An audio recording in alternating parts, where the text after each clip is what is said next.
to councillors and staff, to any members of the public who are watching on the live stream or in the chamber, and to media. Councillors, do we have any apologies? Apology. Councillor Thompson and Councillor Percival. Yeah, Councillor Percival will be maybe an hour or so. Someone move that we accept those. Councillor Holding, Councillor Linwood, thank you. Those in favour say aye. Against, that's carried. Do we have any declarations of interest? Deputy Mayor Halilele. Just one of the submissions that will be heard today from the Ori Pacific Community Group. Good as gold, noted. Thank you. Okay, moving on to the main item. So we've got a couple of recommendations in here that we can deal with straight away. So just receiving and noting the information, also agreeing whether we agree to receive and consider the submissions that were received after the closing date of the annual plan period, engagement period. So is someone happy to move that we do that for both? Councillor Hopkins and Deputy Mayor Halilele. Thank you. Those in favour, please say aye. Aye. Those against, that's carried. Welcome, Councillor Thompson. You were an apology for lateness, but just about you're almost on time. So welcome welcome to this meeting to you, and hopefully the frosty road didn't trouble you too much on the way up. Right, councillors, we've got another fairly steady day of submissions. So again, just you've got hopefully the times in front of you. Your assistance in helping us keep to those times would be much appreciated. We don't have the first submitters here yet, so we might just go straight to the non-verbals. Yes. Would it be possible just to have a brief discussion about the report from Ms. McIntosh, because I think there are one or two interesting things in there that might be salient to remind ourselves of or to note before we even hear the submit or before we commence hearing submissions.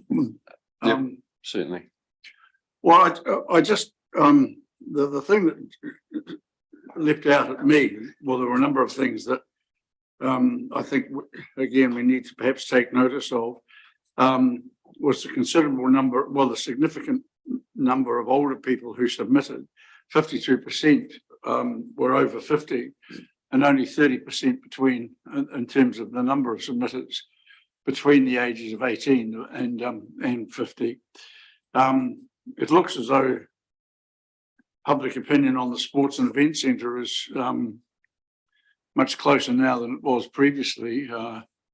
But the one that really, if you tallied up the feedback on council spending, council debt, affordability, and rates increases, and the number of people who commented on each of those, it is the biggest number, biggest issue raised by anyone in the whole submission process. 91 people in total had views on that matter, and I think that should seriously influence our thinking. It's quite clear there is a high level of hardship out there, and I think it's something that we just need to take into account as we proceed through the process. I don't know if other people have any comment. Well, I think if you recall discussions we have had leading up to now, that's been at the centre of our discussions, and I'd hate people to think that this is the first time it's being brought up. So it's one of the reasons why we've shaved about $3 million off the expected budget, and why we need to take care about what we do as a result of the submissions today as part of our deliberations. Does anyone have any other comments that they want to raise?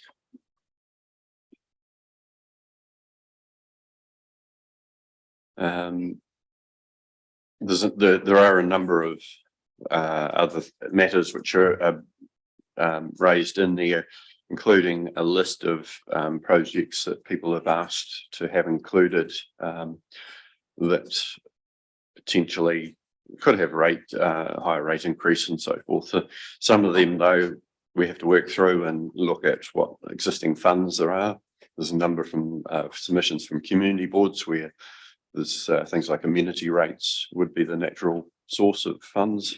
And we do need to make sure that we get information on what reserves are sitting in some of those in those funds as to whether we can actually get those projects proceeded with, but not have any impact on additional rates. Councillor Holding. I think I noticed that some of those projects coming into the end of it. I mean, council, we've done a lot of work coming towards getting this budget produced. I know with the community board, we had been on our bus tours, had a look at some of the projects that reported the communities down there, and they're looking at consulting with the community again before they do some other things. Just wondering, not probably today's discussion, but later on, sometimes if we can work with developing these plans with other community groups before they land on the table at the end of the process to feed them at the start rather than now. Yeah, there's particularly as we develop the long-term plan, the ability to actually engage early but as part of developing the long-term plan. I think that's an important aspect that we need to be considering. And it's always difficult to add things in after the fact because we've already got to a number that is probably higher than we like. And so, involving them at the start and understanding what aspirations there are in the community about the things that they want to achieve is important at that stage. So, I think it's a very good point and something we'll be looking at Alex and his team as to how we best do that. Okay, anything else? Okay, we don't have first submitters yet, so if we can just go to the attachment, whatever number that is, the non-verbal part 1 page, which is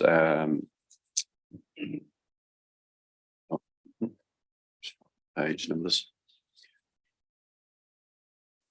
page 139.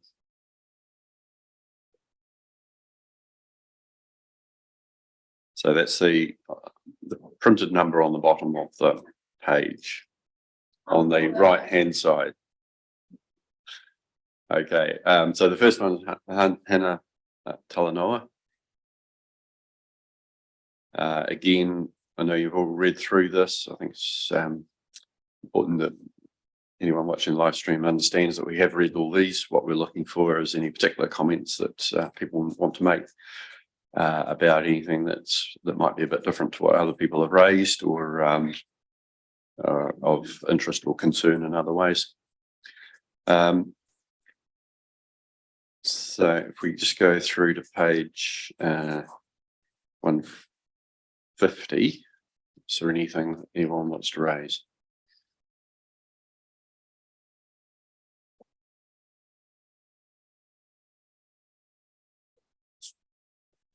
It's clear that there's been a sort of not a campaign, if you like, but obviously there's been some concerted effort to get feedback on one particular issue, notably the sports and event centre, from both points of view. There's certainly a lot of submissions that are only really going to that information. So anything through to 160? Councillor Ryan? I just wondered, in Ian Perry's submission, he'd asked what opportunities there would be to work with other organisations in terms of preparing for emergencies. Is that it may be just an opportunity to answer that question or expand on that? There's we were talking about civil defence and emergency management. There's close liaison with the other emergency services such as fire, and St John and police. So there's those organisations involved as well.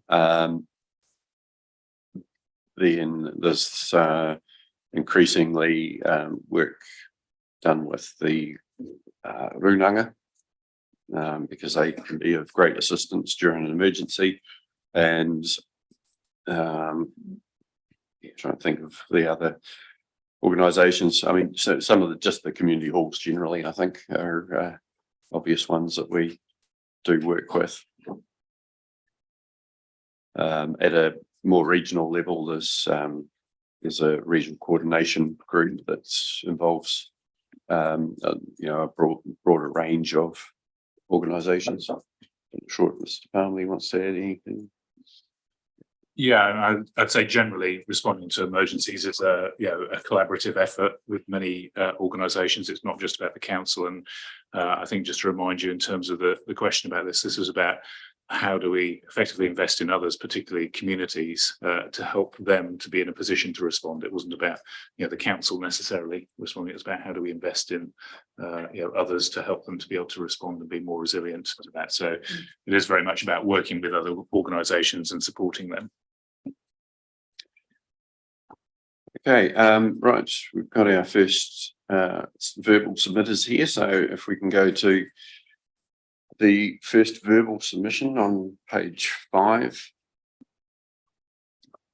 And you're Evan?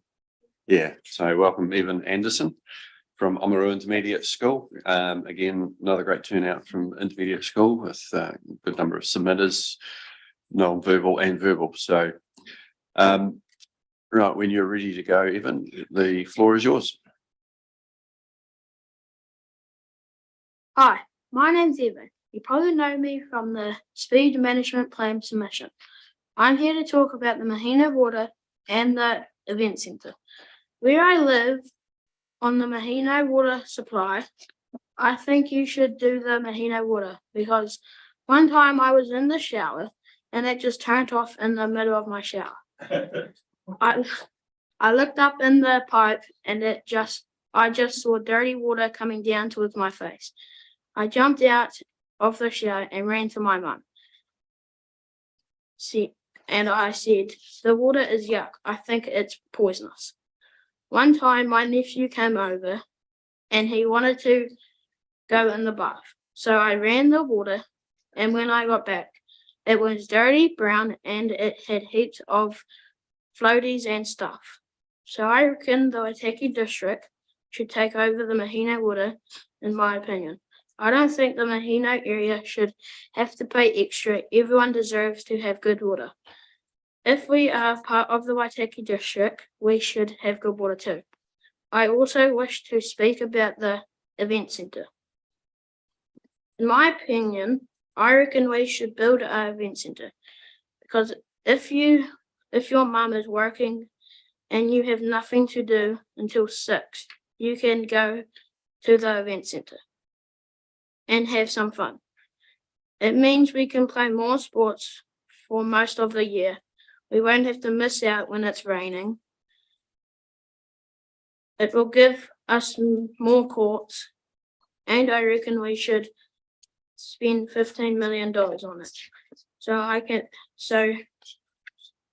it can be built properly.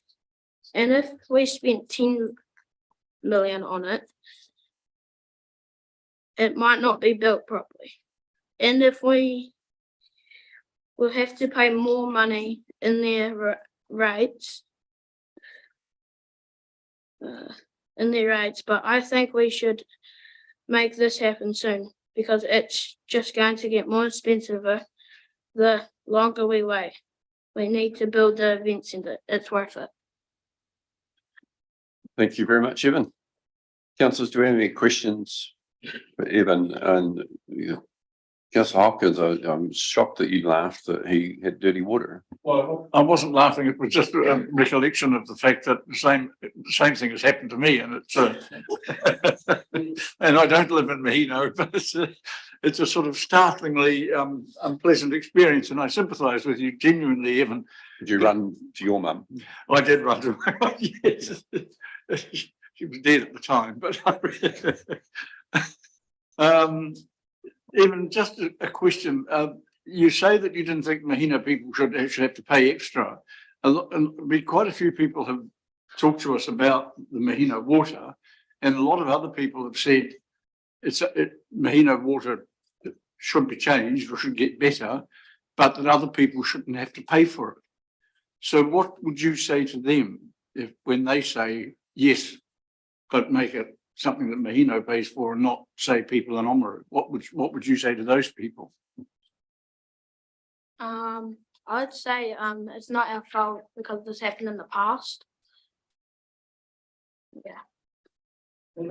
Thank you very much. Anyone else? No, thanks, Evan. Good to see you again. And yeah, thanks for your submission. Next, we've got Lewis.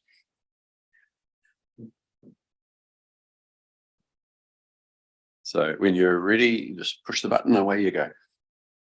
Hi, my name is Lewis Tenawati, and I'm here today to talk about the annual Plans Event Centre.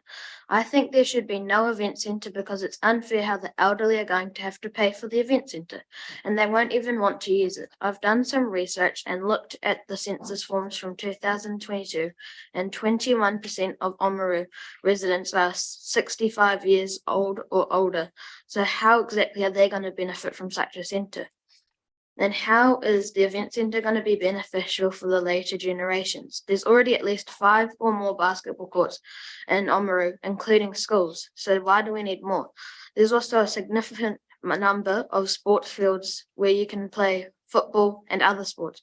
There's a rec centre, there are the netball courts. What more sports fields do we need? If you're going to spend money, you should spend it on something everyone will benefit from, like giving every household in Oamaru a rubbish disposal system. Currently, the only system in place is the option to purchase a weekly rubbish removal at an additional cost on top of the rates already being paid. Cities across New Zealand have a wheelie bin system, both recycling and general waste, and already in place. Why Oamaru does not? It's baffling. This is something that will in turn be beneficial to our later generations and current ecosystem and waste management.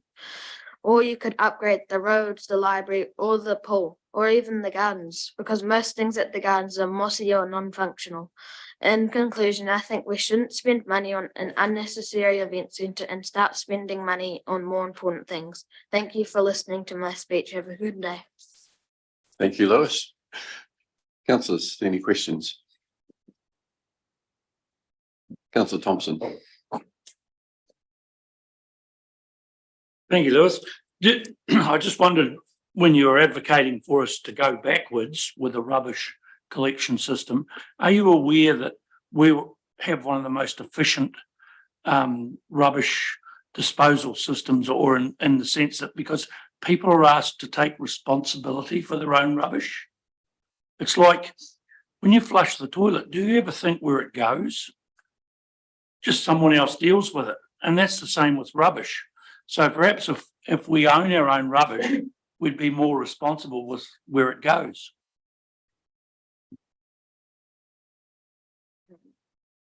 Yeah, I've thought of that. Good answer. That's what you asked. Okay, Councillor Blackler. Thanks for your submission, Lewis. I was interested in you discussing the demographics around the event centre, and I was just wondering if the outcome of the event centre was such that that particular older demographic of the community was more likely to remain active and be a part of the main group of users of that facility, would that change your thinking? Yeah, because then if we were to add like a little bowling centre, like or like sports that the elderly would like to enjoy to play, then maybe that would be better. Okay, thank you very much for taking the time to come here and speak to us. Appreciate it. Jayla, welcome to you. Welcome back. Good to have you here again. And just when you're ready to go, just press the button. The floor is yours. Hello, my name is Jayla Lynn. You may recognise me from the group of children who came to speak to you about the speed management plan, but today I am here on the topic of the event centre. While many believe an event centre will be beneficial, I personally have to disagree with that statement. I believe that an event centre is not necessary whatsoever. You already have established that the rates will increase if the event centre is built, as in order for it to be completed to its full potential, it will need another $5 million in council funding. I'm sure you already know that people are unhappy with the rates, as the cost of living is skyrocketing and the rates are helping nobody's situation. Building an event centre will only increase the rates more. This is a problem, as many families are already struggling with finances. It seems unfair to put more struggle onto them just for an event centre that they most likely do not need. I'm aware that the event centre can be built without the extra $5 million funding, but why bother building an event centre if it's going to be below average quality? If you were going to do it, you'll want it done properly. But at this point, the money you have raised is better off going off to more important things, such as roads or public facilities. Or better yet, the emergency funding and Mahina Waters Plan. But excluding the cost of rates, why do we even need an event centre? An event centre has been rumoured to be coming to Oamaru since my parents were children, and you only now decide to actually do something with that idea? We already have the rec centre, and said rec centre could use with a do-up. So that's another thing that the money can be better spent on. It's a waste of space and time, as the field where you plan to build it is already used for sports and sports training. As for time, it will take multiple years to build, and with a lack of builders with sufficient skill, along with other things that will pop up over the years, the people who actually want this event centre will be out of Oamaru or retired before they ever get to see it fully built. In conclusion, the money you have already raised can be much better spent on pretty much anything else mentioned in the annual plan. An event centre like this is not needed and will increase the rates to a ridiculous amount. Thank you for listening. I hope you take my side of this argument into consideration. Thank you very much, Jayla. Councillors. Councillor Hopkins. Just a question either to you or to Ms McIntosh. Can we just get copies of the 3 submissions this morning, because they're much more detailed and extensive than the comments on the submission form. So it would be nice to have a written record of those if that's possible. Sure, if you 3 are able to read Take notes. screen. But anyway, So, I said you could take notes, but Deputy Mayor Halalele. Thank you for your submission, Jayla. Really well thought out. You think there should be more money invested into emergency preparation. Do you have any ideas of what could be done or how that could be done? I don't have any specific ideas, but you are the council, so I would think that you could come up with some ideas of things that would need improving. One of the possibilities is for community halls and so on during emergency, they get used for welfare centres and so on.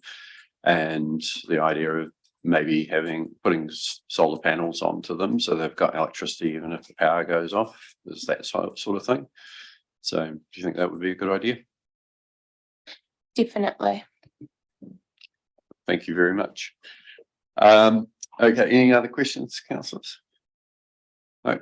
Thank you very much again for coming in, and to all 3 of you, thank you for coming in, and I hope you have a great rest of the day at school. Next up, we've got Lisa Howard-Sullivan. Welcome back, Lisa.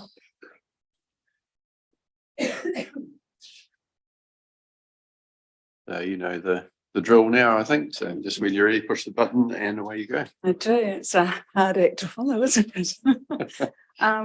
I too am talking about the event centre this morning, along with some other things. As we know, the original estimate for the building was 25 million, and that figure is now somewhere between 31 and 37 million and expected to rise. Annual operating costs were projected between 545 and 590,000. Excuse me, again expected to rise due to inflation. Council pledged, following consultation, a contribution of ratepayer money capped at 10 million.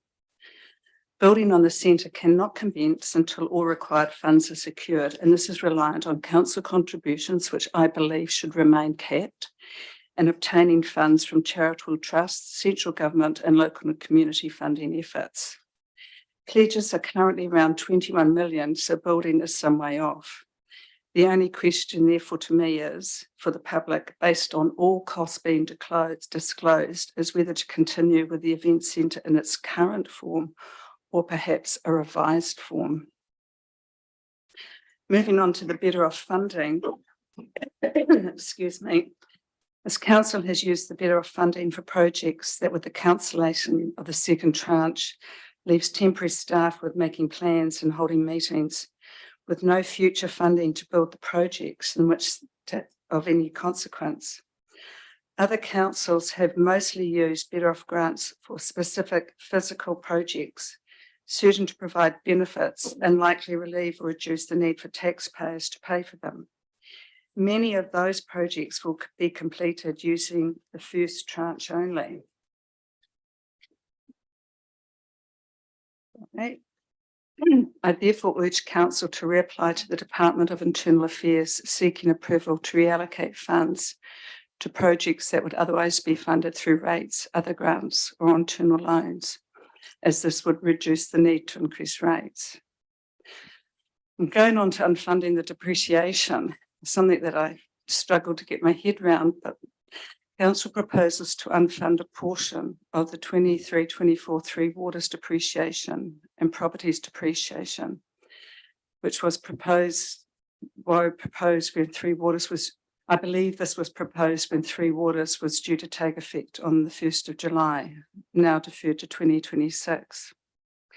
With no certainty the current government will remain following the election in October, and the National Party repeatedly stating Three Waters scheme will be repealed if they become government, I think this may be a risky proposal. If there is a change of government, then the Three Water assets and depreciation will remain the responsibility of council, and to unfund now would result in a shortfall in reserves, which would have to be made up through future rate increases. I request that council continues to reserve for the depreciation of these assets until after the election. And finally, hopefully for you all, debt. Council brought forward water infrastructure projects to ensure they progressed or completed prior to transfer of the Three Water entity on 1st of July 24. This was done through borrowing with liabilities due to be transferred at that date. With Three Waters now commencing on 1st of July 2026, the current loan or interest will need to be paid over 3 years, not one, presumably through rates. This decision was not without risks. Three Waters is widely unpopular, and change to the scheme has been requested by a large percentage of the public and councils. The National Party has repeatedly stated they will repeal the Act and disband the scheme. Now calling for an additional borrowing of 12 million, again mostly for water infrastructure to be paid by rates. With the outcome of the election uncertain, I would believe that it would be fiscally prudent to defer any decision to future borrowing. These projects were not deemed urgent and they could be moved back to the original scheduled position. I know councils are facing difficult decisions following the Three Waters and any potential change to government.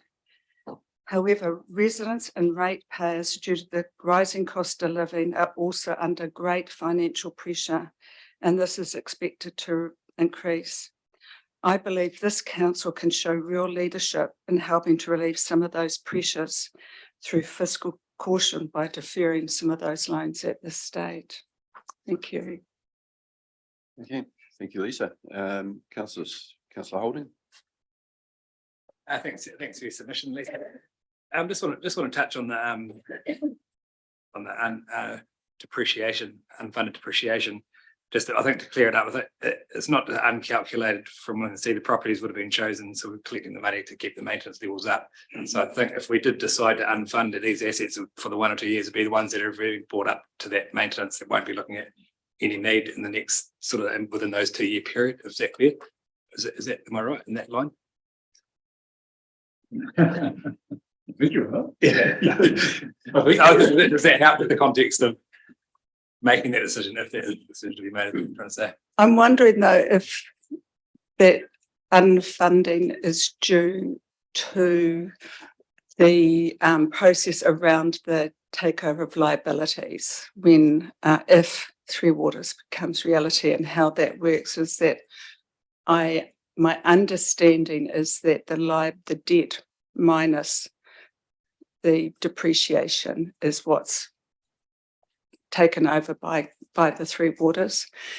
But if that doesn't go ahead and we don't, and it may not, depending on the outcome of the election, then we have a catch up to do. Look, I totally acknowledge that it's just like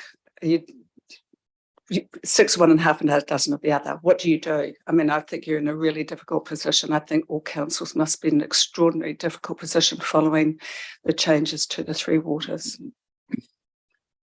Yes, so what I'm saying, I think when I come to make the decision, it would be, is there risk of that maintenance? Are we going to have to make? We're talking about 1 year though, aren't we? We're just talking about the 1 year at this stage until you know what happens after the election. Yeah, I'm not saying don't ever do it, because I understand, I'm getting my head around that, but I'm talking about that first initial year. If it was 1 year and we knew that we had certainty, then different kettle of fish, isn't it? It's that uncertainty. Yeah, I mean, we're definitely in the midst of a lot of uncertainty at the moment. We're trying to make I decisions totally acknowledge. and juggle costs, because at the bottom of all of that is the affordability issue and the particular strain on households. And at this stage there is no other option on the table through other parties. So I acknowledge it's a terrible place to be in. Yeah. Just, talking to the mayor of Queenstown last night, and the reforms are the worst thing that could happen to them. The reform itself, as proposed, was the thing that was going to save them. That the problem they have now is they will reach their debt ceiling over the next 2 years, and that basically they will have borrowed all they can. They're now having to look at working with other councils to how they can deliver their services. So yeah, there's some major problems around. I know that Nelson also is having issues around the funding grants and so on. Yeah. Mr. Hope, have you got anything to add on the detail? No, that's quite okay. Thank you very much for taking the time again, Lisa. It's good to hear from you.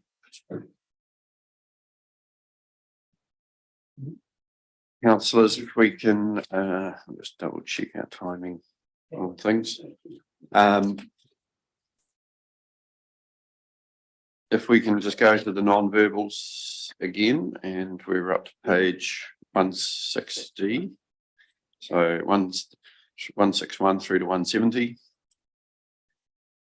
Just go to those.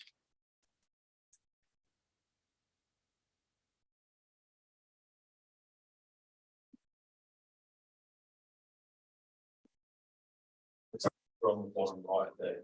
Yep.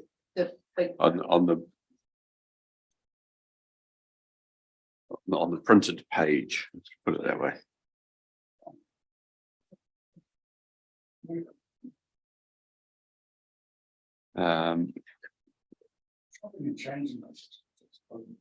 Through to 180.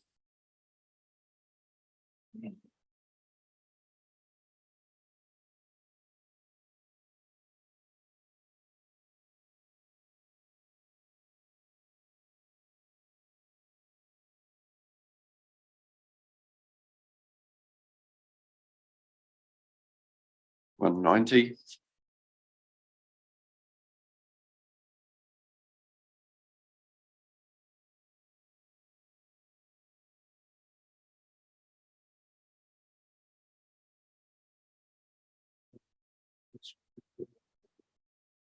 And we just go through to 200.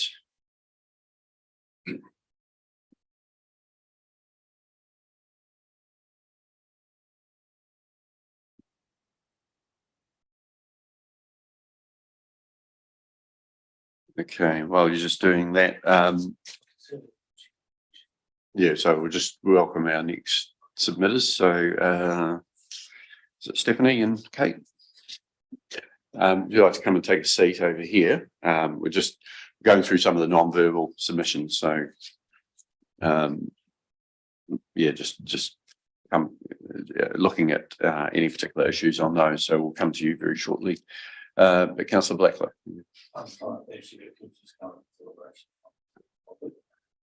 Okay, that's fine. So councillors, we've gone through to page 200. Now, if we can go back to the submission on page 13 to 16, hopefully is that the bottom number.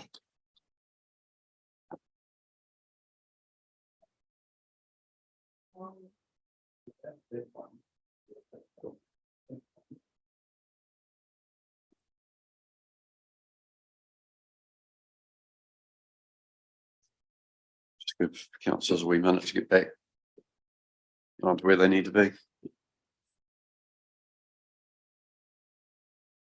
Okay, right. Welcome to you both. Good to have you here and making a submission, and looking forward to hearing what you want to add to it. So the floor is yours. Good morning, everyone. I'm Stephanie Scott. I'm with the East Otago Catchment Group, and this is with Kate Fawkes from Nozam, and we're just here to submit on a submission we put in. First of all, we just want to thank you and the Waitaki Council for their support to both of our organisations last year in the form of some funding to cover our operational costs. This was the first year for East Otago Catchment Group having some baseline funding, and it really made a difference. We also received funding from Otago Catchment Community and Oceana Gold as well. And we applied to the DCC but were unsuccessful, but we will try again. We've had a really successful year, and we've definitely grown as a catchment group, and the funding for coordination has definitely helped with this. It has allowed most of the grunt work of our group to fall on the coordinator, which has definitely helped to avoid some volunteer burnout. The funding has particularly helped with us. Last year we had a strategic plan that we implemented, and at the beginning of this year we developed a new strategic plan for the next 3 years. So that the funding will definitely be put towards this. We put on more workshops for our community. We had our first community planting day. We've got 2 more planned this year. We put on intensive grazing workshops. We did some work with schools and Stream Health and with the Soil Your Undies program. We've also built our engagement over the last year by just having regular, consistent posts on the likes of social media, development of a newsletter, and by holding more regular events for our community. So the funding, what really has helped the funding has helped with is giving us the capability to apply for more funding. So having a coordinator, we were able to apply to grants such as MPI, Integrated Farm Planning Fund, and we're really successful with this. So we've got a program to implement over the next 4 years, and we've recently put in some application to the Eco Fund as well. We are continuing to build our relationships with local community groups and also with stakeholders in our area. And without this funding, this baseline funding, we really wouldn't have been able to achieve what we've achieved in the last year. And we're really looking forward to implementing our strategic plan and moving forward for the next few years. And I'll pass over to Kate. Thanks, Steph. I'm aware there's some new councillors here that may not be familiar with Nozam. So Jay suggested just a quick overview of Nozam, our vision, our purpose, and our strategy, and how our baseline funding feeds into that.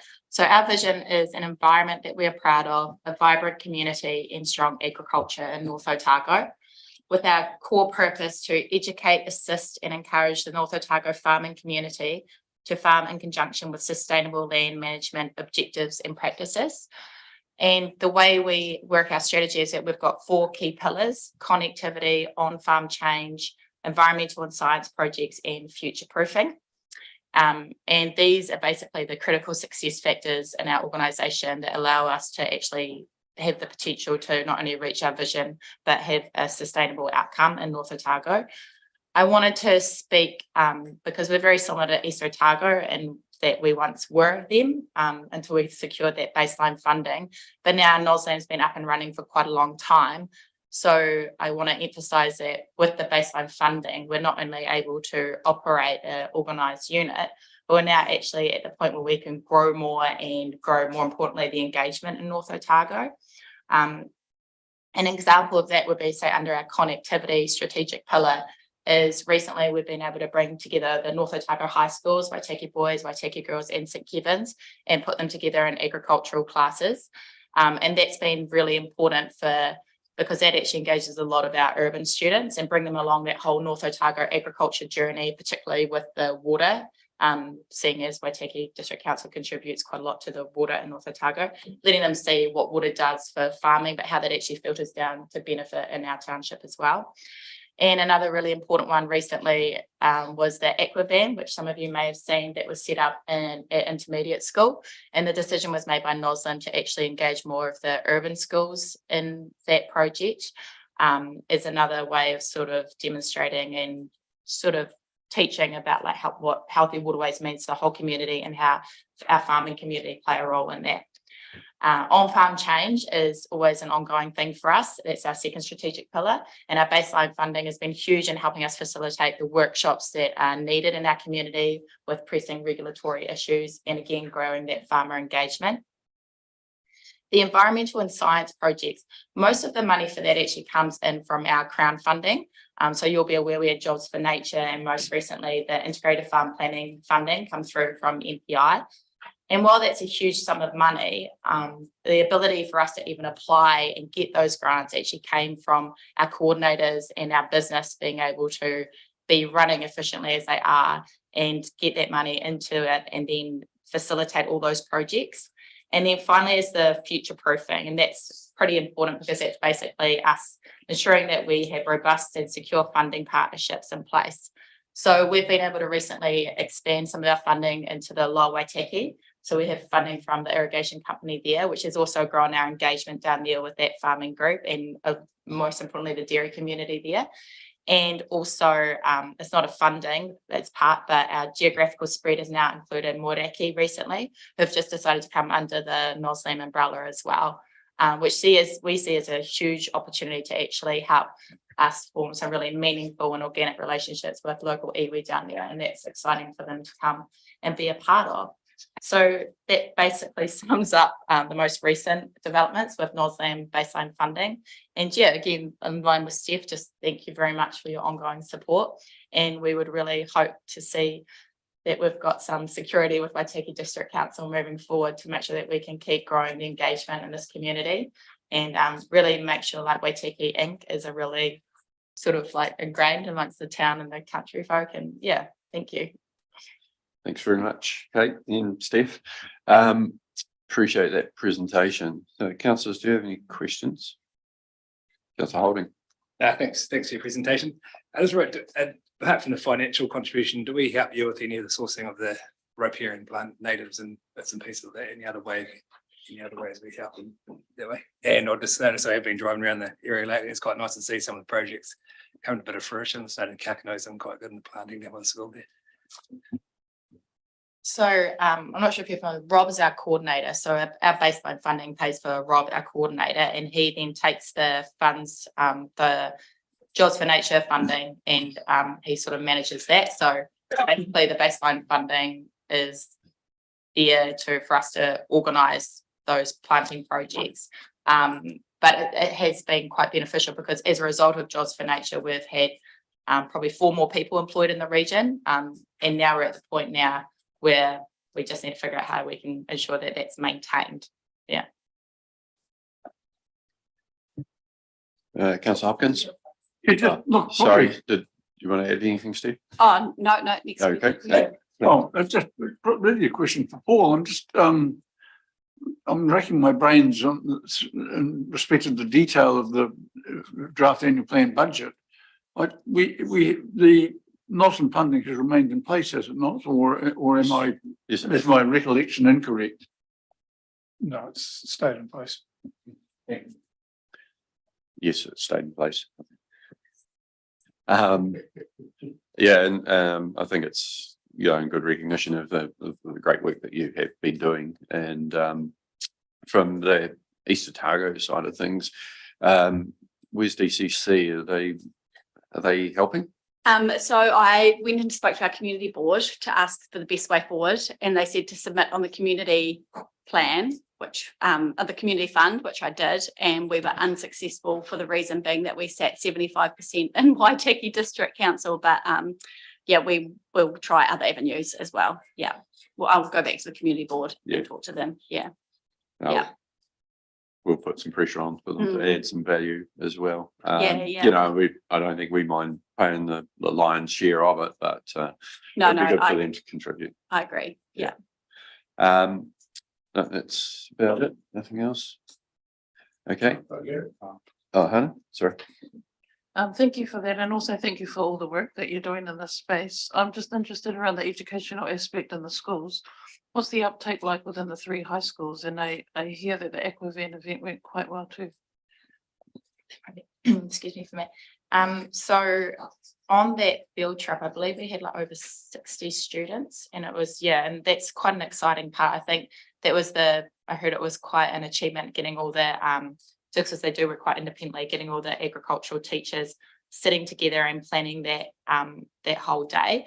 But also, again, that was a coordinated effort because we were able to, with the baseline funding, we've now got Nick Neal running that engagement with the high schools, and she's really passionate about moving forward, actually having all the schools working together and really growing their agricultural education base. But I will add just quickly, we've got 15 schools because we've got the Soil Your Undies as well, and so Nick coordinates 15 schools in North Otago are involved in that now as well. Okay. Oh, thank you very much. And again, thank you very much for all the great work that you are doing. It is widespread, and as Jeremy said, driving around parts of the district and seeing Nozam signs and so on, that here's another project that you've been involved in. It's really positive. And us being able to put some money in that gets leveraged off so extensively is it's very effective spending for us, and it's a way we can support our biodiversity and also our rural communities as well. But thanks for all the volunteer effort that goes in, because it's not, a lot of it's not paid. So thank you. Awesome. Yeah, thank you. Councillors, we've got Mark Smith next, but he's not quite here yet.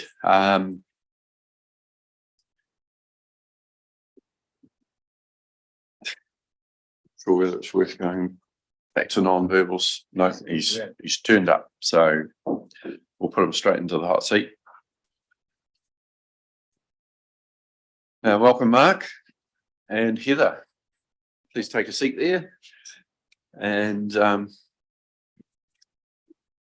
basically all ready for you to go for it, Mark. So when you're ready, just press the button, and the silver button on the right hand side. That'll be it.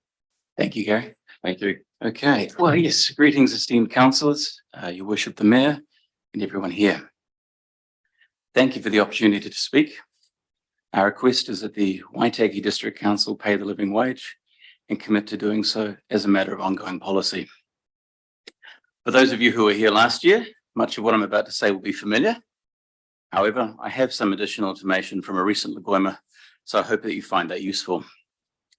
Why a living wage? It would be great for the Waitaki. One, it's the right thing to do. It's about people being paid a decent wage, being able to participate in the community, and about kids growing up healthy. Two, and that's good for everyone. People who don't have much tend to spend what they do get. That tends to benefit them and their family in terms of their health and quality of life, and also their local economy as spending goes up. That translates to more spending in our local community. Three, it is extremely practical. It is not very expensive, but it is a great way to deal with a lot of problems at once. It improves the economy, makes smart businesses more profitable, and helps people help themselves. It's about helping our community thrive and make Waitaki the best place to be. Fundamentally, it is the right thing to do. And it's time. Things are getting harder.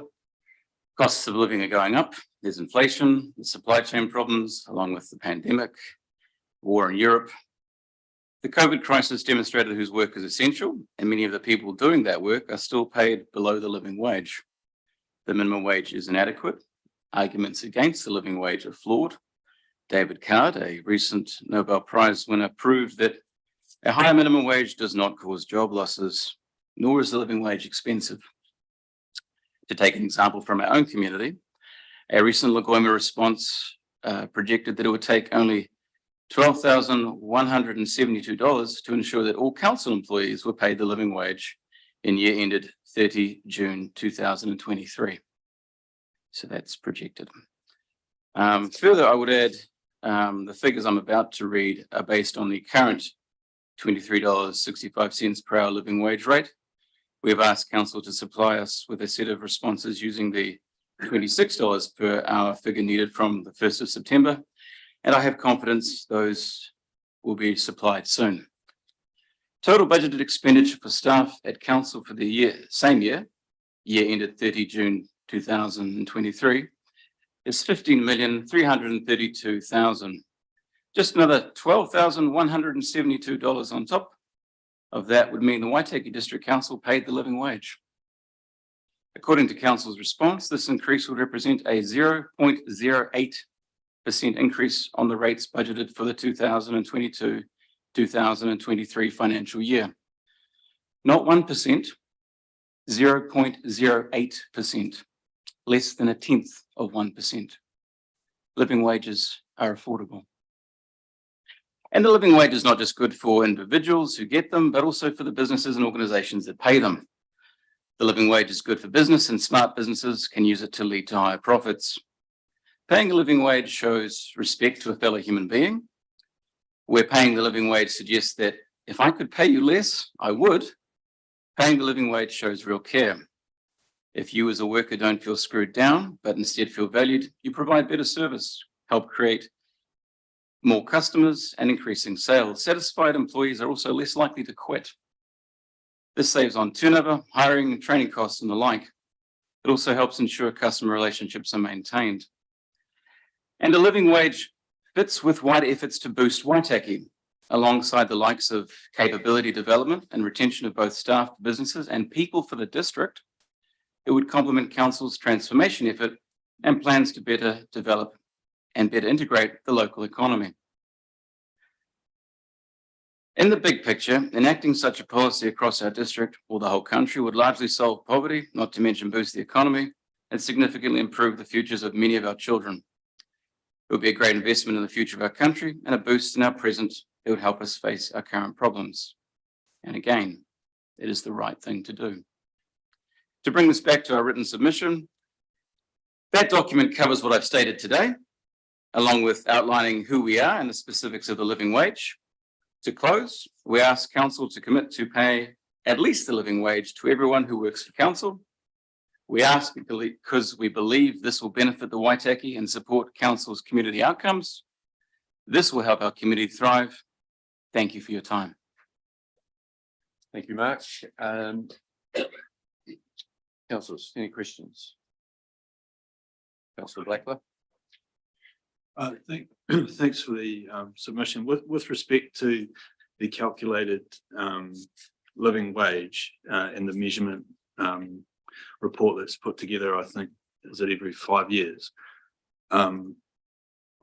Is there any distinction between different parts of the country as to the cost of living in certain regions, say Auckland versus Waimaru, for example?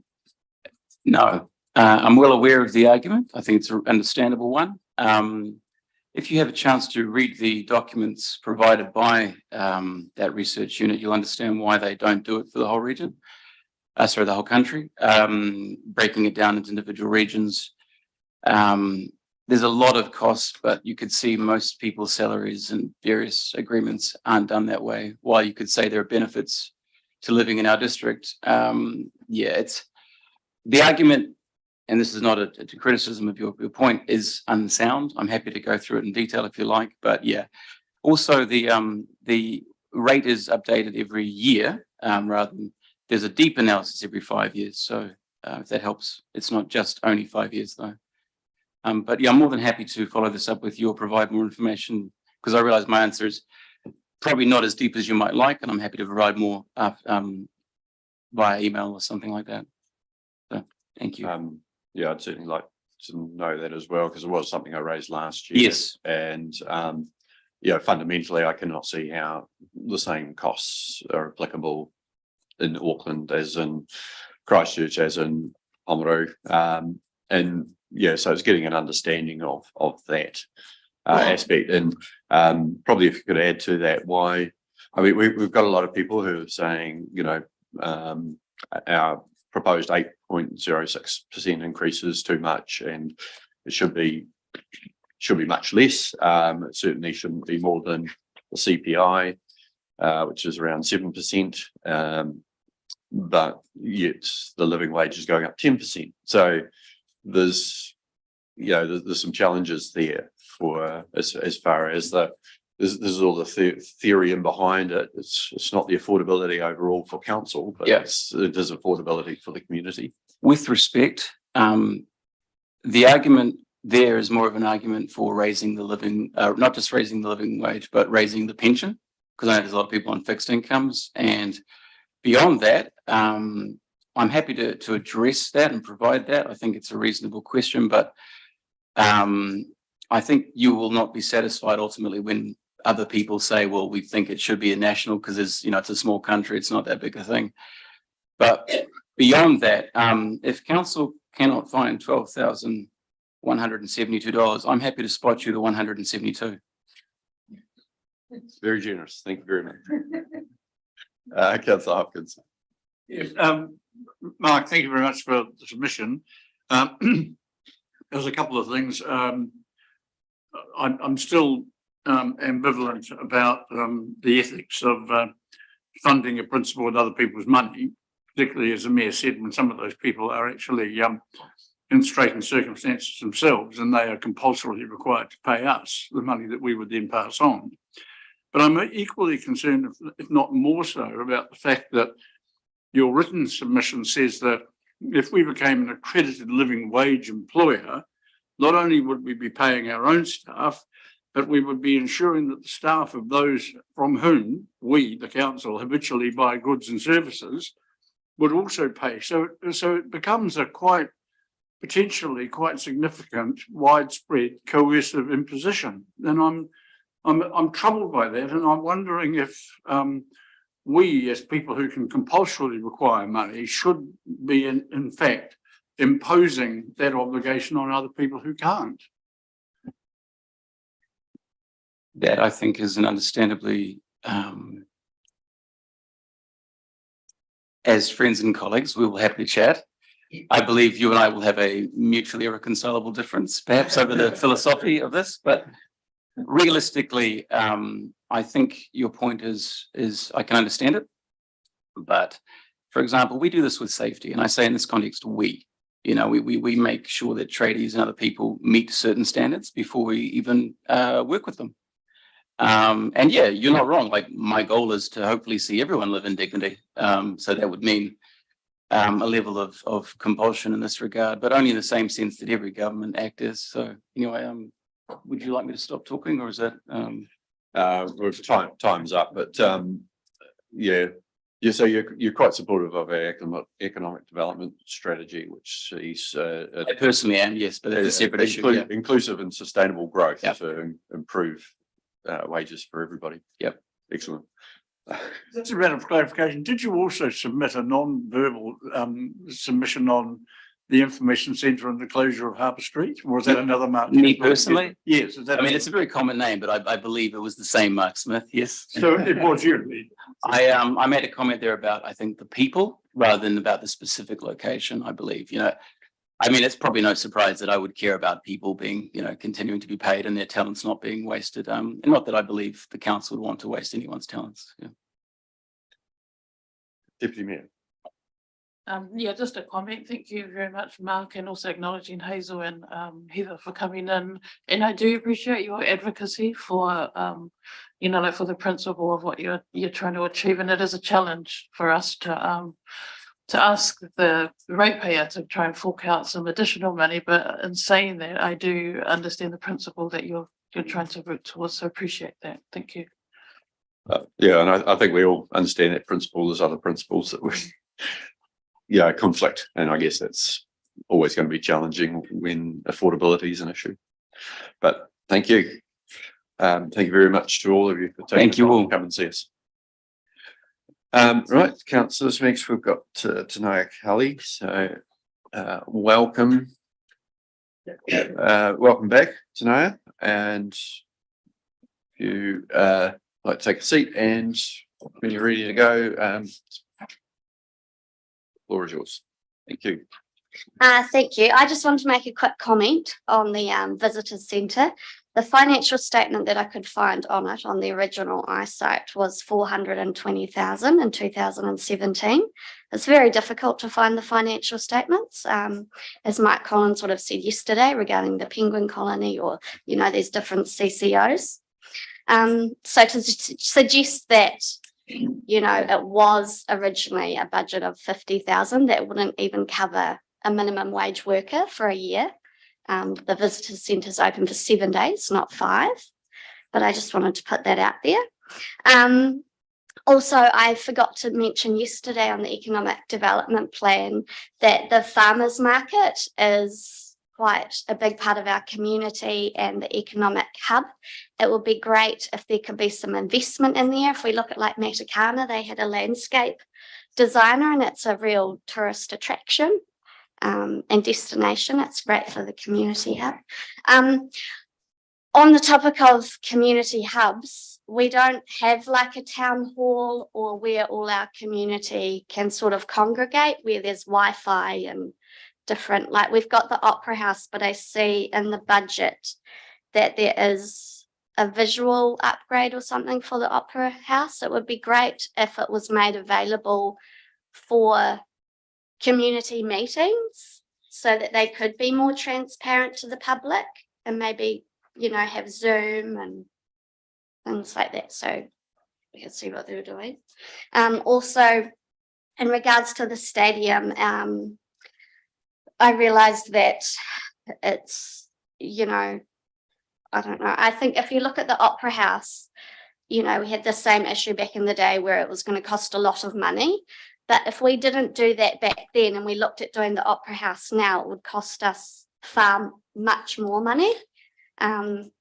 So I'm for the stadium, but I just think we need to make it more of a community hub, like future-proof it. So maybe it could have a commercial kitchen in the future, maybe have a room off to the side. So, a group of mums could get together and do meal prepping, and maybe get the community gardens involved, and then it's zoomed out to the other people that can't come, like budgeting advice, just trying to involve all the community together. And also on civil defence, I think it would be good if maybe the design was also future-proof, maybe had a car park underneath and was on pillars, because we don't have an emergency hub, like where we could go if there was a lot of flooding, or put solar panels on the roof so that we're all safe and we have internet. I also wanted to bring up also that the Forester Gallery doesn't have a lift. So it's a health and safety issue for people bringing up art to the top floor. The Wolf store's for sale. It's got like a pulley system from the old Wolf's sacks. I know that it's quite difficult to sell the old buildings because the council owns the land and it's all leasehold. It's very hard to get finance or anything. So maybe the council might want to buy that building. Or Whitestone Civic Trust, they've got a building with a lift in it, that could have art be put up and down. And I also have to comment on housing. So we've got the national planning standards. I just want the council to be made aware that we also have historic buildings at the north end, and that there should also be houses built on the South Hill as well. I mean, for instance, if we have a flood, housing shouldn't all be at the north end. Also, I wanted to bring up, you would have noticed there was a lot of submissions yesterday about the penguin colony. I think it's quite an undemocratic process with the submissions, because on the 6th of April, the Oamaru Friends of Harbour sent out an email saying protect the penguins. And then within 3 weeks, very similar people have started the Waitaki Ratepayers and Residents Association. They had a public meeting with the council, which was fine, but again, it's a use of resources that could be used elsewhere. I was invited to the Waitaki Ratepayers Association Open Committee member meeting, and I was disgusted at how I was treated. One of the committee members, Andy Hazelhurst, said, if I don't stop having a different, like he basically said, stop or else. I was asked about my family, my business. If you wonder why other communities are not submitting publicly, it's because there is a group that is harassing and bullying and people are scared. And as ratepayers, we are consumers and we need consumer protection. The end. Thank you. Thank you very much today. Just a couple of quick comments on things. So the Tourism Waitaki funding, that was the full amount of the contract was 400 and whatever it was, $1,000. And when they stopped doing the eyesight, basically they said, well, we can only reduce it by $50,000 because it was the marginal cost. They still had overheads that they needed to cover. So that's, yes, and I realised that they had where retail sales. Yeah. And so that was where that number came from. But then to actually get it set up, it cost 150,000. So we ended up spending $100,000 more than we had been when we were actually had hoped to reduce it. But anyway, we'll see how that whole discussion goes. There's work going on designing the farmers market area. So it's been a long time coming, but is that part of the harbour committee? It's harbour plan and under the auspices of the harbour subcommittee. Yes, because I think the other thing too, if the Harbour Street's going to be closed off, I know it is in the harbour plan, but there is suggestion of like the parking across from Whitestone City, temporary parking, but I'm not too sure if it's going ahead. No, not on the green space here, no. Oh. So, but there will It's be. just hard for prams and babies and mobile scooters. It's not. At some stage, it'll be the that whole railway land around Scots and so on will be sorted out and have proper car parking and so on amongst that. So, yeah, there's work going, but yeah, we can't do everything at once, unfortunately, as much as we'd like to see. Questions? Hannah? Yeah, no, thank you Tanea for your submission, and I always appreciate your advocacy for additional housing and things to help support the housing shortage in our district. And it's also disappointing and sad to hear if you have been harassed and bullied attending one of those community meetings. So hopefully you take care of yourself when you are going. Okay. No, thank you very much for taking the time and showing such a lot of interest in what we're doing. Thank you. We are expecting Helen, and as we say it, and she walks. So welcome Helen Jensen, Chair of the Waitaki Whitestone Geopark Trust, and Lisa Hines, Manager for the Geopark. When you're ready to go, just the microphone's on. The floor is yours. Thank you. Well, it's important for the Waitaki Whitestone Geopark Trust to take this opportunity to publicly thank the people of the district who, via the Waitaki District Council, have supported us, and to thank you for the amount that you have put in the annual budget plan this year. For the public's information, the Geopark tells the stories of the land and its people, so that visitors and the local people can become kaitiaki, or guardians of the land and the stories, and ambassadors for the district. We're very grateful, as it means that the amazing work that has been undertaken in education in the schools, community groups, and at academic level can continue, as Sasha Morris, our geo-educator, passionately goes about her work.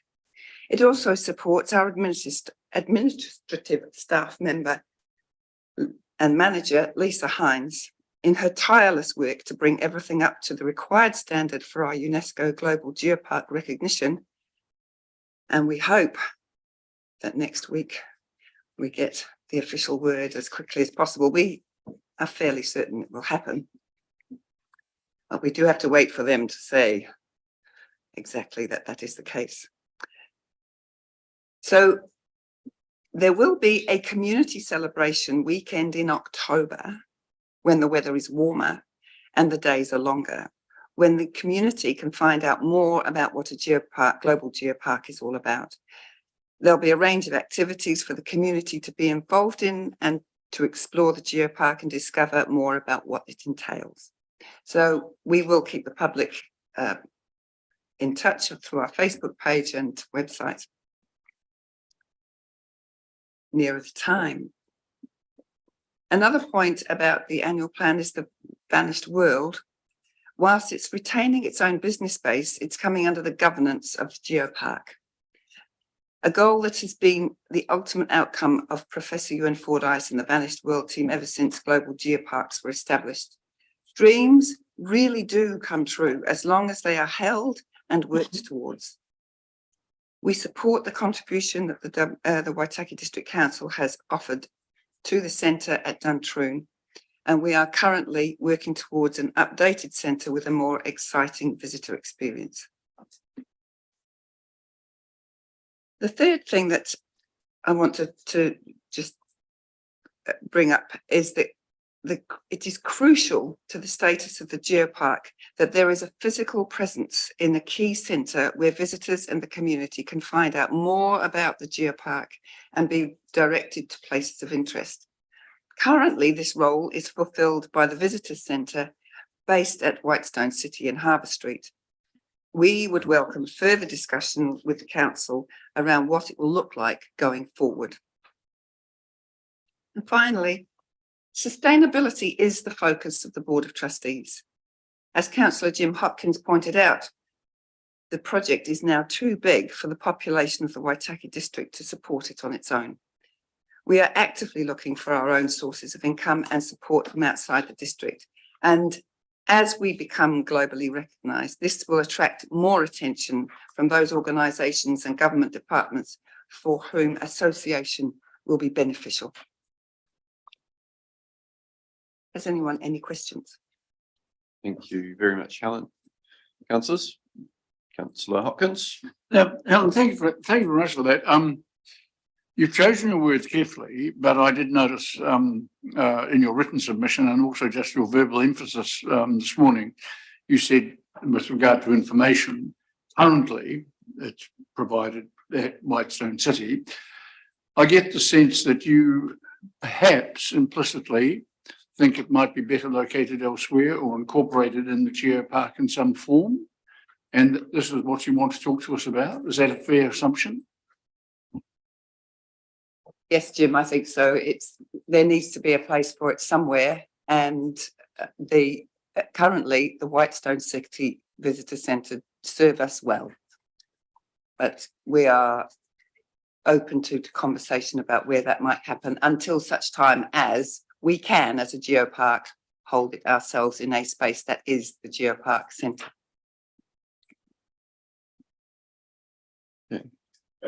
Sorry, supplementary to that, do you have any expectation or time frame for that? You say, you've just said you want to have it in the Geopark Centre. Do you, I mean, I know that the Geopark Centre could have a very substantial budget. Some rather large figures have been bandied about. But in the interim, do you see what's your time frame for any form of Geopark Centre to be operational?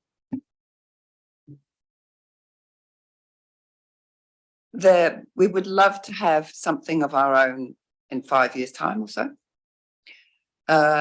We're looking forward. In the meantime, we will collaborate with whatever space is available in the town in order to provide that requirement of UNESCO.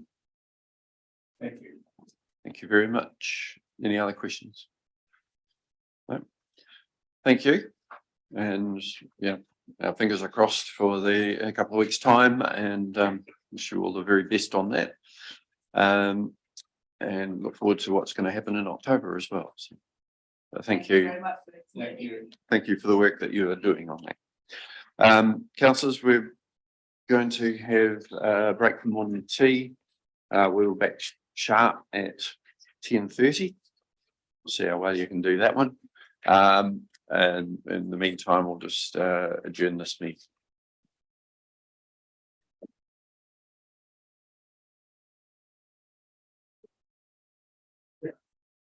Councillor Hopkins, have you been the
Okay, welcome back, everyone.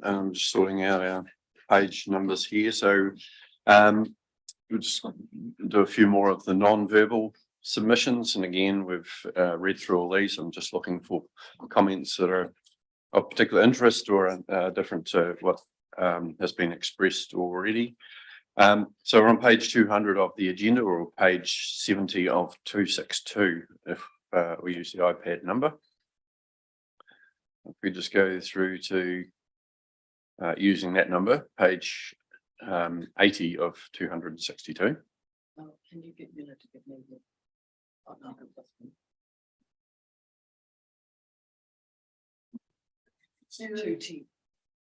We've come up with the difficulty here is I have gone to the non-verbals.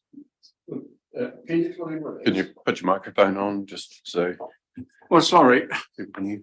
What I've now got, having gone to the appropriate appendix, is I'm back into verbals. It's just crazy. Oh, the submission number. Submission number is 37. Sorry, it starts at 30. Submission 31. Anyway.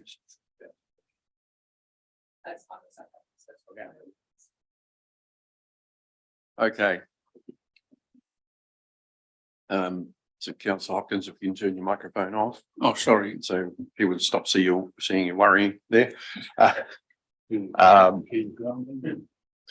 So we'll put that down as a fail and tend to actually get everyone on the same page. So we now go back to the verbals. Oh.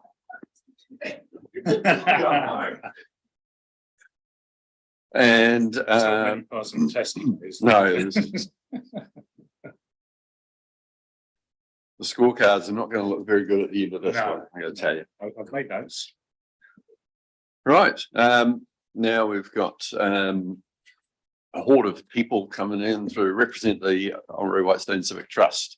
So I guess Clarkey and Michelle as the manager and the chair, not in that order.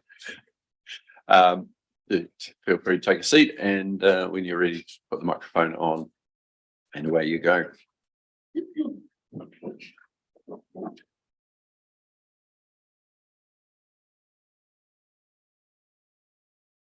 Thank you.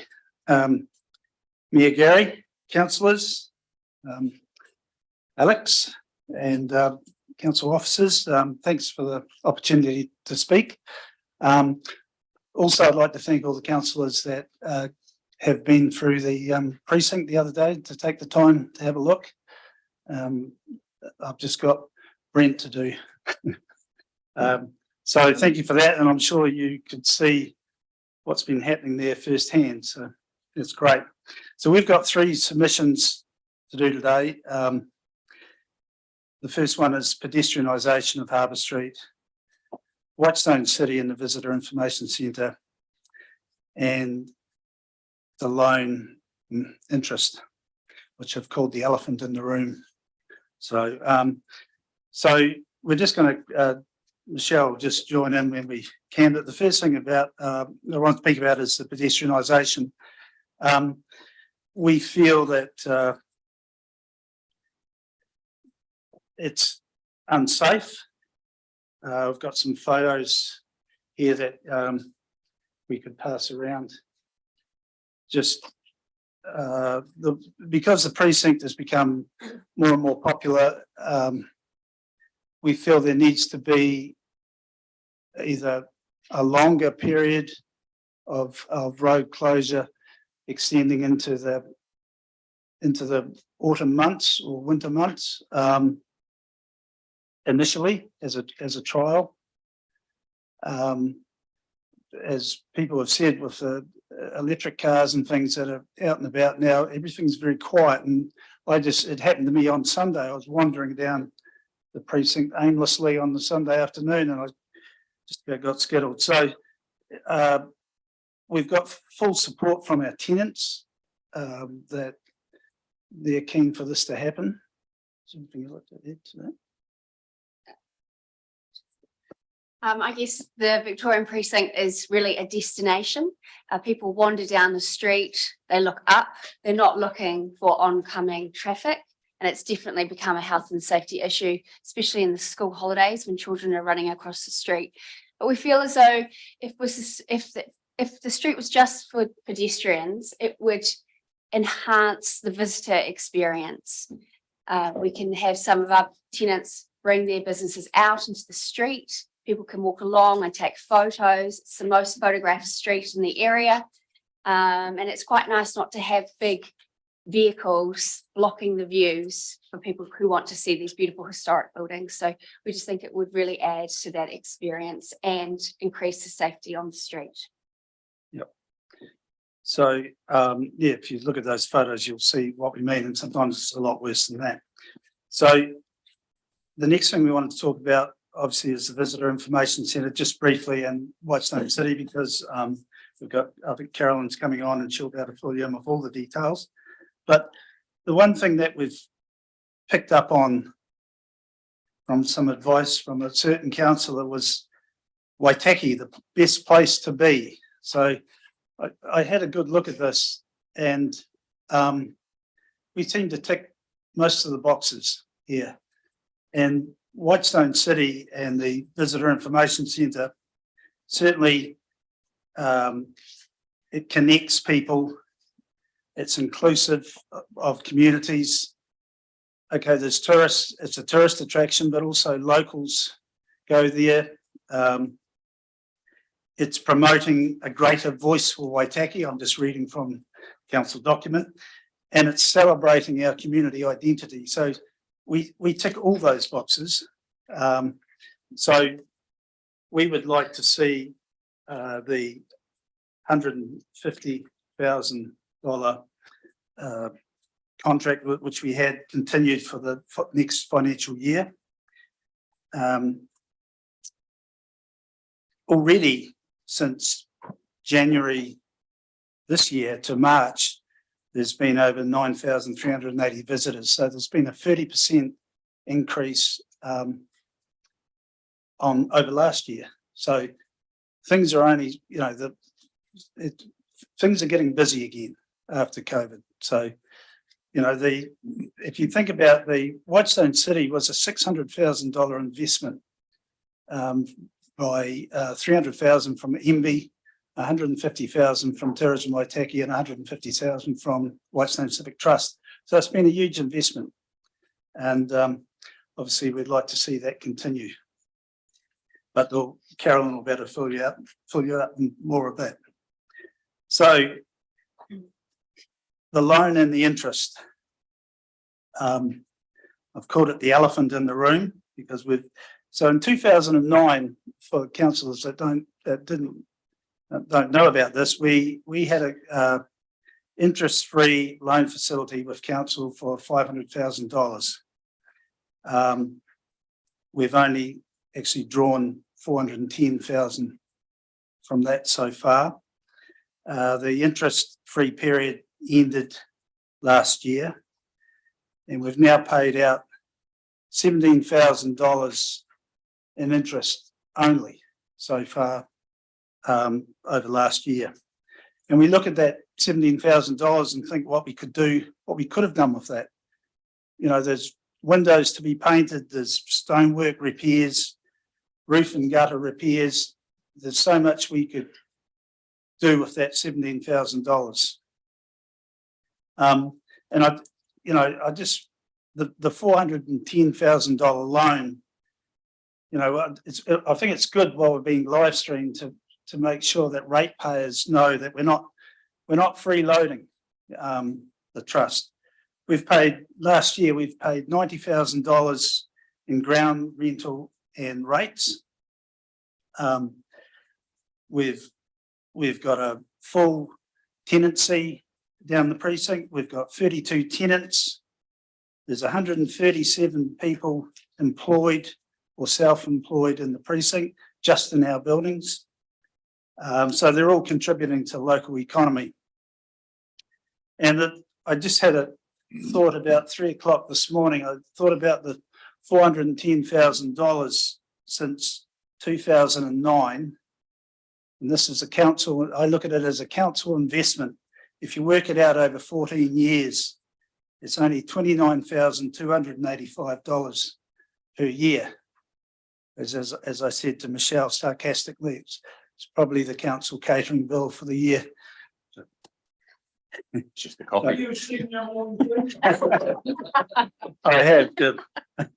The one thing I did pick up, actually, Councillor Thompson talked about the rural aspect yesterday about the farming community, and you know, I'm very aware of the farming community. And if you think about it, the historic precinct was built for the farming community.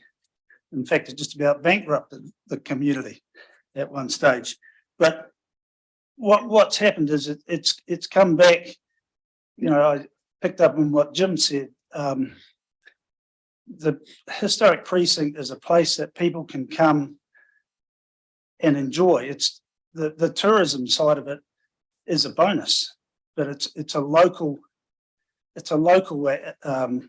facility, community owned. And if it wasn't there, you know, as Bruce Elson said yesterday, that Scott's Brewery wouldn't be there, Mariner Sweets wouldn't have invested, Steam Pump wouldn't exist, and a lot of businesses wouldn't be down there. So we feel it's an important part of the community. And getting back to this, I'll just go through it. A robust core infrastructure and services. Well, we started off with a bunch of old warehouses with basically no facilities. And as you would have seen the other day, we've invested with heating, ablutions, all that sort of thing. We've turned them into workshops, retail space, breweries, cafes, community facilities and service we are proud of. Well, I'm sure everyone in this room is very proud of what we've done down there over the 35 years.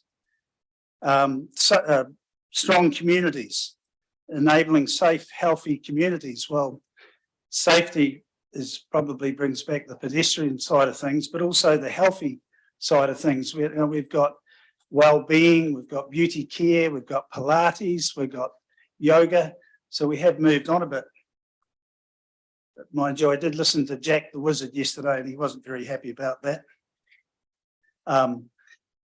Promoting a greater voice for Waitaki. Well, once again, you know what, we all bathe in the glory of the precinct and our heritage, but it takes a lot of effort to make that happen. And you know, you look at photographs and promotion. Well, yesterday's a classic example of the Sunrise program. It's all about our heritage and around the precinct. So the other thing, prosperous district, attracting new opportunities. Well, look at the opportunities that have popped up down there. Who would think we'd have a robot man down there? Well, we've got a exporting company that's turning over, you know, a multi-million-dollar export company of moke. Supporting local business.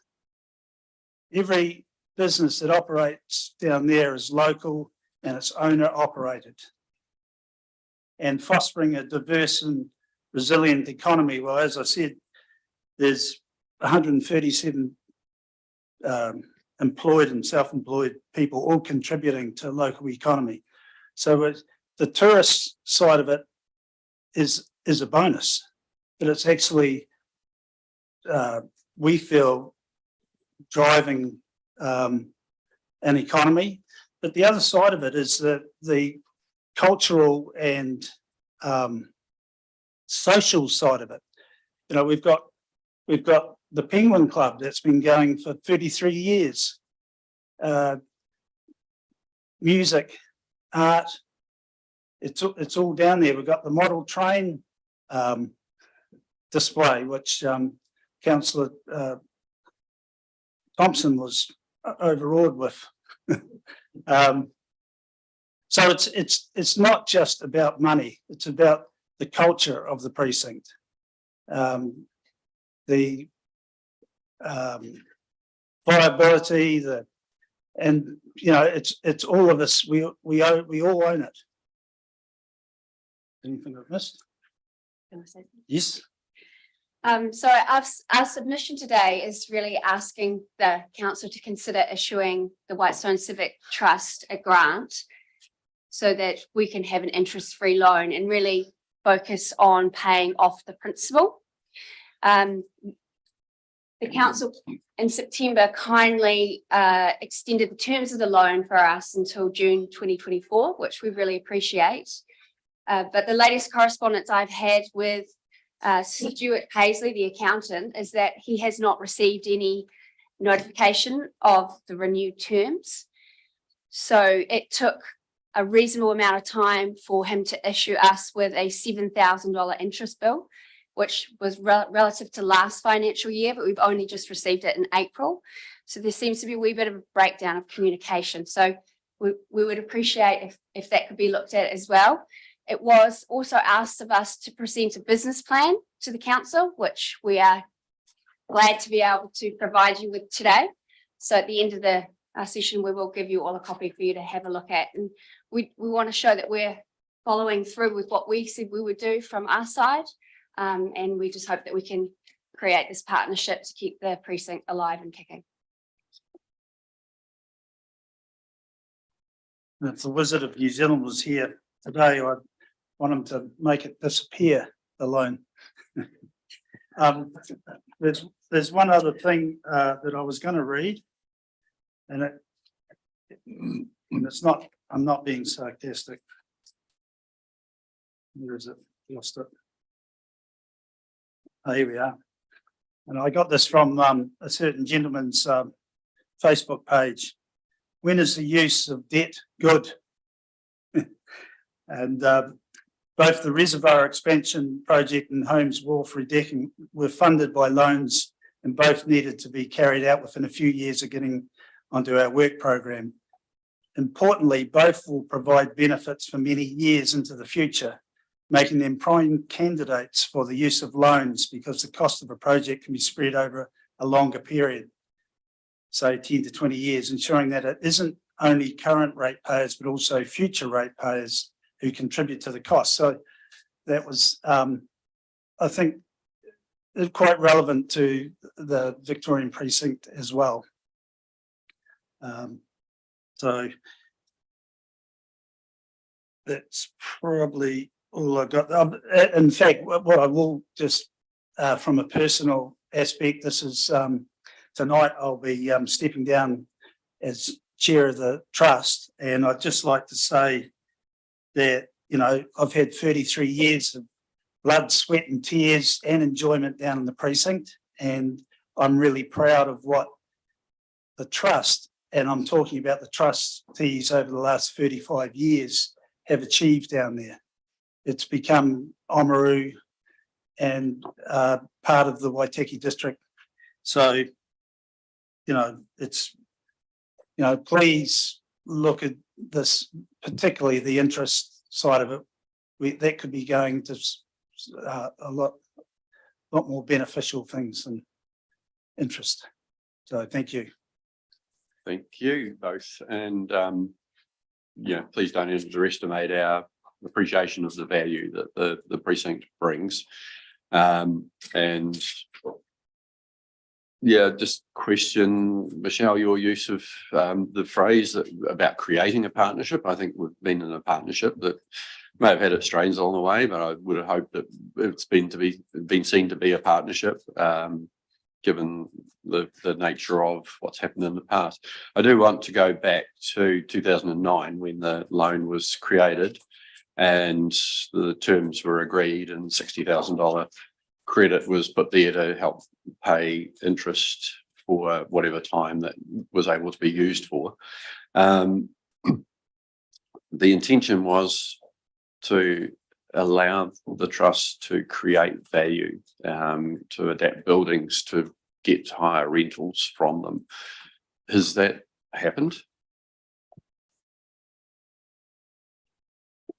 Yes, it has. Yeah. So we have regular rent reviews, and whenever we have the opportunity for the space to be vacated, we can make improvements where we can.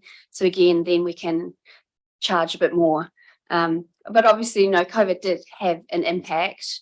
But as you can see, well, from our financial statements, that we have managed to increase revenue through rentals as of last year than the year before. And that is continuing to happen.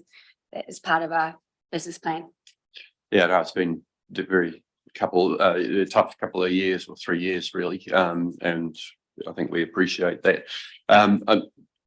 I just say that because, you know, we're saying, well, we could have spent this money, this interest money on this or that. The idea of the loan was so you actually you have more money, and that would be servicing the loan long term, not that it becomes a cost that, you know, comes out of what your existing revenue. So, you know, I think I just want to correct that mindset because that was what it was intended for. And I'm not against looking at the whole interest cost. I think we need to have a discussion around this table. But too often we're just hearing that actually the council's doing nothing for the precinct. And it's like the setting up the information centre, which sounds like it's subsidising the Whitestone City activity. That's pretty significant assistance that we're giving, and yet we're just not acknowledged for any of that. And I just want to see about actually resetting this partnership approach, because there are things that we've been doing, and it's just we keep getting told we're doing nothing for the precinct. So I'm not wanting to be argumentative, just trying to set that line that actually there's a lot of things where we are helping each other, and you know, we don't take these things lightly. Go to some questions. Councillor Hopkins. Thank you, Mr. Chair. Yeah, I have a number. The first one relates to the rents that you've just talked about. At the annual meeting the other night, your statement of income and the like said that you had generated $297,000 in income from rents for 32 buildings. Now, we are currently paying more than half of that amount for a service in one of those 32 buildings. And that's only a part use of that building. So I question whether the rental income you're generating, I'll look at the business plan closely, but I question whether that business plan or that rental income is actually commensurate, given that one subsidy for one service from us is more than half of the total. What's your comment on that?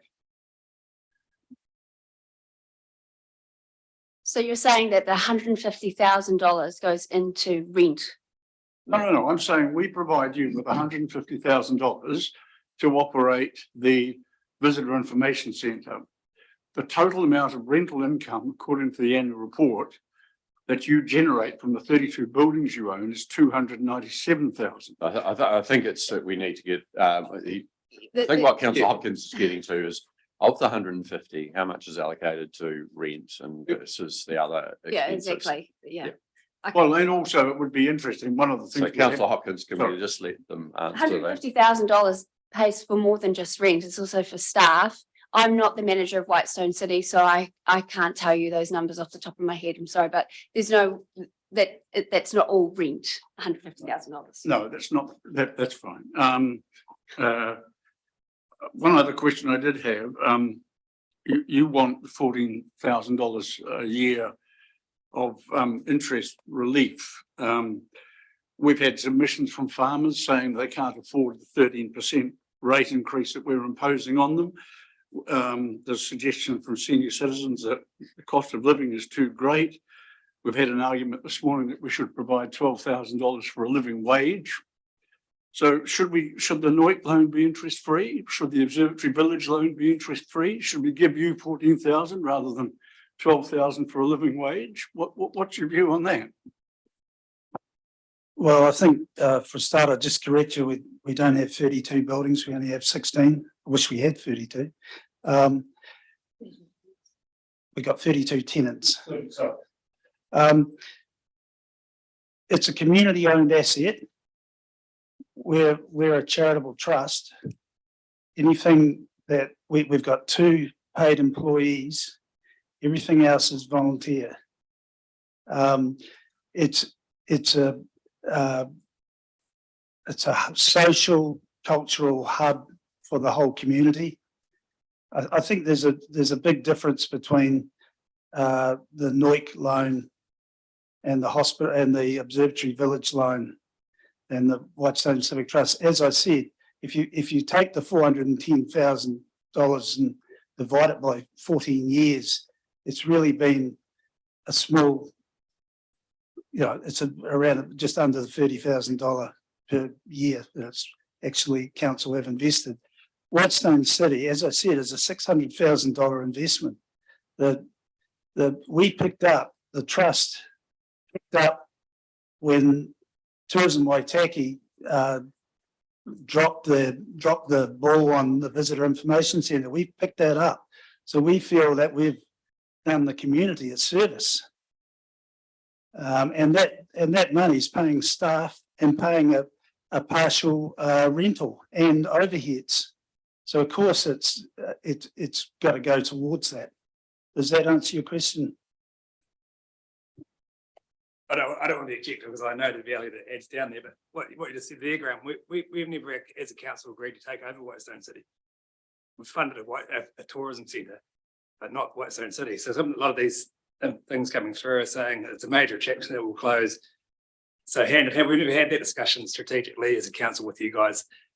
Or I haven't anyway. I haven't seen a proposal of numbers and value. I think the challenge is these are ways that we are supporting the trust and the subsidisation, which is supporting both things to be the information centre in Whitestone City. But I think it's having greater transparency on that and making sure the relationship's actually really clear on what we're doing and how we're helping, and actually there's communication to the community that this is the help that we are giving. So it's not a discussion that we can have right at the moment, but I think it's something that we should be having. So I'm going to go to Councillor Thompson and then Councillor Blackler and Councillor Ryan. Thank you, Your Worship. That's all right, Councillor Fuahimo. Look, I'm 100% supportive of what you've done and are doing down there. But I also have a responsibility to the ratepayers who elected me. And if I think of the ratepayers who own property off State Highway 85, they pay substantial rates and they receive absolutely no services at all from this council. And when I've spoken to them, they are more than happy. Excuse me, Councillor Thompson.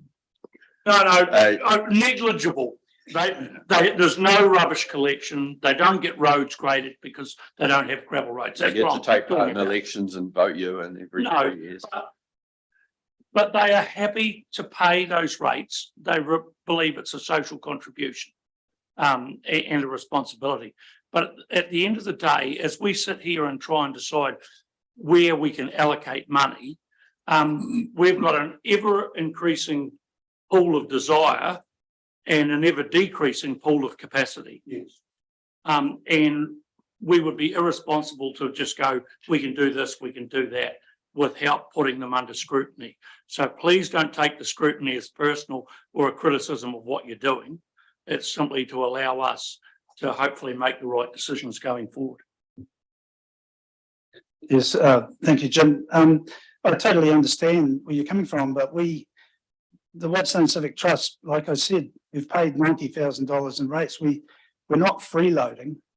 We for the two staff down there of what we've achieved over the 35 years, I think it's been substantial contribution to the community. And the farmers on State Highway 85, do they come into the farmers market? Do they come and shop? Do they go and have a beer at the Cry? It's there for everybody. Councillor Blackler. Thank you, Mikucha. Thanks for the submission. I was just keen to understand two things. One, the makeup of the $90,000, i.e. the split between the rental and rates. We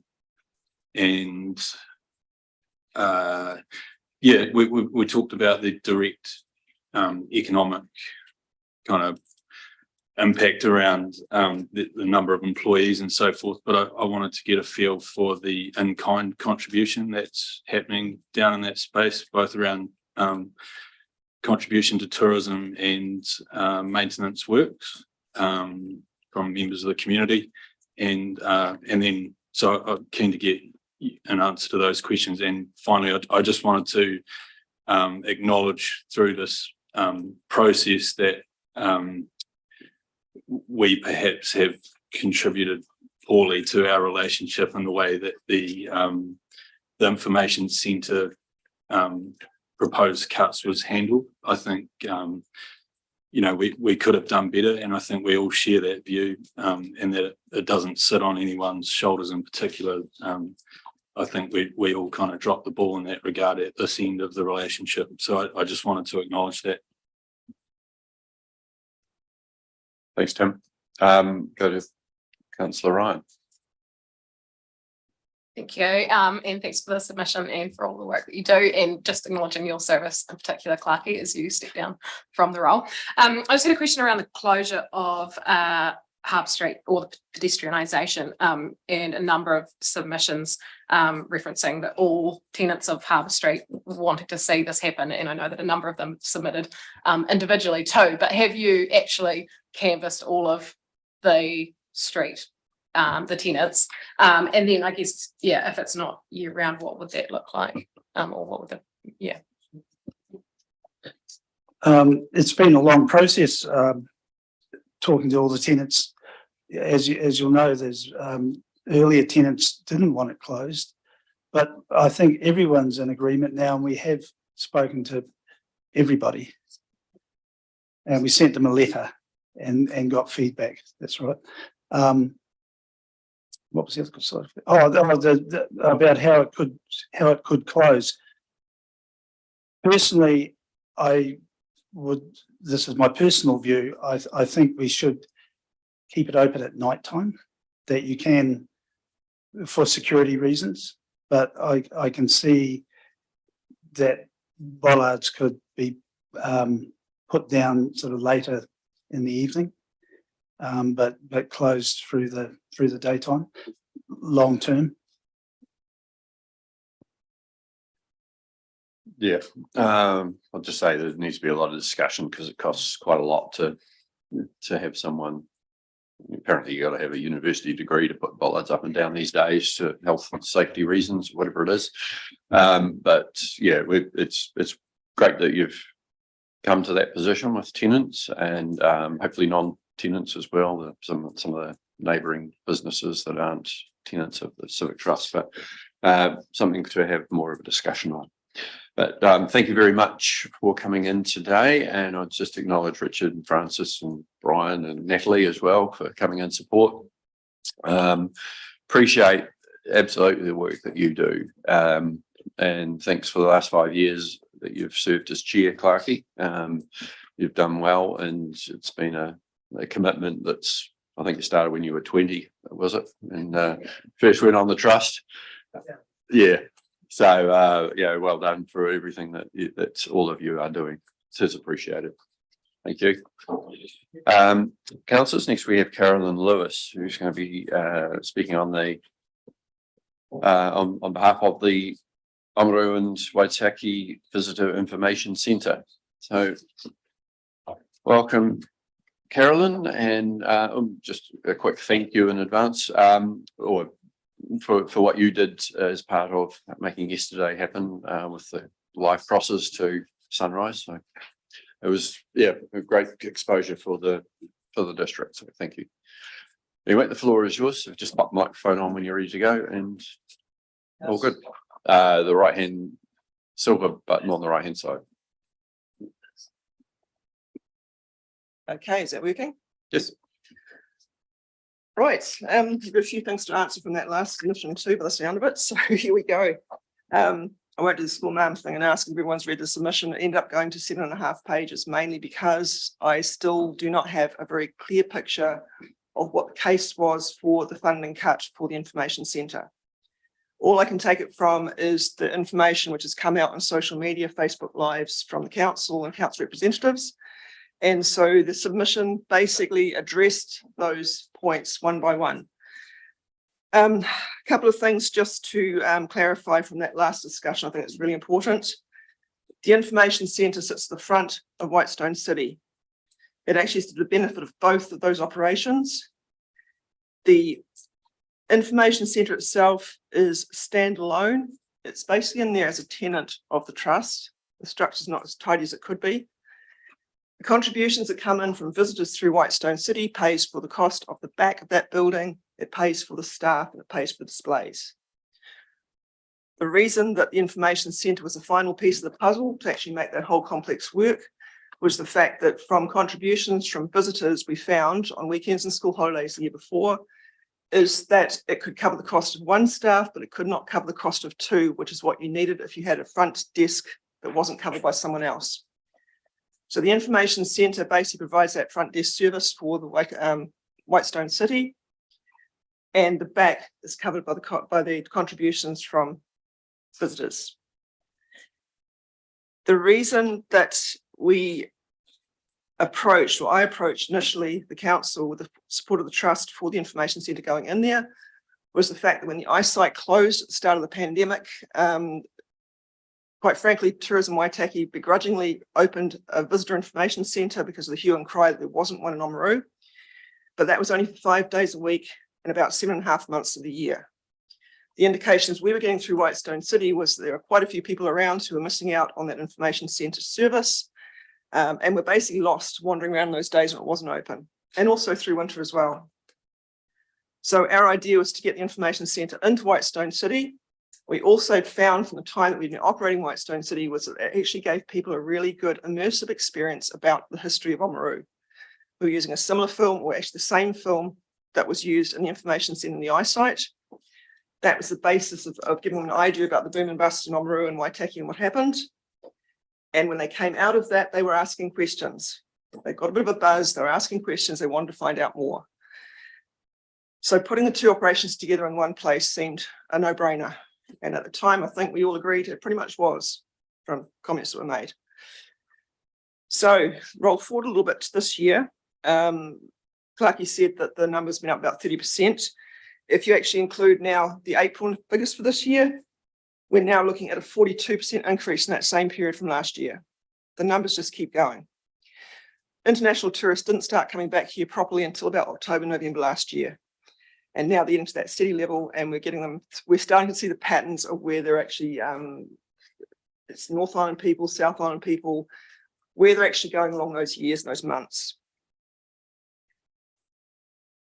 I'm going to go back to a couple of things that have been said because I think this needs to be addressed directly. And what I'd call is some of the reckons from the last few weeks that have been on Facebook and social media. One of the first one was that we reckon that everyone gets their information online now. I can tell you right now that is not the case. The amount of people we've got coming in from overseas who cannot get cell phone use in New Zealand. So basically there's stuff, they have to try and bring their laptops into the information centre to get Wi-Fi if they're trying to find anything. The amount of people who do not use apps and cannot find the information they want online, and the amount of people who've actually come away on holiday, and one of the things they're trying to get away from on their holiday is online presence. So we get a lot of people wanting to know what there is to do in town. And the biggest thing is they've heard about Oamaru from friends or family, or they've seen something amazing online about Oamaru. They've been told to visit here, but when they get here, they're just blown away. And the first thing is, what can I do? What is there to do? This is amazing. And I think we sometimes forget that when we've lived in town for a length of time, that what people see with fresh eyes is very different than what we see every day. The other reckoning was that funding isn't giving us good value for money. And that was done in a very, very crude per person, per visitor breakdown. That breakdown was actually for last year. The figures we're running at now and look like they're going to be consistent for the whole of the year is down about $4.50. But still, that is a very crude reckoning of what the actual return on investment is. Now, as I said in the submission, we haven't got a fully functional RTO here that can do the full assessment of cost benefit. So basically, we're in a situation at the moment where we're pretty much relying on anecdata. We know from the people we're talking to that we're encouraging people to stay longer, to see more, to visit again. The other one that came out in one print thing was there won't be an economic impact if the visitor centre closes. I believe what would happen is for a few months, you wouldn't notice it, and then you would. People are trying to find out what they should do here, not just what they could do. Talk to the moteliers around town, have a listen to them about people staying longer than just one night now. There's a whole lot of evidence out there, but the problem is, again, we haven't got a fully functional RTO to actually collect this data, which is not helpful. Basically, the people who are coming into us, the majority are free independent travellers. Most of them have actually not made their plans more than about 24, 48 hours in advance. They know when they're flying into the country, they know when they're flying out, and a lot of them in the middle is actually quite flexible. In fact, we've actually had to warn quite a few people that you can't just arrive in New Zealand and expect to wander up to a town, get accommodation, get a meal, and go see what you want to see. They aren't planning as far ahead as they used to. That can be a problem. They don't get the service that they want to in some of these places.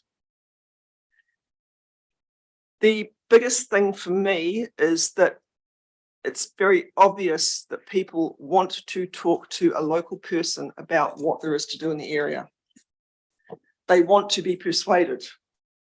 And one of the biggest things we do is look very strategically on how we can persuade them. If they're coming in on a Sunday, okay, everything's open here on a Sunday, but tomorrow, this is what's going to be open, this is what's going to be closed. Plan your trip around that. Can you spend another day going out into the Geopark area? Well, if you can, here's some places which are within a really good, easy day drive. There are all sorts of ways to actually get these people to have a better experience of the Waitaki. I was frustrated to see in the report that the staff sent to councillors breaking down the submissions to find that we had a almost dishonourable mention at the end where it said there were 54 submissions in support of the information centre, and the paragraphs below made it sound like it was only people from the trust and associates and tenants, almost like it was a vested interest. They are the only people that actually knew about this funding cut, apart from the information in the newspapers. And as we know, we won't go back over how it happened, but I suspect that if you actually put it in the document as was supposed to happen originally, you would have had a much different and a much wider submission base. As it was, the people who submitted were the ones who basically had a strong connection to that area. And there's absolutely nothing wrong with that. Just following up on what Clarkie mentioned about the strategic direction. I have the same one. The same thing. It's providing a better voice for the Waitaki. It's providing a service which is resilient. It's providing a place of pride for the locals as well. We're getting locals coming in there. And as I said before, the information centre and Whitestone City are separate but together. They're actually benefiting each other. The fact that we actually have this amazing, I won't say purpose-built, it fell into our laps, information centre, interpretation centre with a buzz is what a lot of other places in Australia and New Zealand spend a lot of money on trying to develop. Have a look at Pinakaiki for a start. We've actually got something which tells the story of heritage in this area, which gets people thinking about it, which actually gets them bring their friends and family back to come through. At the end of it, they're asking questions, they're wanting to find out more, and they quite often want to either stay longer or come back.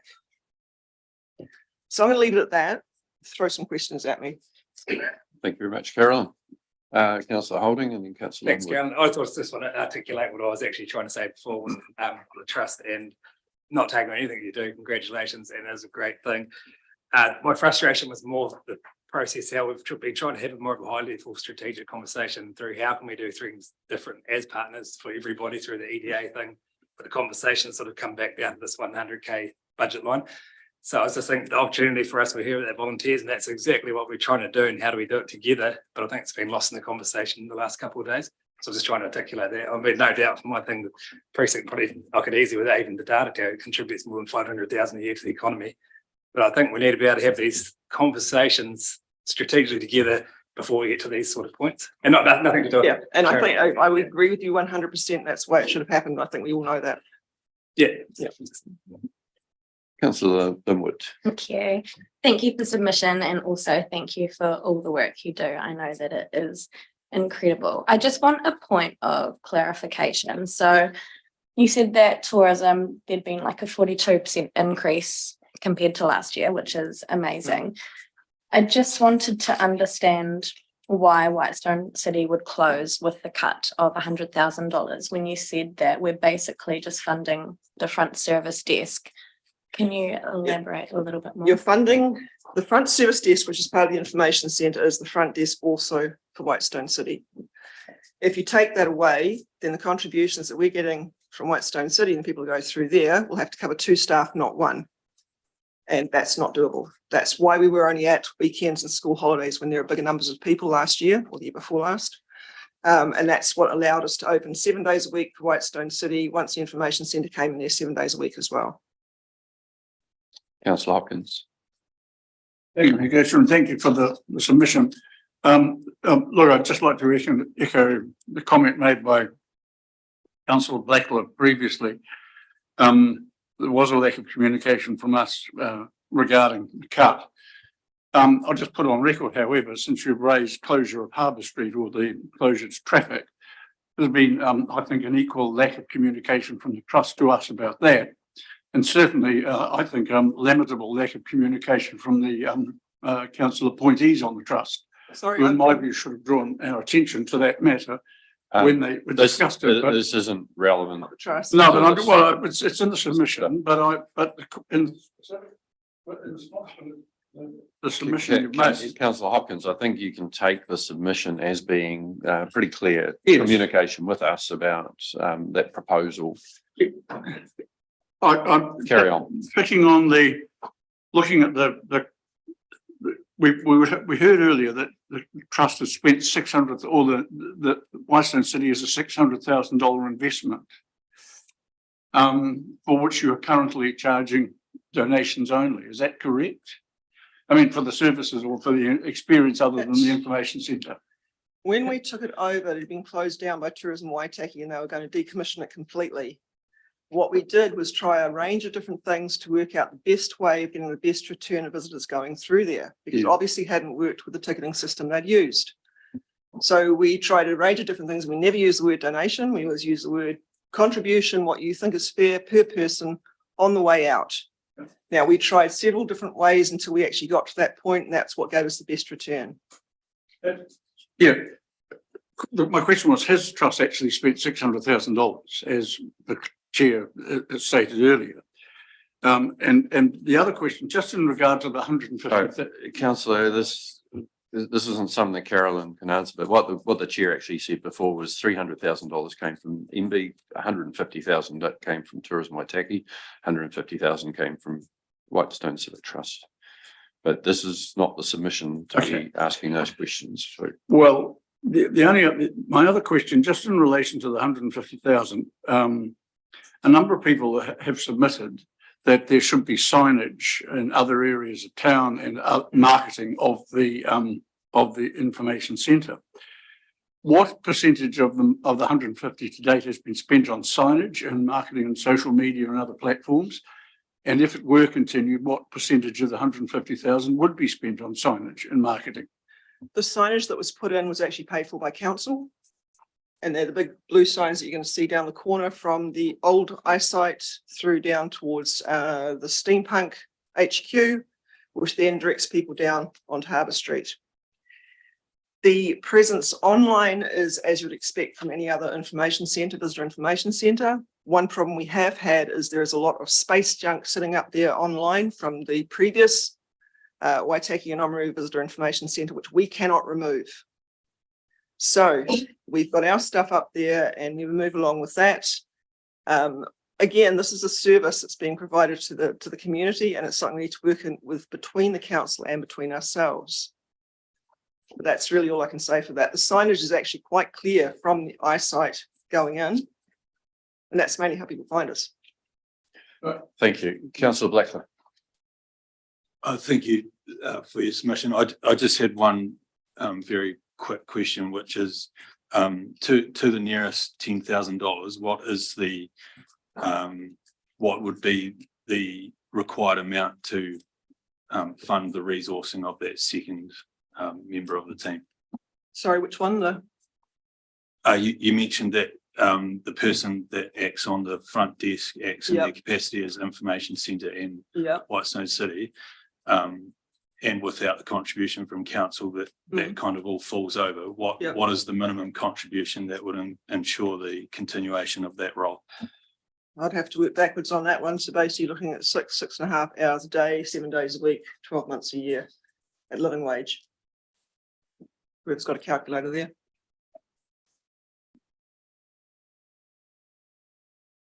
It's about 50, 55. 55 for 12 months, 7 days. Well, It's going to be living wage. Yeah. it's based on We're 40 hour a week. Yeah. Yeah. Okay, any other questions? Thank you. One more You got point I'd one? like to Yes, raise. There was one other figure that came out of the blue very recently about we only paid $50,000 for the Visitor Information Centre when it was down in the corner. It was after it was the eyesight. No, just clarify that. We've clarified it before. That's how much less we paid Tourism Waitaki when they stopped doing it. They needed, it wasn't the full cost of it because there was a bunch of overheads that were covered, and so. No, so that's good to hear that it's being clarified. Yeah. So just do want to make sure that that's very clear. It was the difference really. That was how much we were able to deduct, but then end up paying 150 to provide the same thing. Which is not your fault. That's just the way it worked from the dollars. Anyway, no, thank you very much for coming in and answering questions as much as possible. And you know, that word of mouth we know is very important. And I think probably just to reiterate, it's just how effective, how many people you're getting to, but really positive that you're up 42% already on the same months last year. So we look forward to hopefully seeing that continue on. And it would be really good to get an economic study done on the precinct overall and on that service about what value does it add. You know, for every person you talk to, does that mean there's $100 more spent in the district, for example? So that's the sort of study which would normally be done in an RTO. Yeah. Maybe a consultant. Yes. Thank you very much. Okay. Excuse me, Gary, can I Yes. just Yeah, sure. Grab a seat. Councillor Hopkins, just regarding the pedestrianisation and the closure of Harbour Street, the Whitestone Civic Trust have been working with the Roading Department of Council for the last year on that proposal. Well, I'm frankly surprised that matter hasn't been brought to the council elected members' attention, and that is a matter. There is a lack of communication. It goes both ways. And if that is indeed the case, I'm surprised and we'll be asking more questions. Councillor, you're sounding really grumpy there, and apparently they've been communicating with council. And if they've been talking with council, I think it's reasonable to assume that we are one organisation and we might know about it. But having said all of that, I'm personally very supportive of the discussions that have been had, because it's been something we've been trying to do for a considerable long time. Unfortunately, some personalities got in the way last time, and it sounds like it's making more traction. There's going to be some legalities to work through, but we can actually hear from our roading team on where they think that sits and how we can make something happen. Fingers crossed. Anyway, welcome, Katrina. Please take a seat, and thank you very much for making your submission. Katrina McLaren from the Criterion Hotel and Casanova House, and many other entrepreneurial things that you do. So welcome, and when you're ready to go, just press the button for the mic. My thanks to the elected members and His Worship for the opportunity to speak today. I would like to address 2 points I have made in my submission in response to the Waitaki District Council's annual plan. Firstly, the proposed funding cuts to the Oamaru Visitor Centre and the resultant domino effect of the potential closure of Whitestone City. As a ratepayer and a tenant of the flagship building at the entrance to Harbour Street, I see firsthand the importance and the significant role the Oamaru Visitor Centre and Whitestone City plays to the street and the greater community. Whitestone City is currently the only destination experience offered in Harbour Street, which showcases the rich cultural, financial and historical role this area has and continues to play in the ongoing economic development of Oamaru and Victorian Precinct. I have grave concerns the proposed reduction in funding from council will force the closure of this site and thus the valuable role the Visitor Information Centre provides in not only promoting the Criterion Hotel, but also like our restaurant at the historic Casanova House, not to mention all the food, accommodation and activity providers in Oamaru and surrounds who employ local people. We keep saying we want Oamaru to move into the future. For this to happen, you need to give visitors a reason to turn off the highway and make information accessible for those experiencing the town with new eyes. So many visitors have no idea what exists in Oamaru and the greater region. By reducing funding to an untenable position, council not only hurts Oamaru businesses, but the wider Waitaki region. When tourists stop in Oamaru, who is going to tell them about Tocha Estate, the Maori rock art, the clay cliffs, elephant rocks or Moriaki boulders? It is short-sighted to think that shop assistants and teenagers working in hospitality venues will have this knowledge or the inclination to want to help visitors out with information. The 22,000 visitors who called into the information centre in 2022 and the year to date so far 13,000 are spending money in this town. If every one of those visitors bought a pie and a coffee at Harbour Street Bakery for say $12, paid an entrance fee to Steampunk for $10, bought a souvenir for the main street for $15 and spent $37 per person, that's $814,000 into our local economy without accommodation or dining. It may be hard to put a definitive figure on what domestic and international tourism brings to the area, but I certainly know we feel the result when they don't visit. Reduced and winter trading hours, scaling back of staff hours, and in some cases closure. Just yesterday, Australia's biggest breakfast program, Sunrise, with a viewership of 1.2 million, chose to operate out of Whitestone City. We, along with other buildings, were featured. How can we put a value on the exposure this generated for the Victorian Precinct and Oamaru? If these places did not exist, what would be the draw card? As Sunrise had many options to choose from, and that is what they chose. This should be telling in its own right. I fear the lack of funding from council to the visitor centre will result in a scaling down of operations and thus force its closure, with the lack of visitors having knowledge on where to go and all the experiences on offer. How does a restaurant sitting in the oldest stone building in Oamaru survive, hidden in the north end in the residential area of Oamaru? My second point, I would respectfully request that council consider the Oamaru Whitestone Civic Trust submission that Harbour Street be closed to vehicular traffic. It is time that Oamaru moves progressively forward in its thinking and how we encourage locals and tourists to interact with one of our most significant landmarks. Firstly, safety. With the invention of electric cars, it is no longer safe for pedestrians to meander down the road as they get lost in the splendour of the historic buildings. They don't watch where they're going, and as you can't hear electrical vehicles, it is an accident waiting to happen. I have seen this on many occasions where people have been caught out unawares of vehicles and have stepped out onto the road to take images. In today's environment, it is a safety and liability issue. Who would be held accountable for a death on this street? Secondly, all of the tenants are trying to create a destination with Harbour Street, and for that to happen, we need to be able to utilise the street permanently in the same way this has been done for past festivals and events. We need to establish outside dining, seating and family-friendly zones, similar to that seen in Christchurch CBD and the Octagon in Dunedin. It is our intention that we bring Harbour Street a festive atmosphere at the entrance, which encourages locals and visitors to utilise the street during the day and in the evening. We see permanent road closure not only benefiting hospitality-based businesses, but also retail who have the opportunity to take their wares to the road and to help create an appealing atmosphere for all to experience. We believe the closure of Harbour Street to vehicular traffic will go a long way to bringing Oamaru into the future by creating an area which is alive, full of activity and buzz. Council should be taking on board the opinion of their tenants. We pay for the space, we pay the land rates, and our livelihoods are directly tied to what occurs in the street.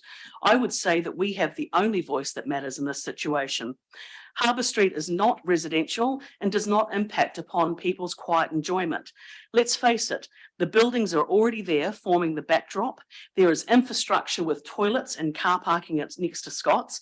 It makes sense this area continue to be developed as a destination with the entire street, the experience. I would have thought most councils would be envious of the Waitaki District Council for having this resource already at its fingertips. Thank you. Thank you, Katrina. Councillors, any questions? I think you've said it all. I do have a question. How was the feedback from Australia yesterday? Very, very good. From what I can gather, they were blown away. The crew just could not get over the fact that a place like this exists in a location that it exists in. They were really supportive and they were actually really happy, which was quite unusual that I noticed, for their images to be taken, for us to use that on social media. They were more than happy for us to continue that exposure outside of what they were doing with their program back in Australia. I think the feedback's really, really positive, and it only goes to highlight why people like myself come to a town like this, in a small town in New Zealand, because we have such a rich diversity of infrastructure that nowhere else has. We should be embracing it wholeheartedly and developing it. And that was certainly the impression I got from them yesterday. I think they'll be back. The presenters fall in love with Q Waitaki wines, another great thing in our region. So I've hooked her up with the owner. So she might be getting a shipment over there to Australia pretty soon of some rosé as well. So it was really good, really positive. And they enjoyed the food at the Criterion, if I can add that as well. Shameless exploitation. The Tourism Waitaki didn't take up the opportunity for you to be making a pavlova like I suggested. So I thought that culinary Kiwi masterpiece would have been wonderful. Gary, I didn't want to enter into a Trans-Tasman war over who created the pavlova. I was going to stick to what we do best, and that's tourism. Yeah, friendly rivalries in there as well, I think. But anyway, very much so. No, thank you very much for your submission and yeah, everything that you have done to bring enterprise into Waitaki. Thank you. Councillors, I'm not sure if we've got next speaker there yet. Yes, okay. So on to Dan Lewis. Next submission. So wait for him to enter the building. Morena, Dan, and warm welcome to you. The other one. Right, there you go. Well, it's been a while. It's been about half an hour. There's a 50-50 chance we're going to get it right. Never mind. Theoretically. Oh, so good to floor go. is yours. Morena, good morning, and thanks for making time available for me speaking to my submission in favour of additional funding being approved for the proposed Waitaki Sports and Events Centre. This facility is extremely important to our community, and we should do all we can to ensure it's properly funded, fit for purpose, and an asset we can be proud of.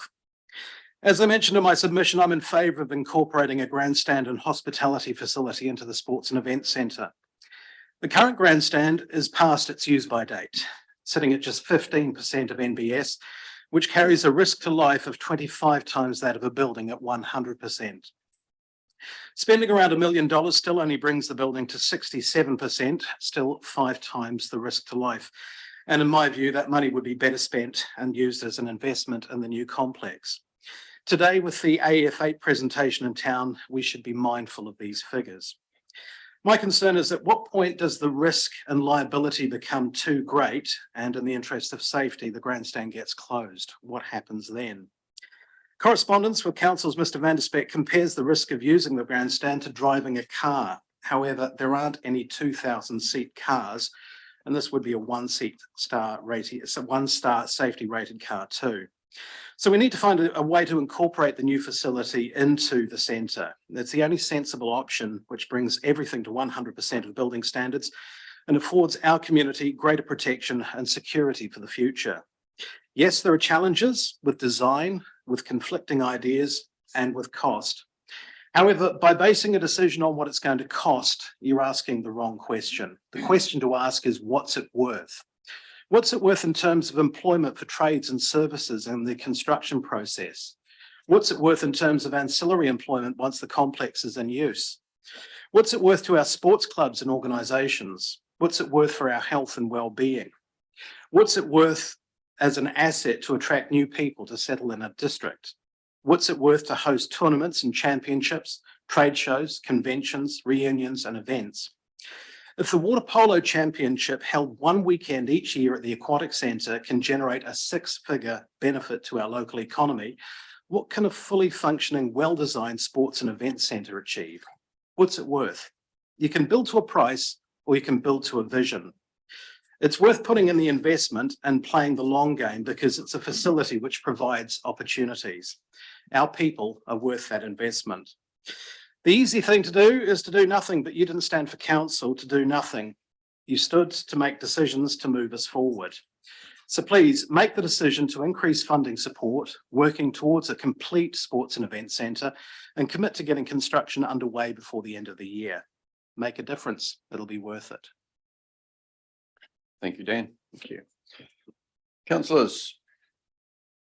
Councillor Cowles. Thank you, Dan, for your submission, and yeah, well read and written. I guess when you're talking about the hospitality side of stuff and then the grandstand, you know, what is your vision around that, and you know, what possibilities could that be used for? I've seen other event centres around the place, and having a space that can be used for multiple events, having a facility which you can host conferences, you can host corporate events, you can host sports events. For me, that's a key part of it, because if we're talking about a sports and event centre, you need to have the space to host events. Size-wise, again, things are based on a budget to a degree, but also they need to be fit for purpose. And, you know, again, it'll be interesting to see what designs come back from these three groups who are doing the designs, what they come back with. Councillor Hopkins. Thank you, Mikesha. Dan, just very quick question.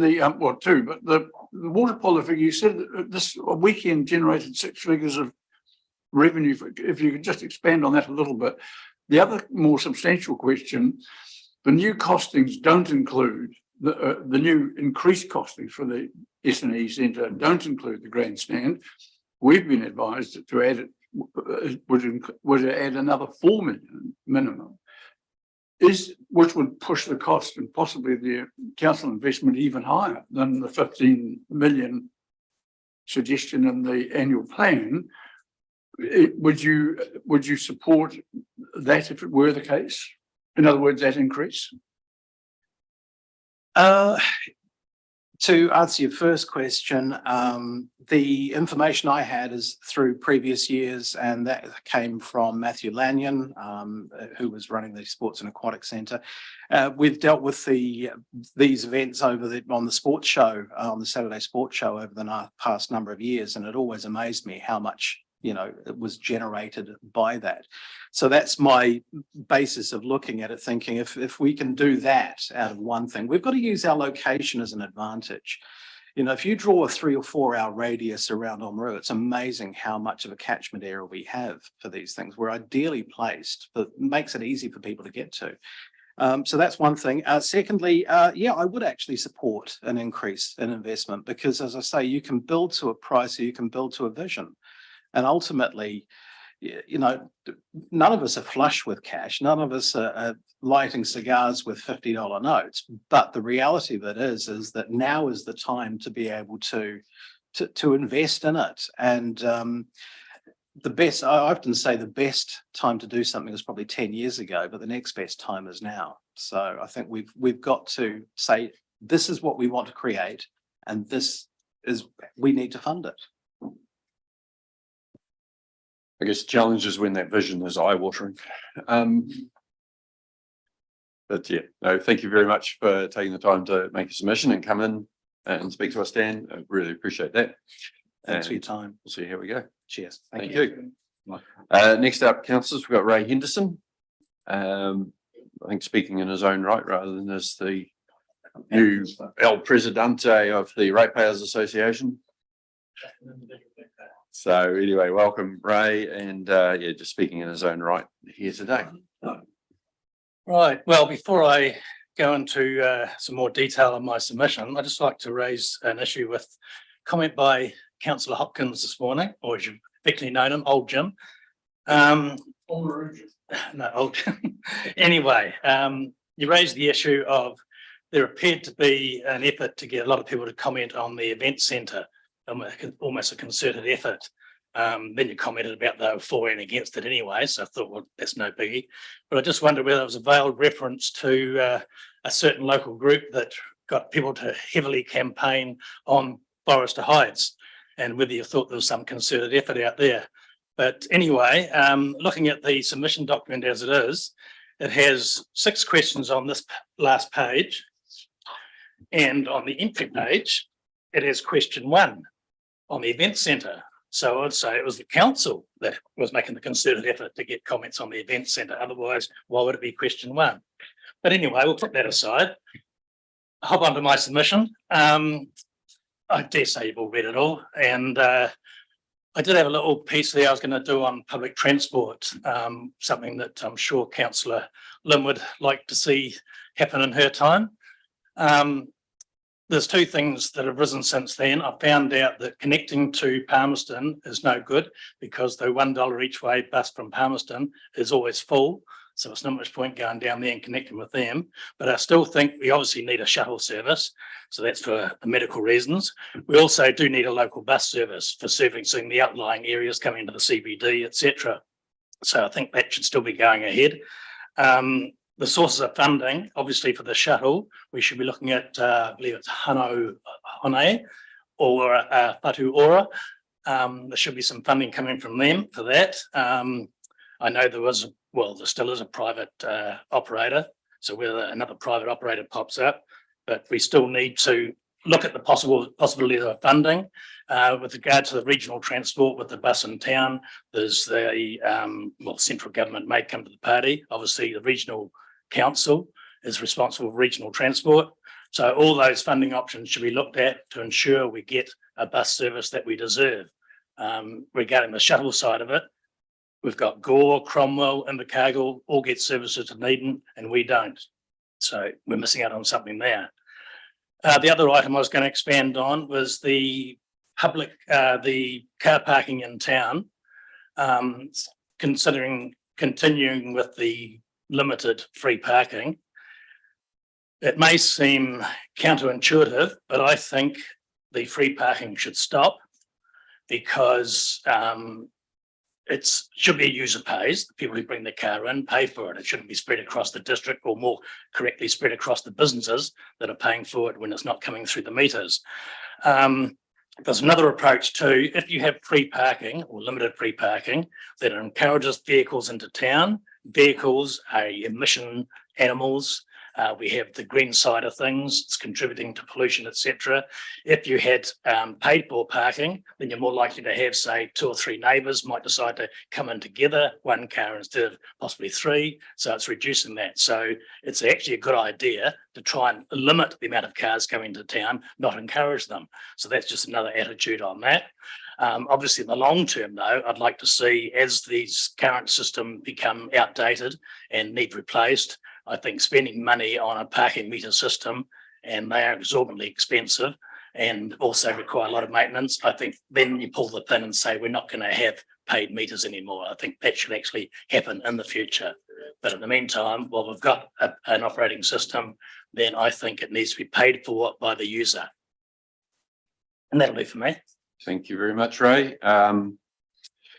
Just very quickly, there is one reference in your submission where you've referred to the CADIC loan having been lost. It's not lost, it's full expectations that it will be repaid and including interest along the way. So yeah, just So make sure that's clear. That's something else I have become aware of since I sent that in. Right, okay. But I did say lost in a quote, so it wasn't really.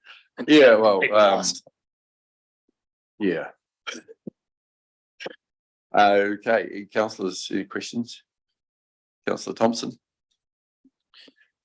Thank you, Ray. I just a little bit of information for you around transport, because I raised this issue at the Otago Southland Transport Forum last Friday, and did get support from around the table. The fact that the population of Oamaru is possibly heading towards 30% based on superannuitants.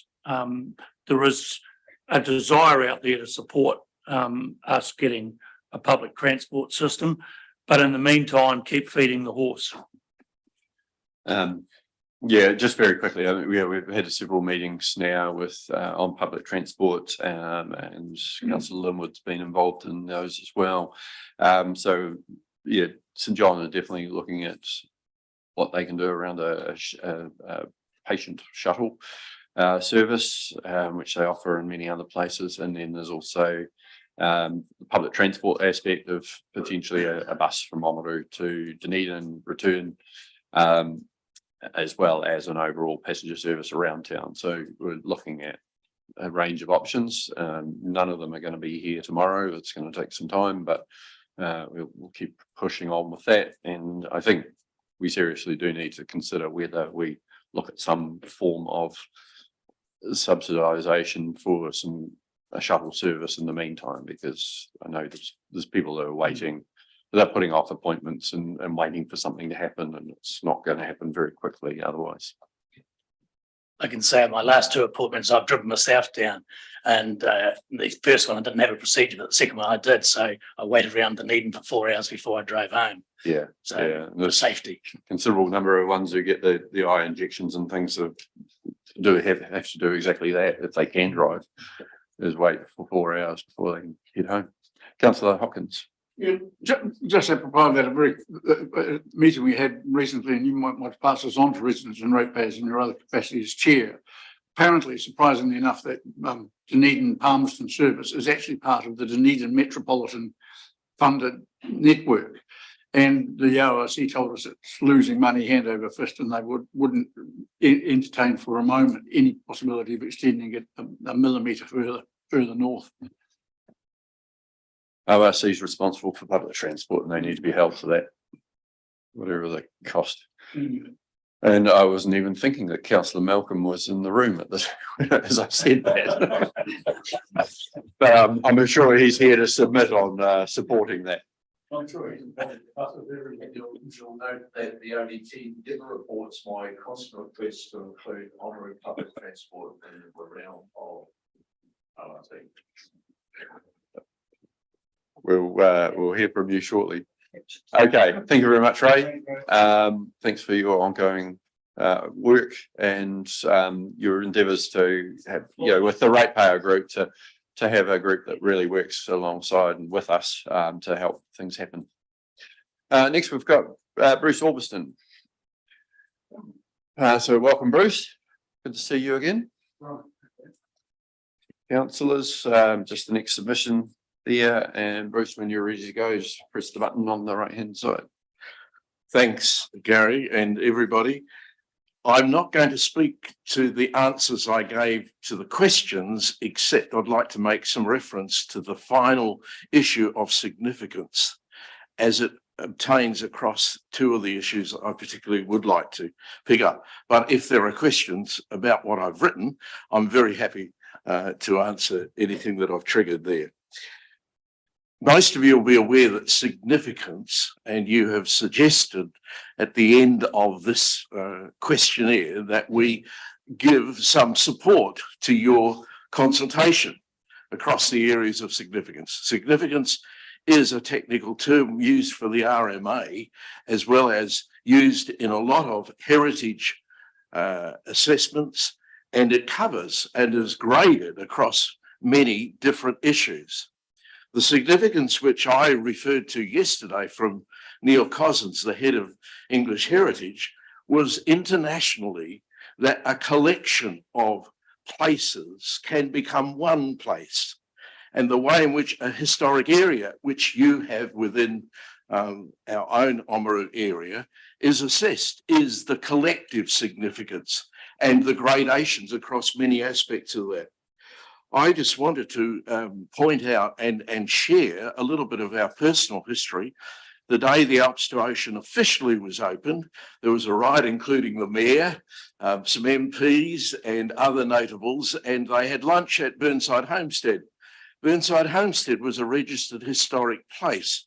It was part of the development. We were part of those who invested in the Alps to Ocean.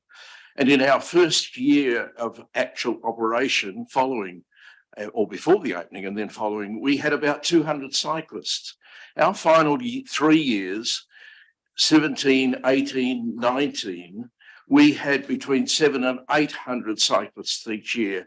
And at the point of a little vanity, I think it actually ended, we were the top hosting place, accommodation place for Alps to Ocean. The significance of Alps to Ocean has been recognised internationally. There are 70 publications, according to my best information from Heritage New Zealand, which have now identified the Alps to Ocean, the Waireka Valley, going right back out to Mount Cook, Alps to Ocean. That has got collective significance. And my submission to you in your annual plan is please recognise how many of the shop windows, which might be a little an accommodation venue, or maybe your Whitestone City, or maybe one of the businesses that actually specifically caters for those who are of this collective experience. And I do believe that the Whitestone Civic Trust has not been adequately recognised by us as a community for what it has done and generated. When I was on this council, 95 to 2001, I specifically kept count of the businesses on Thames Street and surrounding areas that were vacant. The average, my 6 years, was 27 vacancies. There were 4 dead areas within the CBD. Every one of those dead areas is recovered, and there's a one very small one up there near the corner which has opened up a little bit. It's the only place, and your average number of empty premises is about 8 to 10. Humber Street. Look what Kevin Murdoch has done at Lower Wansbeck Street. T Street, there's no commercial space available. And I know people who've come into this area, I've been, if you like, party to and shared with and encouraged. And I want to say the Whitestone Civic Trust return on investment is far more significant, to use that word, than we've given it credit for. The current loan, I believe, should be seen as an investment that you give into the place. I'll give you one example, hopefully 2 in my final half minute. I went into one of our leading retailers and he told me he'd had a German small minibus stop and he sold 12 pairs of shoes. He said, I don't get anybody locally who comes in and buys 12 pairs of shoes. And then on the other hand, the last hosting we had of a meal was of a group of motorcyclists whose average age was near 80. I couldn't believe it when they got off their motorcycles and took their leathers off. They sat at our table. We found there were 3 nuclear scientists and 3 Harley Street specialists in that group.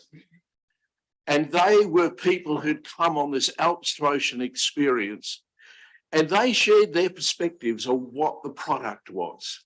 And I can simply say that when we finished up 3 years ago this month, we knew that the product had become significant.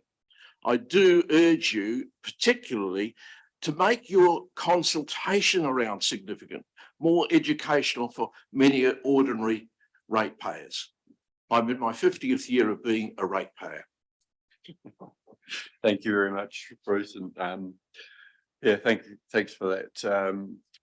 The comments you've made there. Do we have any questions, councillors? Stun them into silence. That's great. Fantastic. Thank you very much. That's fine. Is it important, councillor? I can do it. Okay. Right. Thanks very much, Bruce. And yeah, hard to believe it's been 3 years, to be fair. Okay, next we've got another repeat offender, Zim Sherman.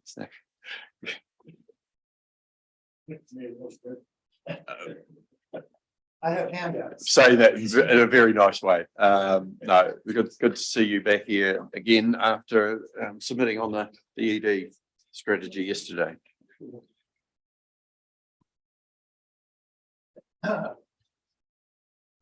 First up, I just want to say that you guys are amazing for sitting here day after day and listening to us talk about everything that we want to talk about. What I have to say is going to make you uncomfortable. It makes me uncomfortable, and it's certainly not going to endear me to anybody in the real estate industry. When I first moved to this area, I thought Oamaru is absolutely perfect. The only problem with it is that it's going to fall into the ocean. And that's what I'm going to talk about. The interim guidance on the use of new sea level rise projections was released in August of 2022 by the New Zealand government. It requires councils to consider sea level rise when planning for new construction and redevelopment. It specifically mentions its application to National Policy Statement on Urban Development, which was one of the questions that you asked about in this consultation. Areas of intensification must be selected so that they are not potentially affected by any sea level rise scenario over the lifetime of the development. And that's a quote. This policy and the associated data specify that Oamaru should plan for a 1.67 meter sea level rise in the next 100 years, 2.1 meters by 2150, 3.3 meters by 2200, etc. And I've reproduced some of the plots that I got from the actual data source there. Planning for sea level rise requires estimates of future coastal erosion, of course, because those are linked. Studies conducted elsewhere have possible application to this area. For example, California's geological mix of aeolian and alluvian sediments with limestone is similar to our own geology. So applying that, extensive studies of California's coastal erosion found that cliffs recede at about between 47 and 170 meters for every 1 meter of sea level rise. And dunes recede at between 122 and 265 meters for every 1 meter of sea level rise. These ranges are averages, they're not the extremes. The extreme cases for cliffs are about double what I just cited. The extreme cases for dunes are about 40% higher. Our coast resembles something between a cliff and a dune, so it's reasonable to expect that the actual coastal recession will be somewhere between these numbers. And I worked it out. In the past century, sea level has risen about 17 centimeters. If you do the math, you figure that this would correspond to roughly 25 to 40 meters of recession. And looking around between Waitaki Boys and the old coast road, that seems to be commensurate with what we've observed. I use the above figures to estimate our coastline's future position, and it's not good news.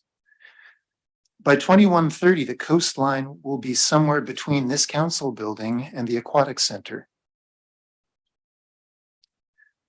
Sometime between 2130 and 2150, Tam Street will become impassable south of Nen Street. Between 2150 and 2200, the intersection of Eden Street and Reed Street will be lost to the sea. The magnitude of this problem is obvious. Coastal armoring has helped in the past, but the anticipated sea level rise is 10 to 20 times what we've seen so far. And for this reason, Policy 27 of the New Zealand Coastal Policy Statement discourages hard mitigation techniques such as coastal armoring, breakwaters, etc. Retreat is the favored option. In short, Oamaru will need to move. So the following topo maps show that the land's elevation, housing on South Hill will be relatively safe. This is also true for the areas west of town. The CBD will be underwater. So according to the ministry's guidelines, Oamaru should not intensify its urban services, as those urban services will cease to exist. It's a better use of resources to focus construction efforts elsewhere. New urban services could be built inland, perhaps at Alma, Deborah, or Weston. The state highway and rail corridor must also be rerouted away from the coast. A new bridge over the Waitaki could be built at Ferry Road. The old bridge will be lost to the sea. This new location aligns with a natural valley near Peebles, which features better topography when compared to Horse Gully Road. This new travel corridor follows an easy path to Enfield, and through traffic continues southward. Main access to Weston and New Oamaru, which could also be called Garytown, would be via the Enfield-Weston Road. Sorry. Perhaps Zimville, maybe. So this new major highway through the Enfield Valley would violate the National Policy Statement for Highly Productive Land, which specifies the need to preserve high-class soils, but it may be our only option. Qualification here, I am not a geologist. The submission is not a scientific prediction. It's only intended to illustrate the magnitude of the problem and to focus this council's attention for future planning and discourage wasting our resources on intensification. In creating this presentation, I used academic resources that were easily available. My calculations about coastal erosion are based on California geology. They might not apply here. To investigate further, geologists should be contacted and possibly engaged. It's not too early to plan for this change.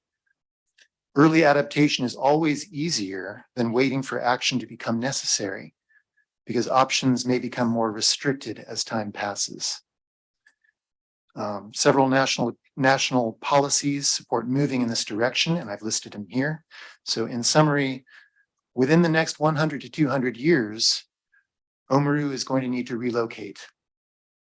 Careful planning will help prepare us for that day, and changing our local policies to intensify housing near the CBD seems to be a waste of time.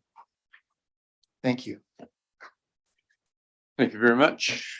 Very sobering presentation. I have no doubt that that's a potential future that we might face, but it is predicated, I think, on not being able to reduce our global our carbon footprint and so forth. So it won't help. Is that yeah? I mean, to me, it's probably a pragmatic approach to things. It's pragmatic, but what the national policy says is that there are several different what they call socioeconomic paths that could happen based on different responses that societies take. And some of those socioeconomic pathways lead to less severe impacts.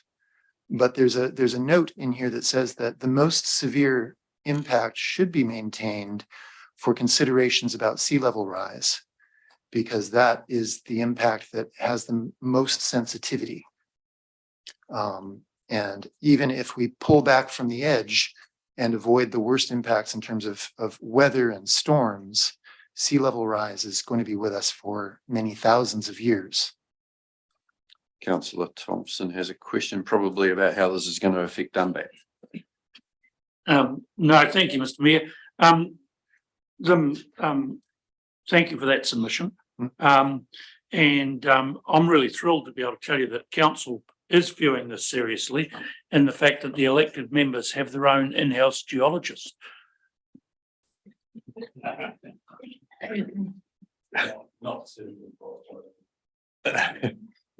Okay. Councillor Hopkins. Yes, and thank you. Look, I've got two questions or concerns. The first one, it seems to me that one could argue that you're using an apocalyptic prediction essentially to argue against trying to solve a current problem with a current solution now, i.e. cheaper and more affordable housing for people who can't afford to pay the prices that currently apply. The other thing is that your information or calculations don't tally with what we've been told to build into our plan. The advice we've had is that there's a half a metre sea level rise likely in this area in the next 100 years, and that the biggest impact for us will be an increased number of sea surges within the harbour. We're well behind time. Have you got a question? Yeah, well, my point is, if indeed those predictions on which we have predicated the plan are correct, then your predictions aren't. So, I mean, at this point, who do we believe? I think you should believe the advice that's coming from central government, and the sources that I've used are printed at the top of the form that I just gave you. Thank you. Councillor Blackman. Thanks for the really well thought out submission. I just wanted to understand, it's on the back of your submission to us yesterday around ensuring validity of modelling and such like. I understand you're talking about the need to establish planning around at the highest end of the sensitivity, but have you, based on your research, is there a clear understanding around the inputs and assumptions and the modelling, and that which give certainty, or what's? There are two graphs at the beginning of the handout. The first graph is what they call moderately certain. The second graph is what they call low certainty, or moderate confidence and low confidence. And the dots that are presented there, the dot that is associated with the moderate confidence says that you should plan for the upper end of what they anticipate sea level rise will be in the year 2130. Keeping in mind that it's possible that that range of possibilities for sea level rise that's shaded there in pink only covers 67% of the possible things that they think might be possible. So 33% of what might actually happen are actually outside of that band. Yeah. Yeah. Thank you. And coupled with the sea level rise, we also have the and you mentioned this in the previously written information around frost shore erosion and so forth. I was interested to understand in your research, have you come across any information that might be relevant to this discussion around the impact of hydrogeneration on the supply of sediments to the coastline for longshore drift? No. And what impact that has in comparison to the sea level rise issue? I do not know anything about that.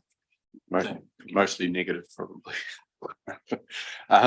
Anyway, thank you very much for another well-researched submission. Really appreciate your thinking on this, and so definitely food for thought. So thank you. Thank you. Councillors, next we've got the Waitaki Events Centre Trust, represented by Adair and a few others it says on here, but we've actually got the whole team. We've got Kevin, Adair, Denise and Deirdre. So welcome to you all.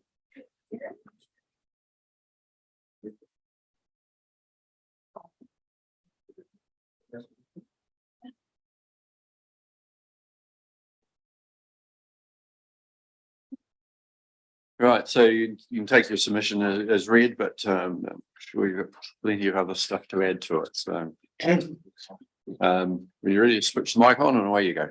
The right hand one. We've just handed our submission out to councillors now. So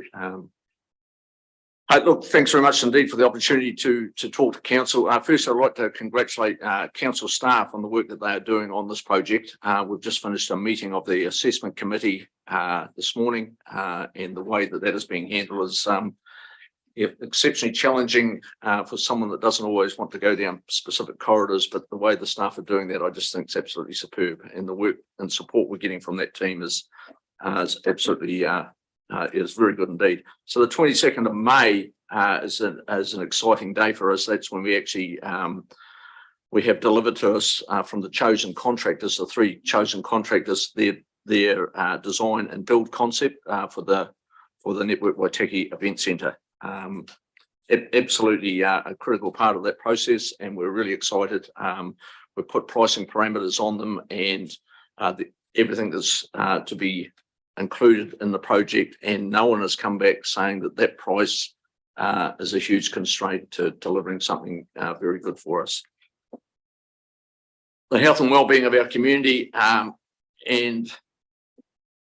the health and well-being of our young people in particular, and for our future, is absolutely critical to the Waitaki district. We look at the great projects that the Waitaki have done in the past: Observatory Hill Industrial Park, the irrigation, the harbour.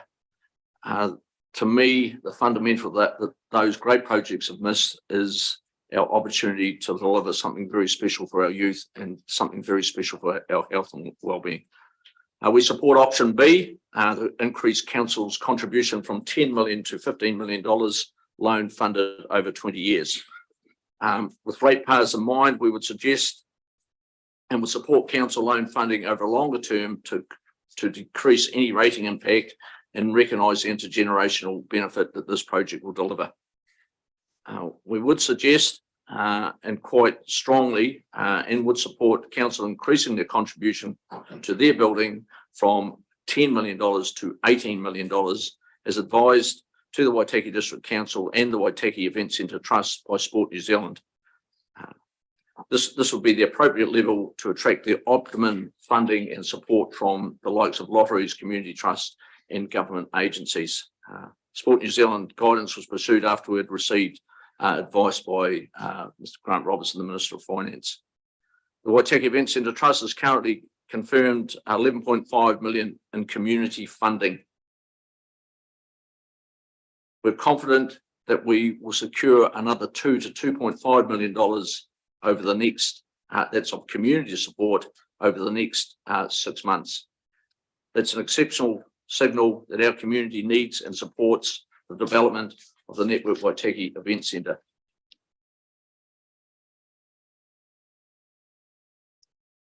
We have done some of our own analysis on the 244 submissions. They've all been read by a trustee at least and glanced over by other trustees. Option C, discontinue the event centre project for increased costs. Again, one thing about the current market, and we're seeing in the business and commercial sector, is a steadying of prices of construction, a far greater ability to gain supplies, and an international trend for shipping costs are now back to levels prior to COVID. So we're actually hitting a very good time to start a project. Those who selected option C were not all against the project, and you'll see from submitters, your verbal submitters alone, that reflect that we believe there's issues that through sound management and greater information we'll be able to allay their fears. Issues presented with the build time, it's too small and only catering for a small number, and the funding model. So I think those can actually all be sorted through. All submitters to option C were individuals, whereas option B included community groups and organisations representing a significant portion of our community. So that's a fact that I don't believe in the analysis of the submissions has been represented. Option A, proceed with the council contribution of $10 million as committed in our long-term plan. Only 2 submitters in group A and option A were groups, that being the Presbyterian Support and the Waihemo Community Board. I'll look after their buses. This fact is not represented also in the submission analysis. We got some sound advice from those presenters in these submissions, which included ensure value engineering, get it built, seek additional funding options, and happy with option B, providing it does not increase rates. So perhaps a longer term for that repayment period may do that. And we're certainly going through the value engineering component of it now. Option B, which we more than 100% back. Option B, to increase council's contribution from 10 to $15 million loan funded over 20 years. 55% were in favour of option A, and 74% of all people wanted the project completed. So again, a very strong signal through that council process.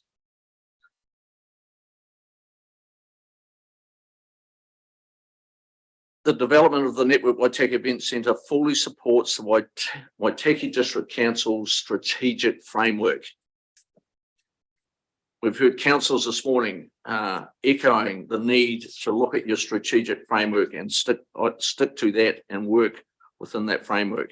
We believe one of those are empowering our people and place to thrive. The new centre will develop community pride and purpose, allow groups to encourage others to visit our district, and be it through cultural festivals, national conferences, sporting competitions, or just knowing we have something real special. The people will be here. Where else, if we don't build this centre, will we hold UNESCO's Geopark World Conference? A prosperous district, attracting new opportunities, supporting local businesses, fostering a diverse and resilient economy. Every option will be a new opportunity and will support our local economy. Oamaru is ideally positioned to attract all the South Island. Imagination, enthusiasm, and a bit of hard work, and the construction of the Network Waitaki Event Centre is all that we actually need. Quality service, robust core infrastructure and services, community facilities and services we can be proud of. A huge part of delivering the strategic direction will be the Network Waitaki Event Centre. Strong communities, the development of the Network Waitaki Event Centre will initially allow us to bring together our local communities to an exciting modern facility with endless possibilities: cultural, sporting, trade, education, possibly an emergency hub. And as we gain confidence in our facility and imagine, we'll promote those opportunities, our options. The boundaries are just huge. A valued environment, and again, that's one of your strategic directions. So quality, well-designed and fully accessible to all. Network Waitaki Event Centre will promote our environmental possibilities. There are huge demand on council, on its resources, on its funding, on its headspace, but this is about priorities. We believe there is one number one priority, and that is the health and well-being of our community, supporting our kids, supporting our district, empowering our people, and place to thrive. And the answer, a big part of that, is developing the Network Waitaki Event Centre. It's a core community infrastructure. It's a core ingredient to improve connectivity, health and well-being, and it's a core ingredient to promote the Waitaki district. So we simply say, with all due respect,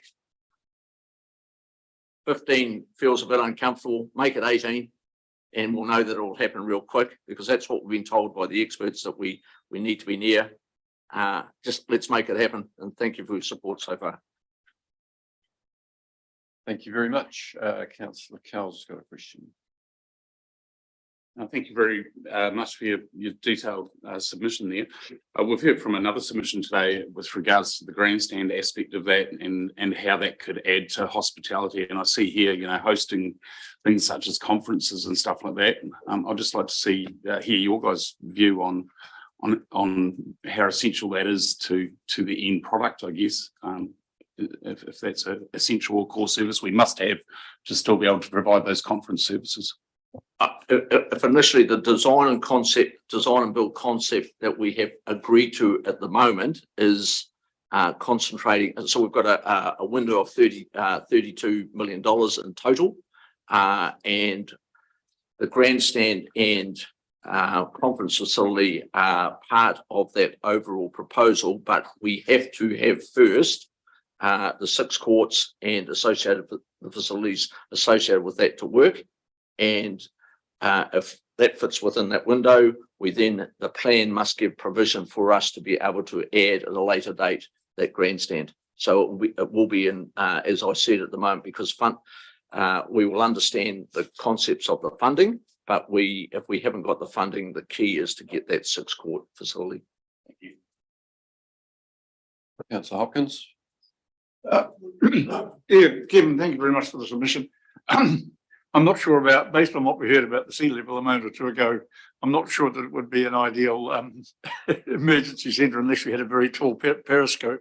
But I just want to try and unbundle what you've just said. So, well, two things. At the moment, you don't, am I right in presuming that you don't have the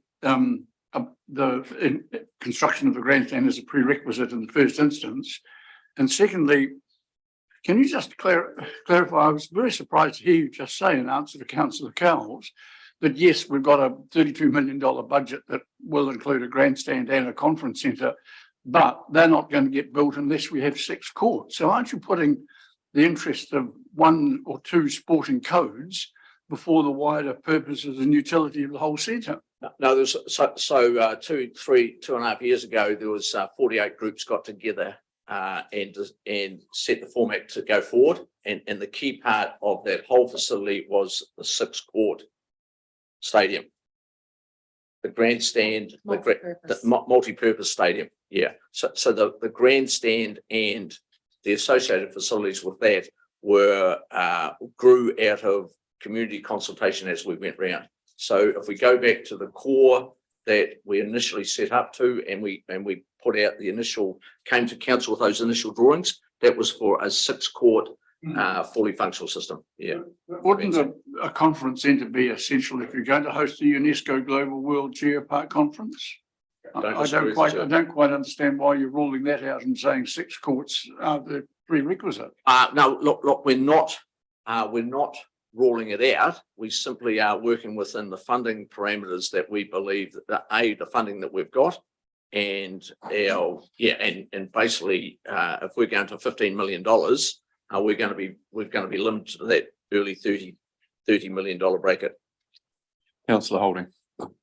Thanks for your presentation. Probably more question for Paul around your stretching out the term of the loan for impact on rates. Probably not for now the answer, but for Deliberations, is there a reason we're 20 over 30, or we'd have to do it now? But just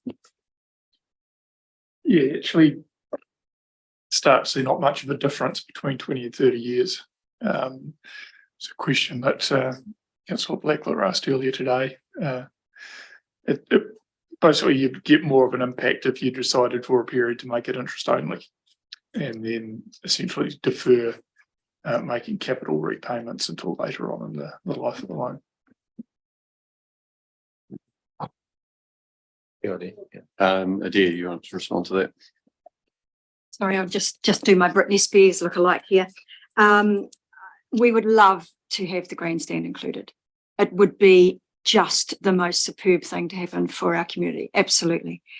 And part of that is, I've already asked a couple of times, but I'll ask again while you're all here, is please go and see it for yourself. There's raw sewage coming up through the floors. There is major construction that needs to be done to that place to remedy that. It is not a simple task. And I know that there's $1 million in a depreciation reserve for it. We're scurrying around trying to find people who will help fund the grandstand, who are very, very interested in the grandstand. But yeah, it's not something we should be proud of. The Highlanders won't play in Oamaru at that facility because they don't believe it's hygienic enough. And we can't get any interprovincial teams to come there. So we have a major problem in there, and we should be embarrassed. If you go and see, and I do ask you please to go and see, we'll open up for you. Rugby will do that for you. Please make an informed choice. That's all we ask. Councillor Percival. Yeah, Kevin, you mentioned a burden on the council, and it's actually a burden on the ratepayers, but that's another thing. My interest is in, it'd be great if we get the money, all goes ahead. My interest is in how you have a proposal to actually cost recovery on the operation on RM expenses. It will be, that's a huge part of what we've got to go forward with also alone. So what do you have in mind for that, and what do you estimate those costs will be per se, as they will gradually increase? There has been a business case done, and look, to be perfectly honest, I'm not familiar with those figures. I'm concentrating on delivering the funds for the community to build the project. But I will say is that the intent of the project was to ensure that the end facility was 100% accessible to all our community. So that we must ensure that there are other communities that have gone this way, that put the price of using those facilities at such a high level that community groups have gone back to the old facility because they can't afford the new one. So look, the structure of how we run it going forward, it will be a council-owned building, but we see now the very successful way that the trust has run the recreation centre. There may be, I believe there's some very good ways of running, and talking with other groups right around the country, there's some very good ways of running these facilities at a minimal cost to the ratepayer. But this is a community facility, and it will be at the cost of ratepayers. Simple. It's called being part of a community. It's called being part of life. It will be our job when we finish it to ensure that those costs are realistic. We've got 20 minutes left to actually have lunch, but Deirdre and then Councillor Ryan. Yeah, we can even chat. I'm sitting here and I'm looking at your poster that says Waitaki, the best place to be. And I'm sitting here and I'm thinking of all of the teams, the clubs, the educational things that we miss out on because our teams, our individuals, our schools have to leave the region to have access to facilities. And so for those reasons, we're not the best place to be. We aren't actually providing for our community. And to have a statement like that sitting in front of us actually pains me a little bit, because we're working jolly hard to make it the best place to be.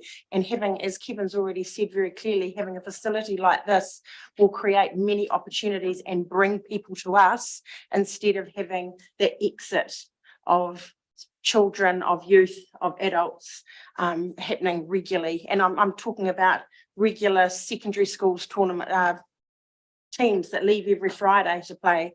I'm talking about our local North Otago senior netball team that have to host a tournament in Waimate. We can't do these things. We're not providing for our community currently. Councillor Ryan. Thank you. And thank you, Deirdre, for, I think that's a point that hasn't really been reflected in a lot of submissions, actually, the cost of not doing it to this community. I was just wondering whether you could expand on, there's a few submissions in there sort of talking about that perhaps community support is waning, or, not enough money has been raised by the community, although I think you've kind of covered that on the opportunities that are coming up. But, from being on the ground, from talking to sports clubs, from talking to the potential users, do you feel that's happening, that community support isn't there, or what are you hearing, I guess, on the ground? Could I just say, on Friday evening, I attended the Wairika and I did. Oh, yeah. we attended. I had my wife with me, so don't check. So the annual COP competition, they have committed 30% of their funding over the next 3 years. From that, there was $64,000 raised, of which we'll get $20,000. The mood within that room, we didn't need a PowerPoint. Everyone was clambering over us to say, well, let's get on and do it. That was the simple word that came out. We've got groups like Rotary. We've got the Vintage Car Club. Well, who would think the Vintage Car Club would want the centre? Well, they're talking about holding an annual conference here that has 1,000 participants. So they do that every year. So they're already looking forward to the opportunity to do that. We are getting approached too from businesses, from individuals, from families who I had one on the weekend wanting to make a significant donation. So, we've got people who are seeing that the momentum is coming. We've got seeing our monthly promotion in the paper and seeing that little thing rise that gradually, and they wanted to be part of it. And I think the more money we actually can generate, the more interest we will have for that. I'm going to have to call it quits here because our 45 minutes are down to 15 minutes for lunch, and it's not fair on staff. So thank you very much for coming in and the work that you are doing. Again, I'll make the offer if we can help with the fundraising. We are here. We want to help. Don't hold us out from that. You know, there's people we can talk to as well, but we don't know who to talk to when you won't tell us. So this is something that's a very much community project, and we are here for our community. We want to make it happen, and the worst thing would be to not be able to get enough money to get it over the line. So thank you very much for coming in today and for the work that you are doing, and wish you all the best, and we'll see how we go with our discussions. Thank you.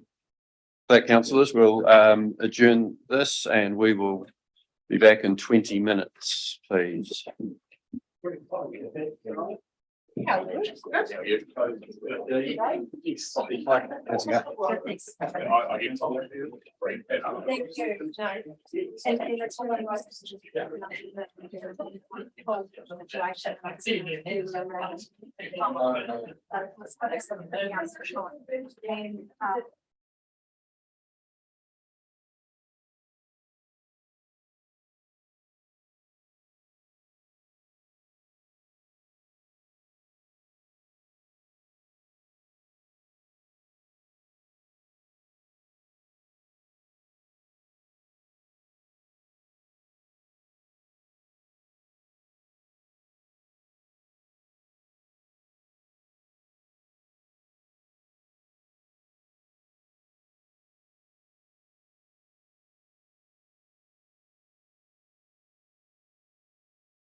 Okay.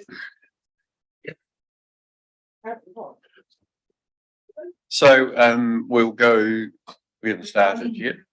We will go to if we go to page 200. What one? No, I don't know. Which 200 is there? On the right hand. I'm gonna figure it out. Go to 233. Like go to page. Just in terms of the. And then put 233. Which will, yeah, if you go to your, I think they call it the kebab, the top right, those three little dots. Sorry, and then go to page and go 233, and that'll take you to page 200. Or page 70 or 260. Yeah, exactly. I think it's perfect.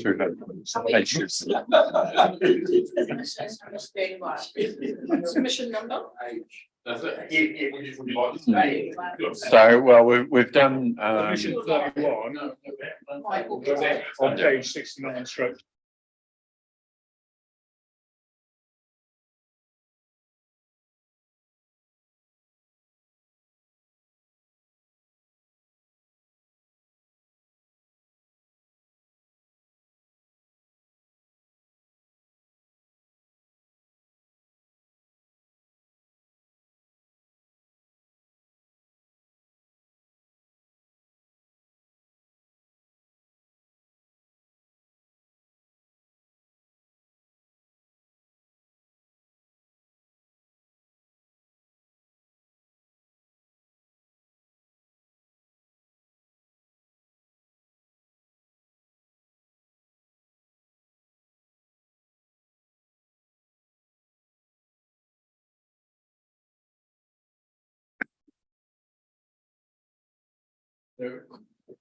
Okay, we're waiting. Oh, you're live now.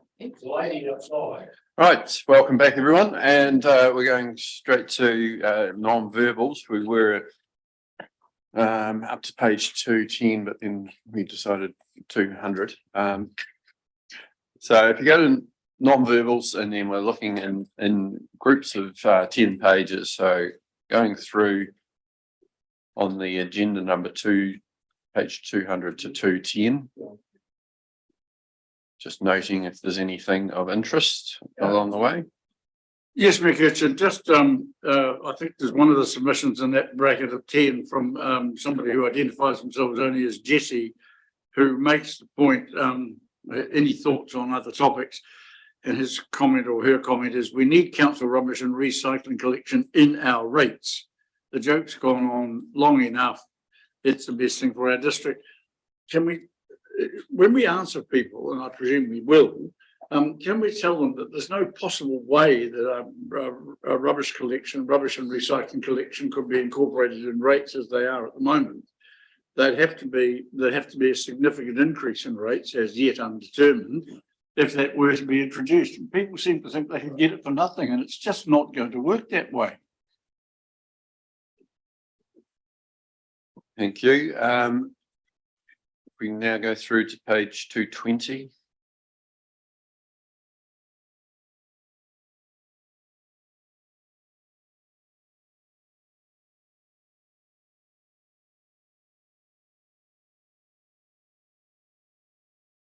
Seeing we're on this in this area of things, we'll go through to page 230. I just note submission number 43, Jane Metcalf talks about as many rural submissions have about tourism and the money we put into it or don't. And what other, we don't have a farmers group funded by the council, or we've got Nozam and East Otago Catchment group and ones like that. It's not doing it for profit, but between them and the biodiversity fund, there are some aspects going into the rural community, and just it's not by any means to the scale of tourism, but it does benefit there. And I think people do overlook that there's a lot of farms that do have tourism businesses and involved with them. So yeah, just a remark on that. So anything else up to 2:30?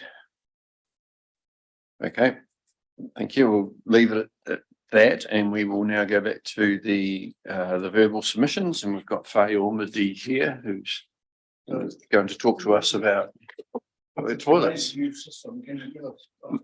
One page number to go back to. 78. Yeah. 38. 78. Was that the Which system? One on here. Is that the go-to What are you adding to that? 33? If you go to 111, use the go-to number, and let's give that a go. Okay, and welcome. And we've got a 2-for-1 deal with Ian here as well. So anyway, welcome to you both. Both talking on the same thing around the public toilets on Aomao Park. So when you're ready, just press the microphone button, the silver button on the right, and away you go. Okay. Thank you very much for hearing our submissions today.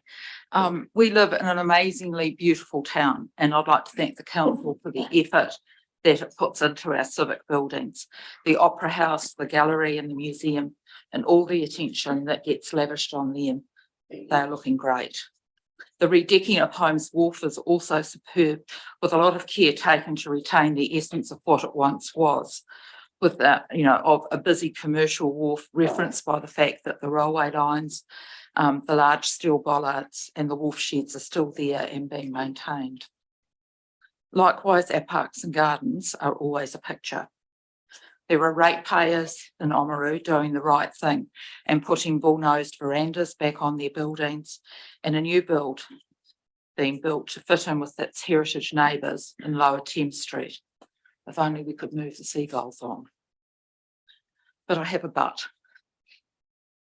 Our public toilets do not get the same attention lavished on them, and I've been told that the present Aomao Park toilets cannot be refurbished and will be demolished and a prefab replacement built closer to the corner. I'm trying to figure out how some things can be got so right and some things so wrong. Aomao Park is the entrance to our town. Before, whether you go down 7th Street or Wansbeck Street, it's where it opens up over the town. The view opens up over the town out to the Pacific Ocean. It's fabulous. And I know people that have decided to live here based on that alone. On the corner of Aomao Park is the historic Junction Hotel. On the other side and around it are the memorial oaks to young men who lost their lives during the First World War. In the immediate vicinity of Aomao Park, there are approximately 20 oak trees. And in some instances, they memorialise 2 sons from one family. At least 7 died at Gallipoli in 1915. And the tree for D.F. Brown VC is in the middle in the front of the junction shops. Every Anzac Day, we remember them and honour their sacrifice, bravery and heroism. The oak trees were planted by the Oamaru Beautifying Society and are still looked after by Rob Douglas and his team as a constant reminder of the ultimate sacrifice made by so many young men from our district. For many of these young men, there was no burial in a faraway land, and this is the closest it gets. So I want to pose the question, are we honouring their memory by putting a public toilet in their midst? I think we've all become a lot more aware and sensitive to what the right thing looks like. I don't think Waitaki Boys would be putting an inappropriate building outside the Hall of Memories. Nor do I think that the council would be putting a loo among the returned servicemen's graves in the Oamaru Cemetery. I realise that this submission might already be too late. There is already purple and orange marking on the grass, and today there were workmen digging in that area where the proposed prefab is to go. Unfortunately, this new loo project has all the hallmarks of a box ticking exercise with no thought further then where is the closest sewerage line we can hook into? Am I being too harsh? I've even been told that the prefab loo could be clad with something to make it fit in. This is a new build. I don't know how you make a silk purse out of a sow's ear. Right now, there is a tiny window of opportunity to do something that is right and the decent thing to do. And I ask council to seriously reconsider the current plan. I do believe there are other options for public toilets on the eastern side of Aomoa Park, where a prefab building would be more in keeping with the pavilions of the bowling and croquet greens and would not require the recladding. The junction corner is soon to be redesigned. As far as I'm aware, the public has not been brought into these discussions, so I can't comment on that aspect, but there will be and need to be some changes to make it safer. I'm not sure putting the toilets closer to the corner does that. So back to my original statement. There are people in this town, including the Waitaki District Council, who are doing the right thing. So how on earth has this project slipped through the planning cracks of a town which values its buildings, parks and heritage to build toilets in such a hallowed and prominent position? And only today we've received glowing publicity in today's Otago Daily Times. It is all completely beyond me. Thank you. Thank you. And Ian, do you want to add anything? Well, I fully agree with Faye. I'm also not a very good talker, so it would have been nice to have been asked, being the neighbour to these toilets, and probably the only neighbour to the toilets, what I thought about what was going. But I really don't think that they've taken the site into consideration when, as you know, I have a water problem in my place, and that corner, when it rains heavily, floods, and the water remains there for days. And they're building the toilet on that spot to alleviate that. I don't see why the existing toilets can't be refurbished, reclad, the interior walls and new fittings put inside with better lighting outside below the tree level so people can see. The building is a reasonably looking building. They could keep the curved wall that's on the back facing my place in New World and pull the toilets down and put that prefab on that side where all the sewer and water and power is already there and they don't have to do anything else. I agree with Faye, it could be in a better place, but if you're going to put something there, this existing place would be better. And they could pull the old toilets down and put prefab portaloos there while they're doing it. Those toilets are used all day long. Every time I look out my window, there's a truck or car or something pulling up there to use them. It's constantly used. Sorry, as I say, I'm not great at this. I don't know if anyone's been into the toilets themselves on council to have a look at what they are like. They're not much different from the Eden Street toilets. The prefab one down North End is not exactly nice to use, so there's always puddles on the floor, so you've got to step between them. As an older person, you have to know where the toilets are. So I hope you can appreciate that.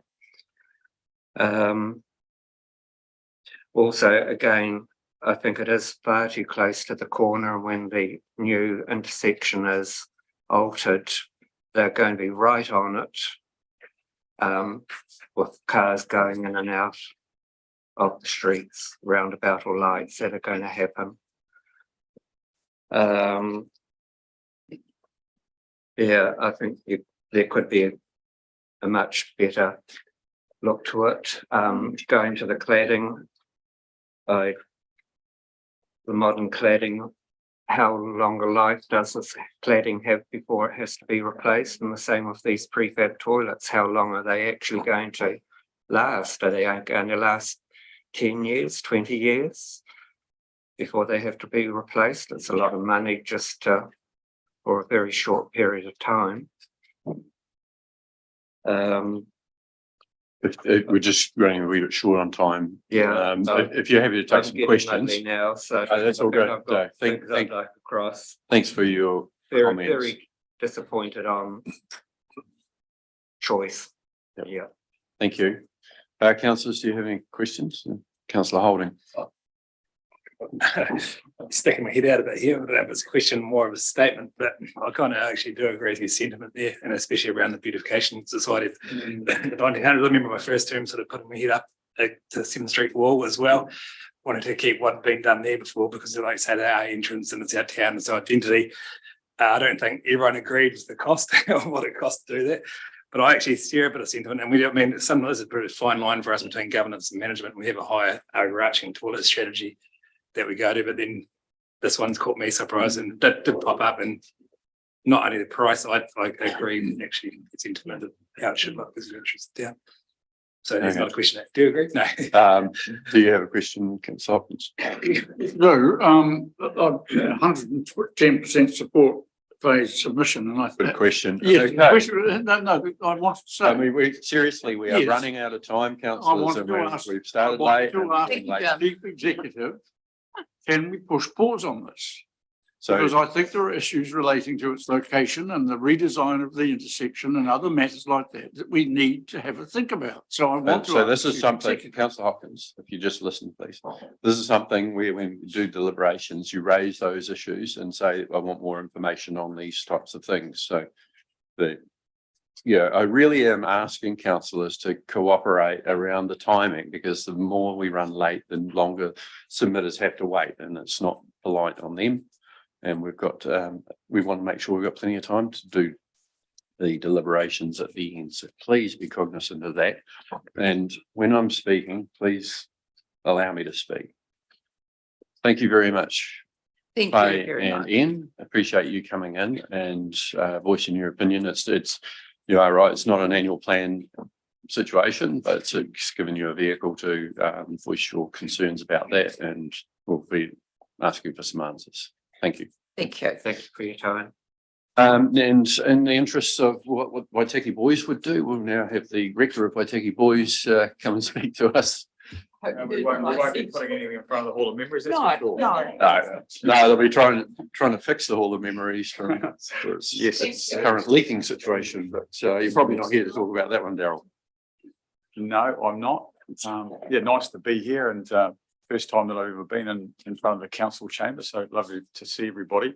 I'm not 100% sure of the process, but I would understand that everyone has read my submission. Yep. So we've read your submission and just happy for you to touch on whatever points you want to and emphasise any bits or add any other info. Well, I guess the first point is I prefaced my submission by the fact that I am very proudly born and bred in North Oamaru, having grown up in Taywood Street.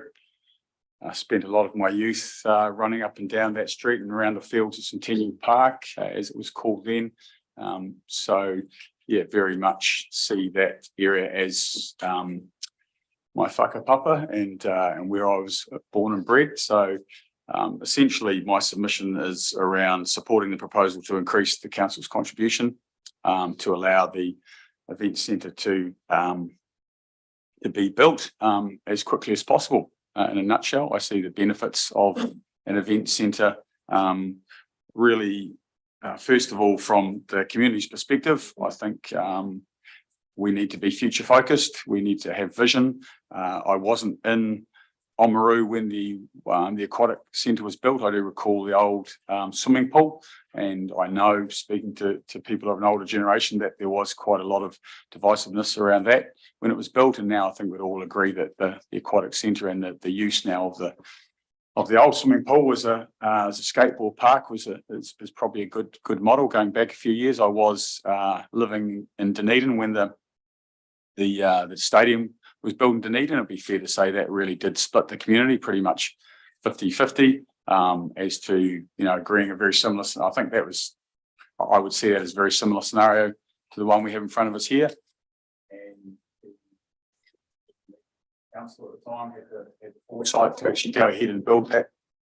To build that facility. It was originally costed out at 188 million. I think it came in at about 260 million. I may be a little bit off with some of the facts there, but they were very prompt in getting that built.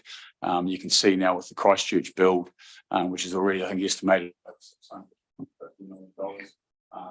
That cost was risen by, I think, around about 80 million last year. That if we don't get building this event centre shortly, the costs will continue to skyrocket. So I think there is some urgency around this.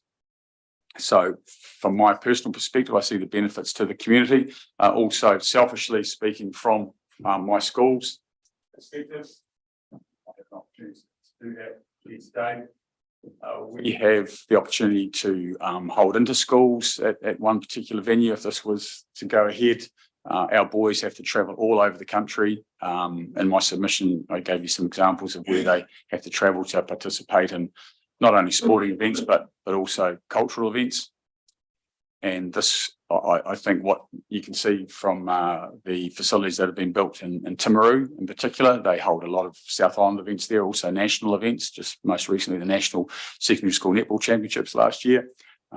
Speaking of netball, it's an absolute shambles that our netballers have to travel to Waimate to play if the courts are too wet and we haven't got the facilities there.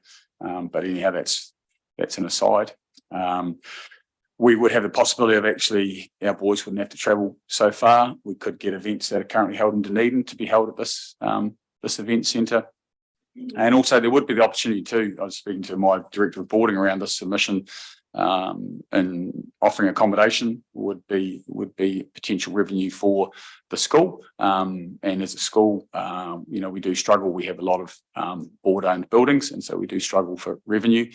And it would be an opportunity for us to actually host, as we are starting to now host visitors, and that could be a source of revenue for us. I just believe that there's so much to be gained by this event centre, particularly the youth of our town. To keep the talented youth in our town, in Oamaru in the Waitaki district, I think is a real benefit to all of us. And I would like to see this event centre to go ahead, and the sooner the better.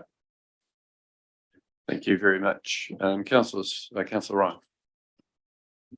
Thanks, Daryl. We had a previous submitter speak about, and you sort of touched on it as well, losing young people if they're wanting to really take their sporting to the next level, to move to other towns that do have the facilities. Are you seeing that at the moment at Waitaki Boys, or do you have any idea of sort of numbers, or do you have students leaving to really progress their sporting pursuits elsewhere because we don't have the facilities? Yes, we do. We have a number of our boys in particular head down to play club sport in Dunedin. But it's more, I think, the opportunities that this new event centre would provide for the boys who are at the school now. I don't believe it's not going to be a factor, I don't think, in retaining students for sporting reasons, but it'll certainly give them more opportunities when they're here during their school years here. Daryl, so taking what Rebecca said a bit deeper, do you see long-term increasing roles or holding the roles of the secondary schools in the district by having this opportunity? So, your outside pupils boardings, for example, will increase or help hold what we've got here now? I certainly do. I know for a fact that we do miss out on a lot of boys who go to Dunedin in particular, and also Timaru to some degree. Like our biggest competitors around our boarding market are Timaru boys and John McGlashan and Otago boys. And feedback from parents is that, because there's so many events happening in Dunedin or in Timaru, even to that extent, they find it's easy for them to travel, or they don't have to do so much travel being based in those centres as, our boys here in Oamaru are going down to Dunedin. We have a number of boys who, play sport on a Friday night in Dunedin, and then they're playing sport in Timaru on a Saturday.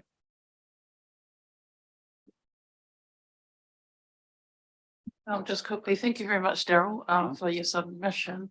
You're a representative on the Kahuiako cluster. Can you just explain a little bit about that and how many schools are involved? I'm just thinking in terms of population growth projection migration, those kind of stats for us?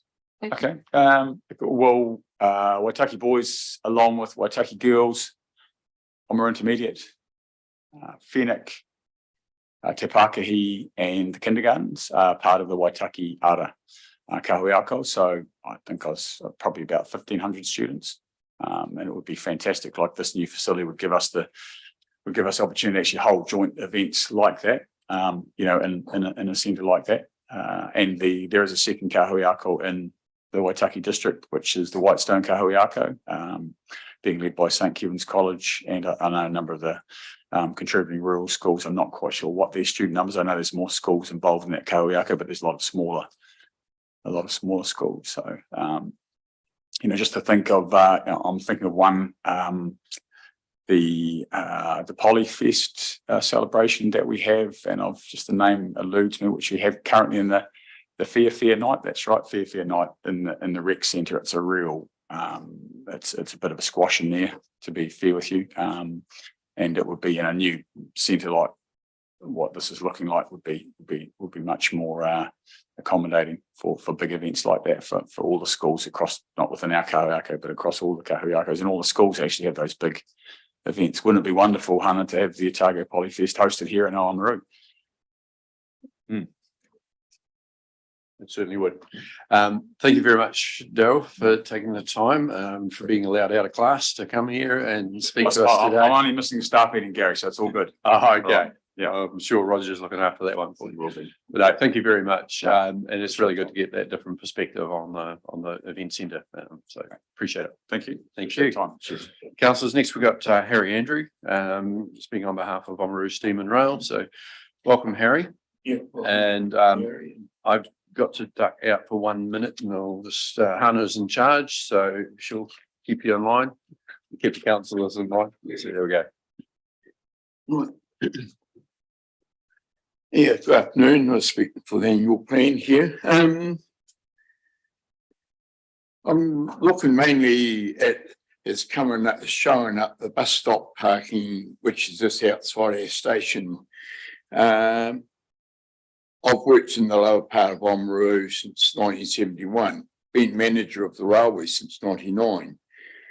And this is some of my personal views. Bus stop lower Itchen Street for 2 buses and a toilet. I would think that needs to stay there, because by not having, we benefit, but the tourists also benefit. They travel from down into the town, into the main part of town, or some of them go down to the historic part of town. It splits them halfway. And very grateful for the disabled car park now being put there. I've had 1 or 2 people comment how nice it is so they can get to the toilets. I had one lady who was trying to get her dad out of the car. He was wheelchair bound, and he likes to go to the toilet there instead of trying to be pushed around the wheelchair. A while back, when this bus park had come up, a problem there on Itchen Street, I put a letter into the council, and I'm wondering if we can put car parks, if the council will work with Kiwi Rail and the land under the bridge, where it's got all those trees. Kiwi Rail got to keep cutting down for view. It looks quite untidy there. Why can't the council work in with that and put a decent car park in there? And also another part I'd asked about, if I can work with the council, I reckon I can get 2 bus parks around beside the railway lines. And I'd like to be able to work with the council on that. And there's a small car park which could be set up against steampunk in the railway workshops. Also, I'm pleased I've been able to work with the council on Scott's car park there, increasing the size of that. That's all really got to say, Dad, to my annual plan. So is any... Thank you for that, Harry. Anyone have any questions or comments?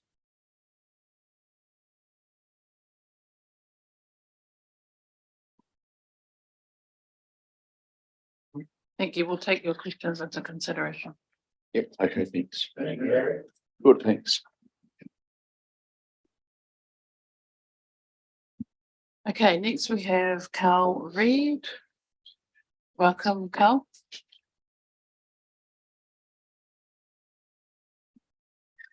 Thanks, Hannah. Just like to say hello to everyone. I've got six submissions through from the area community board. But anyway, we'll start with the first one. So the first one's the footpath towards Kura Bridge. I take it you've read all that. So Karen, unfortunately, has put an apology and she couldn't make it today. And this is one of her pet projects. She's doing the Whitlands, which you would have seen when we did the drive around on the bus. But virtually that bit of highway is used extensively by pedestrians to get from Kura over to the Hacker. For some reason, that after the bridges were built, NZTA didn't actually extend the footpath all the way to Kura. Now we have quite a few elderly people that go over that way and down to the wetland area, and also the park that's between the two bridges in their mopeds, and they have to travel along that road, which is 100k. Now I realise that it's not so much a council issue as it is an NZTA issue, and unfortunately we have to deal with two NZTAs there. We've got Christchurch, which does 82, and Dunedin, which does 83.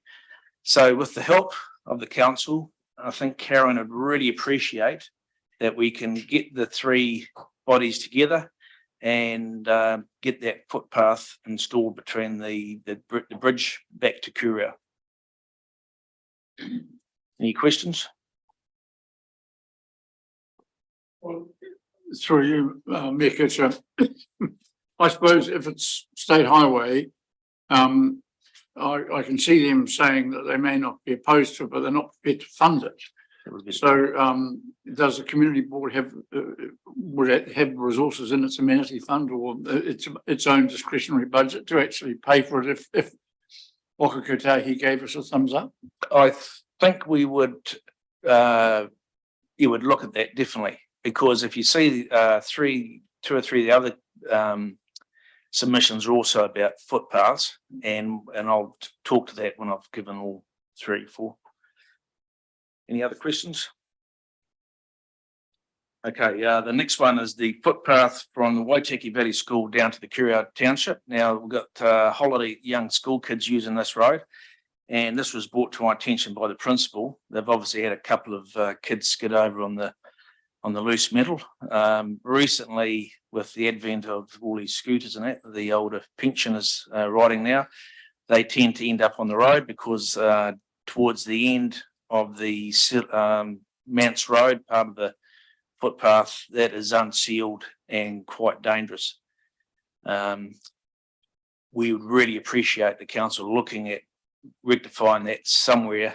And again, that would have to come out of our rate, but I'll talk to that one again. There's a few photographs there which you can see. That's outside the old Masonic Hall and the main hall. And looking back up towards the school, as you can see, it's just old shingle. Nothing's actually been formed. It's been there for 100 years and nothing's been done with it really. Okay, the next one is this is my favourite one.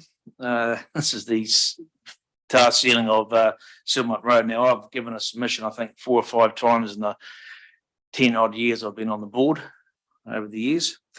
And what's made it highlighted more is, in fact, there's quite a few bit of housing down there now, and we're getting a lot of students up from Dunchuring, and a lot of the mothers tend to use that road and buses, by the way, from what I hear, use that bit of road for access to the school. It's about 900 metres. Is obviously quite a lot of cost in sealing that bit. Maybe there's some other type of seal that could be a bit cheaper. Oiling it's not an option due to the environmental effects of that. And we've had 2 or 3 residents submit to that, and I won't go through all the things I've said in there, but no doubt you've read it. Any questions?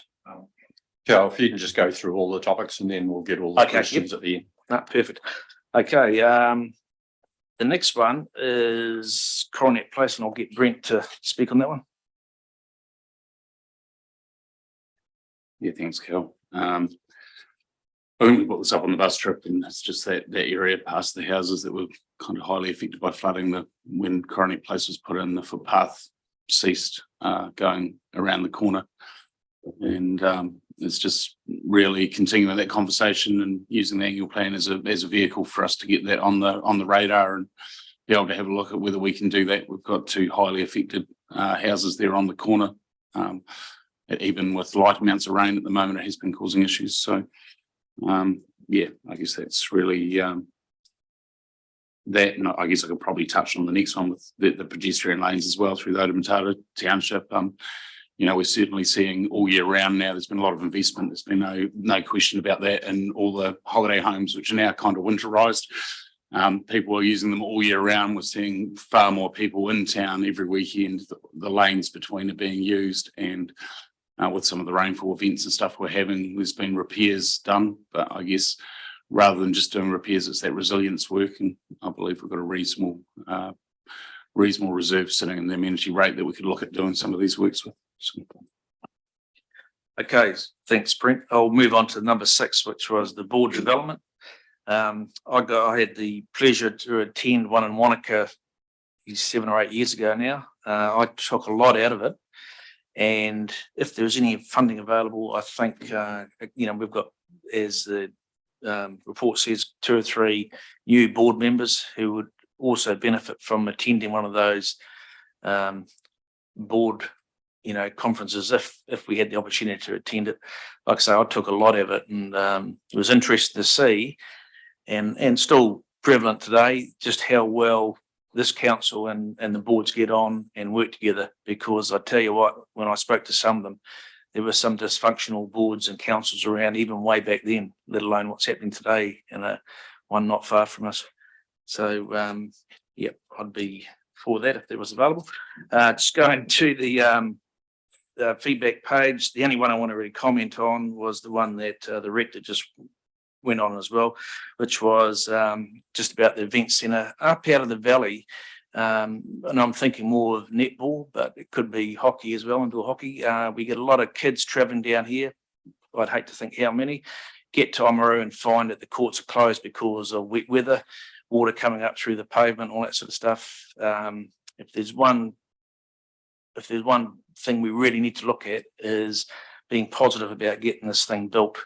And whether it's one size or another size, whatever size we decide to go for, that it can be added on to a later stage, whether it incorporates a new stand or not, I think we put that to the side, as long as that could be done at a later date. Rugby is still a big thing in North Otago, and could be soccer or whatever that takes onto the field. But I think the board's all for making sure that sort of goes ahead at some stage. Thanks. Okay, thank you very much. Councillor, questions on any of those? Councillor Hopkins? Yeah, Colin, thank you. With Settlement Road, the 2 issues arise in my mind. One is that a number of other people have also been concerned about dust. Would the community board, if in the absence of sealing, would the community board support the council actually having a clear and explicit policy on how to reduce or avoid dust as a health and well-being issue? And secondly, with regard to possibly sealing Settlement Road, has the board had any conversation with householders and homeowners along the road? Because we have in the past agreed to seal sections where those immediately affected, i.e. residents on the margin, have actually contributed half the cost. So has that option been explored with homeowners? No, not as yet, Jim. My feeling is one that it's been an issue for years, this bit of road, and we were oiling it until a few years ago, which took care of the problem. It probably had to get oiled 5 or 6 times a year, but that's not an option anymore. I'm pretty sure there is a product out there that's cheaper than seal. If it could be done as a temporary fix, but I think in long term, it might be we have to get rated for it or whatever, but it's just that gets that used that much that, something permanent has to be looked at, and whatever the cost is, that's the cost. Supplementary question, if I may. Do you not have a training budget? I mean, I know the council has a global training budget. Have we not allocated any funds to you that you can use at your own discretion without asking? There is a small fund, but it's not enough really to do anything. They've got to accumulate it for about 3 years to be able to spend on anything. So it's looking at what it is and looking at whether we increase it. So as part of the result of the submission. Councillor Percival. Yeah, Cal, have you got a traffic count on that? No, there's no traffic count, but I think it would be right up there. Maybe you could ask them to do that.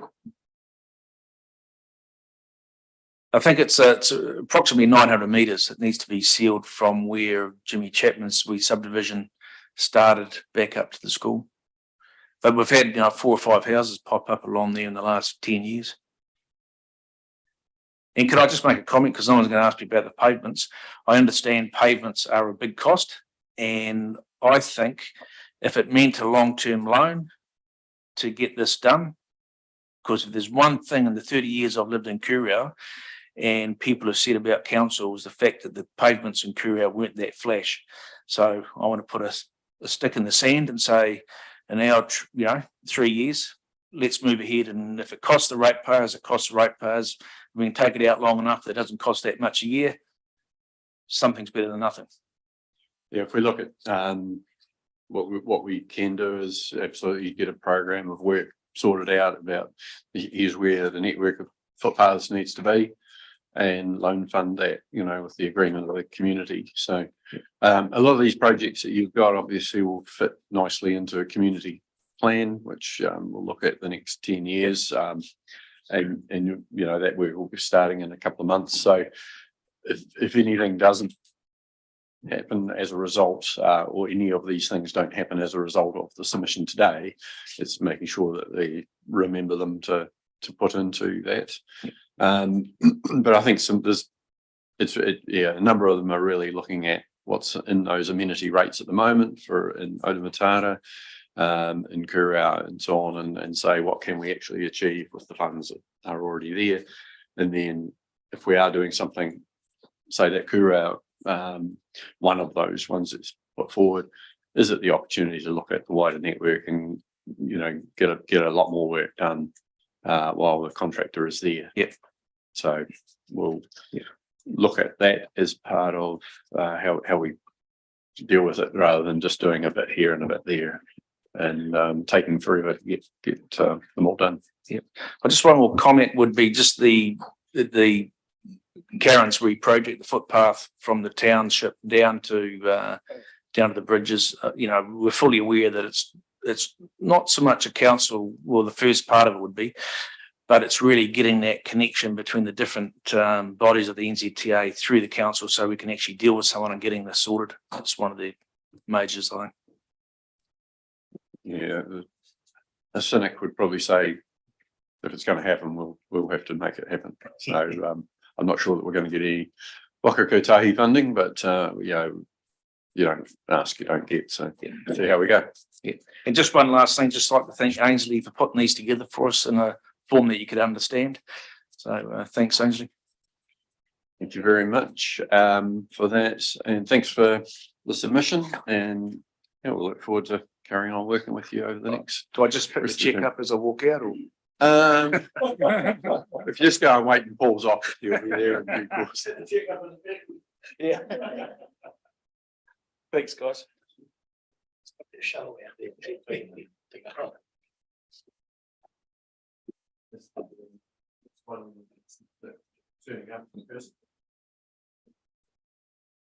so they may or may not turn out. We can have confirmation, unlikely on them. Okay, just working out whether the next person's zooming in or coming here. So, no, that's fine. So we've got a little bit of time. We've got 15 minutes, I think it is. at the right time. So we can get on to the non-verbals, which will probably only take 10 minutes to get to them. So we'll see how we go.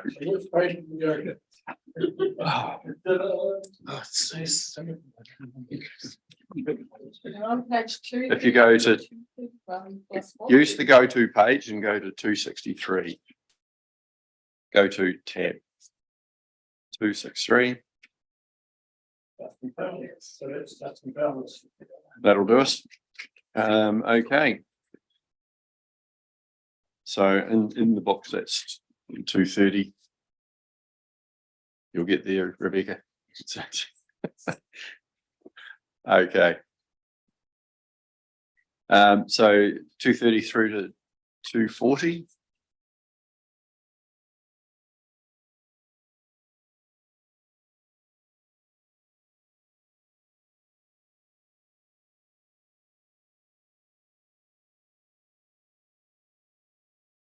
Through to 250.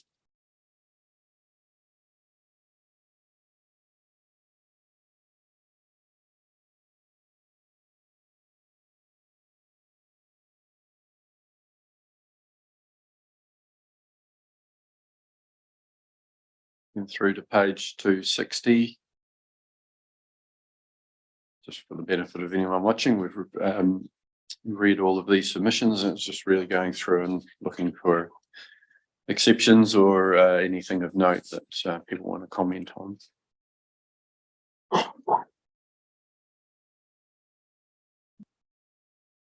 Go through Councillor Hopkins. Yes, because just I think there's a communication issue. Sandra Winder's submission, Window, which is on page doesn't matter what page it's on, but 254 on the bottom. She said in response to the Mahino question, this is for Mahino residents to consider. But the fact is it's not. It's going to be, if it happens, it'll be something that, and we need to tell the community that it is something that everyone's going to have to consider. Whether everyone contributes financially or not is another matter, but it's not going, I don't think it'll be a cost that'll sit with Mahino alone. Well, as it's phrased, it's talking about Mahino alone, but we do have to make a decision as to whether there's any cross subsidisation or whatever. We heard from one young man this morning that he thought that there should be just the same price as everyone else, but the reality is everyone else has been contributing towards their various water schemes and so forth. And in this case, Mahino residents have come to us saying, can we take it over? And that comes with a bit of cost to do that. So anyway, anything through to 270? Yes. Councillor Thompson. Thank you, Mr. Mayor. I'll just I think it's submission 67. It's interesting advocacy for a specified small dog park for elderly residents where they could enjoy time with their small dogs without being stood over by big dogs. I'm not trying to be flippant. I think it's actually an interesting scenario. Yeah, I think probably most of us thought when we saw it, someone was wanting just a very, a dog park. It doesn't have to be very big. But yeah, they are looking for something that's quite different to what's there, and it doesn't reference exactly where it might be, but I think it implies that it's in would be in Oamaru. The person themselves, the self, the thinkers in Kakanui. Councillor Holding. I think just going back to page 259, submission Crescent. I know officers have addressed that the beach road, I'm assuming beach road, it's a turning corner just as you hit the coast road by the golf course there. But I just wondered when we added to talk about it, road access down to the beach, I sometimes wonder for emergency services need to actually get down there. It's quite rutted and rained. We're talking about a car park here, but does everyone know what I'm talking about? What number is that one? Submission number 60. I think if, again, for deliberations, make a note of that one.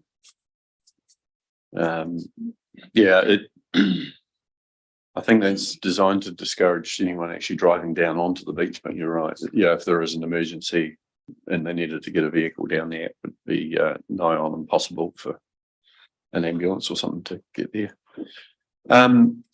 Okay. So anything through to page 280?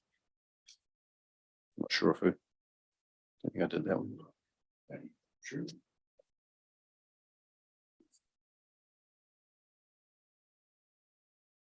290. Councillor Blacklock. Just submission number 73.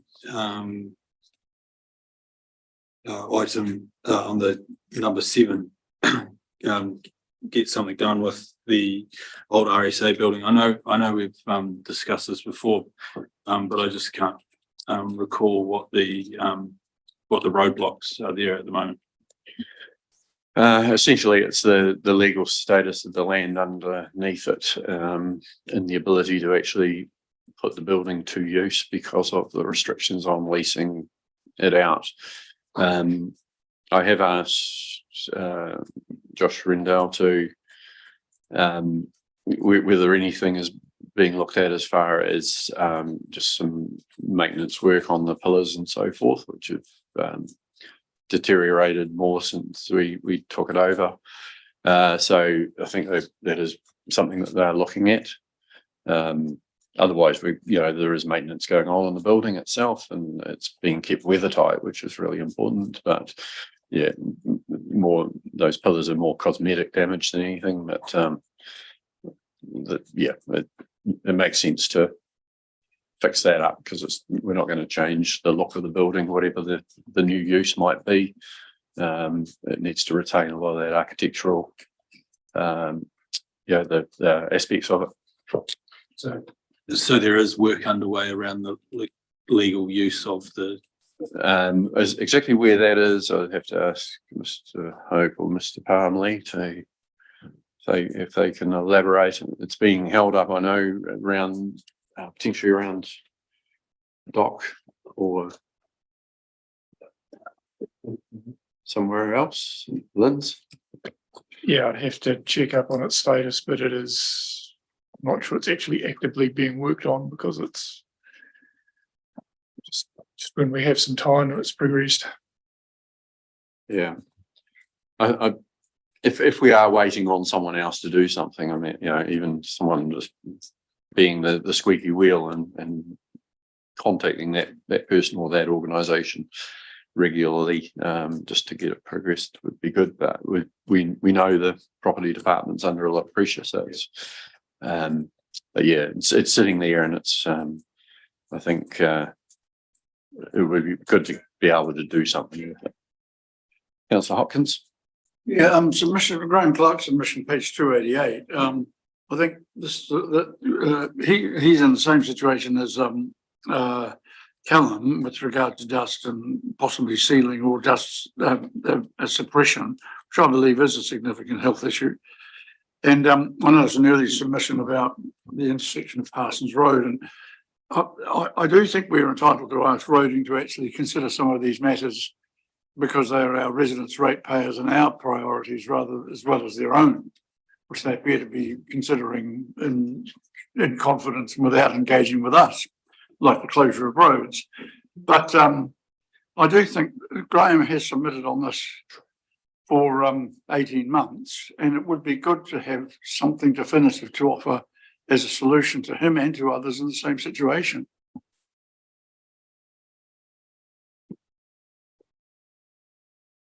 Sure what to say. The closure of roads is something that we've been wanting to happen for a long time. So I don't think there's been any secret discussions or anything. We're just doing they're just discussions that you weren't aware of, Councillor. you've been made aware of it, so apparently there's no secret about it. But as far as this particular issue, it's one of those things like with Tutu Hill Road where growth and increased residential activity happening along a gravel road causes brings pressure to do something more about the roads, and in some cases it's around what's the developer required to do, as Mr. Clark has pointed out in this case, but also there's a bigger question. We're taking development contributions off people when they build houses, and is it just offsetting the general roading rate, or actually should we be keeping it for these types of situations where growth is causing growth pains, and in turn it's causing complaints to come to us? It's a different discussion, and one that's probably going to require a higher roading development contribution. Okay. I do think though there is another issue which relates to the four well-beings and to health and safety, and that is dust suppression. And it's been an issue that's been raised on numerous occasions for a number of years, and we still don't have a policy or methodology to address it. And I believe it is absolutely time we did.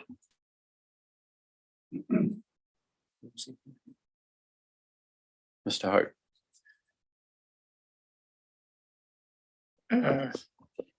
Okay, we can look at that, but I mean, I think this road, much like Tutu Hill Road, is when you look at it, are we just going to replace one potential health risk with another, in that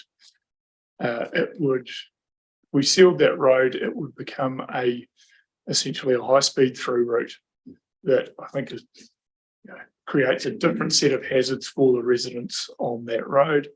And that is a matter that has been raised by a couple of residents on that road about what the change in traffic behaviour would be like if it was sealed or less dusty or improved. So it's always a delicate balancing act, but yeah, we can certainly do further work on a dust suppression policy. Thank you.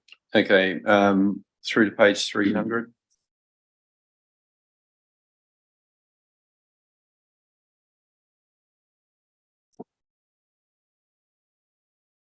$310.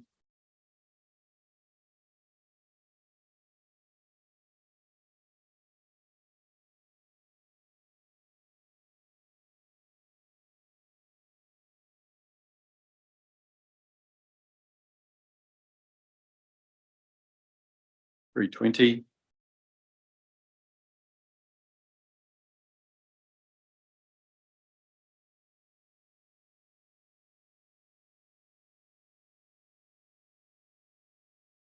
$330. Councillor McCone. Just draw attention to submission 91. It's been thorough in its comments on question 12. Some valid points there.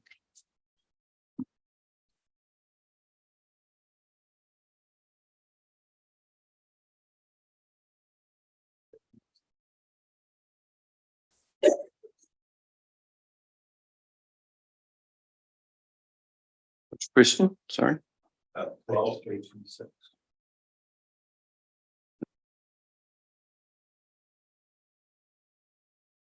Oh, he's got two. Okay, you're right. Yes. Okay. Councillor Thompson. Thank you, Mr. Mayor. I just draw everyone's attentions to submitter number 92, making a rather valid point that 30 years ago, when they were at Waitaki Girls, the rec centre was the best thing since sliced bread, and it's now being reviewed as being useless. So the submission seems to be on a very cautious optimism towards this project. Yeah, I just correct the I don't think any of us think the rec centre is useless. I think we're talking about how it might work in conjunction with the new centre. I just asked what year was your current vehicle that you're driving around? 2016. Right. Is there anything wrong with the one car you bought 30 years ago? Oh yeah, philosophical discussion. Sorry, might be over your head there, Councillor Hopkins. Councillor Ryan. Just on that same submission, I would point out that the courts back then weren't done to regulation sites. So it wasn't that they, were done perfectly at the time and now are useless. It wasn't done well at the time. And that's why if we do this project here now, we want to do it right. Thank you. Okay, moving through to, we up to 340. Goodness. Okay. Page 340. Yeah. Councillor Holding. Yeah, I just jumped ahead. I just noticed submitter on number 93 was just maybe about the tracks on Cape Wombrel. Just you've got improvement in a maintenance budget for those sort of things. Just probably put it down for deliberations. Are we doing that? Lost my notes, but that's just saying that the tracks at Cape Wombrel seem to be forgotten and not well managed, but I didn't know that was the case. And there is a budget there to do it, so I'm just wondering if it has not been happening. Okay. Noted. Sorry. And Councillor Hopkins, you had something? No, okay. Councillor Blackford. Exactly the same thing. Right. On that same submission, number 93, on question 7. Excuse me. I just had a question. What's the time frame we put on depreciation of that infrastructure, Paul? That just makes mention of, we've only been depreciating for 23 years, have lasted 140. I just wanted to know what period we go out to.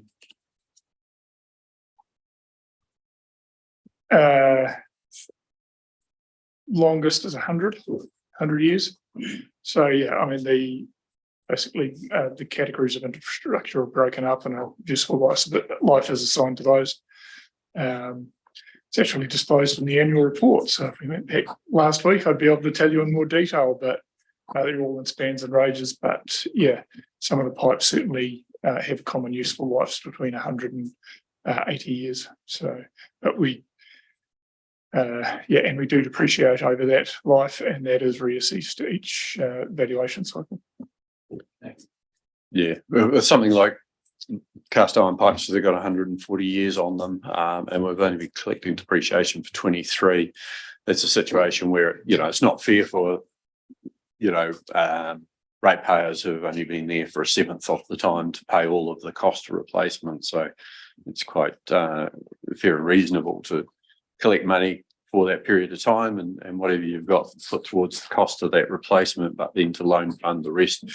So it's that next generation or several generations that help contribute over a longer period of time. So because we simply aren't going to catch up in over 100 years worth of not funding depreciation before that started in 2000. Right. Anything through to 340? Yeah, just double checking. 350.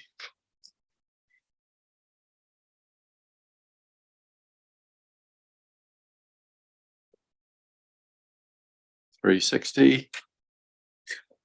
Councillor Thompson. Thank you again, Mr. Mayor. I just draw our attention to submitter 104. And on any other thoughts and topics, question 12, they asked the question, I don't see the point of asking for people's ethnicity. We're all citizens with the same needs, one person, one vote. Perhaps could someone explain the reason as to why that information was sought in our questionnaire? I can, but I'll let Mr. Palmley. was just going to say, I mean, we ask a range of questions really to get a picture of who is responding in our community and how representative it is of the various community views. We all agree that we want to engage our community more, and I think if you look at the statistics, it shows that some sections of our community aren't very well engaged in responding to this. And I think that's something to overlay in your considerations as to how well what is presented to you represents the whole view of the community, whether it just represents certain parts of the community.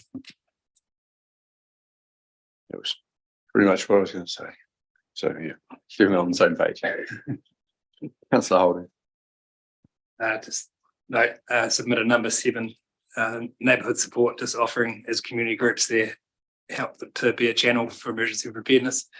There's probably a lot of, once we get through some of this work, if we decide to go there, but there'll be a lot of other community groups that can be used for that sort of same thing, connecting communities. Thank you. Councillor Hopkins. No. Oh, your pen was in the air. Oh, sorry. That's all right. I should put my pen down immediately. Okay, anything through to 370?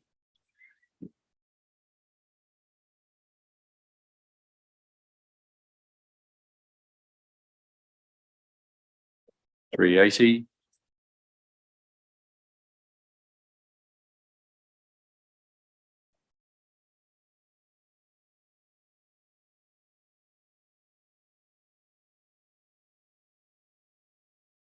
$390.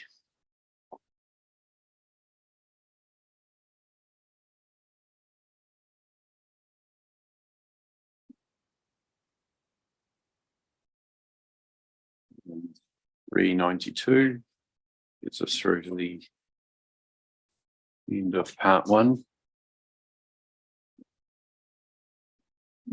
We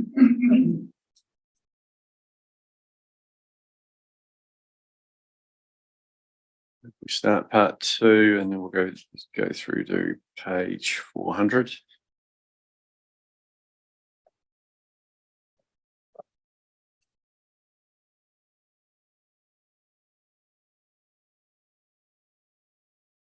Or 10.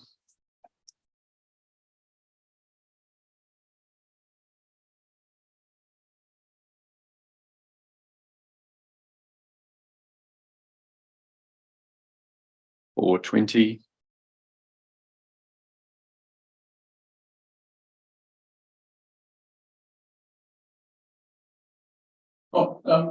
Gary, Yeah, sorry, okay. just going back, this is to Karen Lawrence's submission. I'm just Number. Good question. 120, submission number 126. And page 400.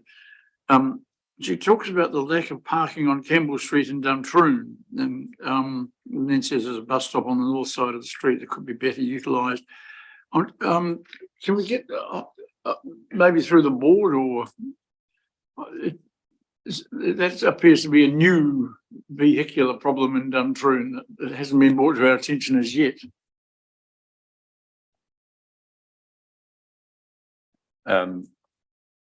Is there still the bigger issue around some of the markings on the street, on the road, no parking lines and various things that we need to deal with in Duntroon? That's part of the overall look at things. Okay, what do we get up to? 430. Councillor Blacklock. Page 429, question 11. I just think that this was an interesting perspective, and two aspects around that is utilising local intel around our how we address coastal erosion needs to be included in our consideration around that. But also I thought that where was I going with that? Oh, lost my train of thought, sorry. It was around, I think it flags a need for us to actually have the wider conversation around how this links in with the rubbish remediation. Just flagging that. Okay. Deputy Mayor Halalele.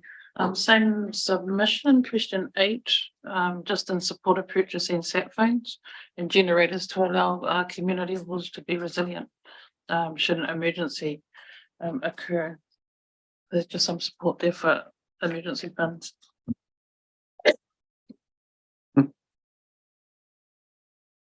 Okay. Through to page 440.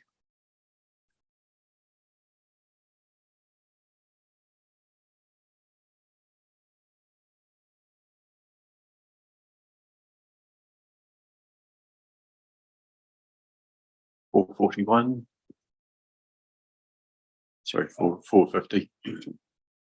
Yeah, number 146, 441. I think this respondent may have submitted twice. Not sure if that needs noted.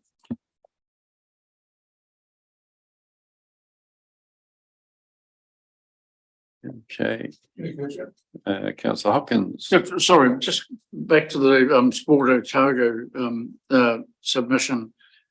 Sport Otago, Sport Waitaki, they make the point that we provide them with a grant and ask that consideration be given to providing an annual inflation adjustment as per previous years. I thought we had done that. We do, yeah. 460.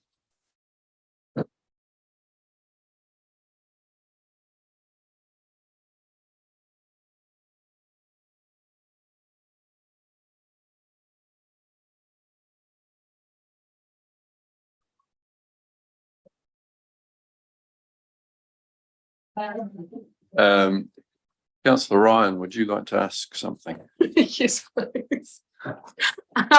Submitted 157, just adding thoughts about Oamaru needing a community car, and there's been conversations about getting that transport, public transport, but has a community car been looked at all for Oamaru? Mm-hmm.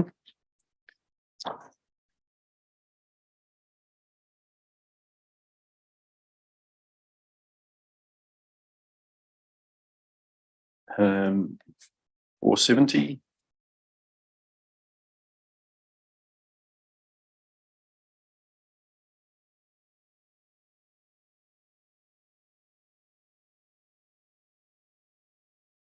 Okay, we'll leave it there. So that's through to page 470.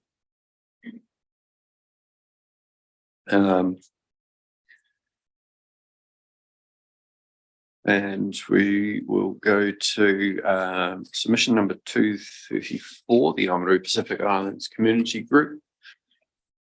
And we've got Silo and Jane. So welcome to you both. Thank you. Mr. Dr. Jane. It is. Congratulations on your PhD. Well done. Welcome to you both. We're looking forward to your submission. Hannah has talked it up really well, high expectations. And sorry, do you have? Sorry, we just need to get back. We've been doing non-verbal ones. We just need to move back to the verbal ones. So I don't know what number that is. Sorry. 112, and you add what? 32? 144, 145, I think should be. Yeah, 145. Right, marvelous. Really helps us to be on the same page as you guys when you're talking about stuff. So yeah, I think we all are now. So hand over to you, Silo. Talo whakatoko kia ora. Hello, Mr. Mayor, Madam Deputy Mayor, members of the council.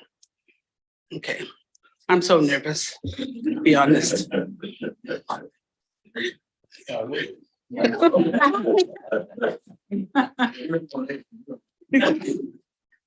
My name is Silo Tamoana and I am the operations supervisor at our organization, the Oamaru Pacific Island Community Group.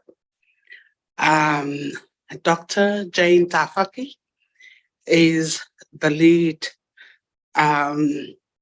in our health department in our organization, and who is recently graduated with PhD from Otago Uni, and her thesis is one of the only 7 exceptional theses in the health department in Otago Uni. So that's something I want to acknowledge in this space. I think looking at I've done submissions to the parliament like in writing, but this is the first time for me to be present. So excuse me if I get a little bit all over the place and emotional. This is the piece of work that we have done dear to us, because it is for the betterment of our people in Waitaki district. In particularly, we acknowledge the similar strategic goals of our organization that are aligned with the strategic framework of the council. And of many of what is on the framework, there are the key challenges and opportunities I think are highlighted in our submission in front of you. Jane, and probably I'll ask from time to time, Madam Deputy Mayor to help us out, but we are very supportive of the council's work in the housing arena, especially acknowledging that there is a housing issue in our district. And we are keen to work together with the council and relevant agencies and ministries to support the build of culturally and relevant accessible homes in the district. And we also acknowledge the rising costs, the affordability issues in the district.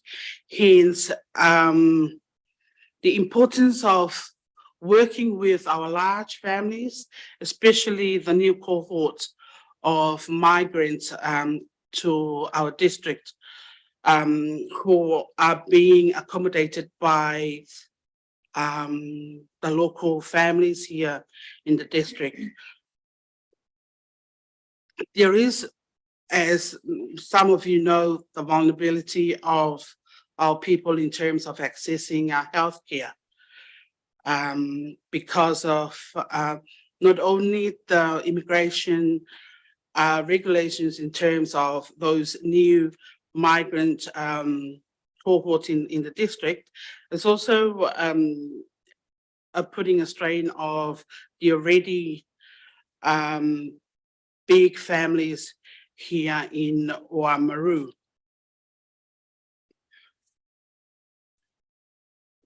OPICG is supportive of the capacity building mayoral scholarships program that have been happening over the last couple of years.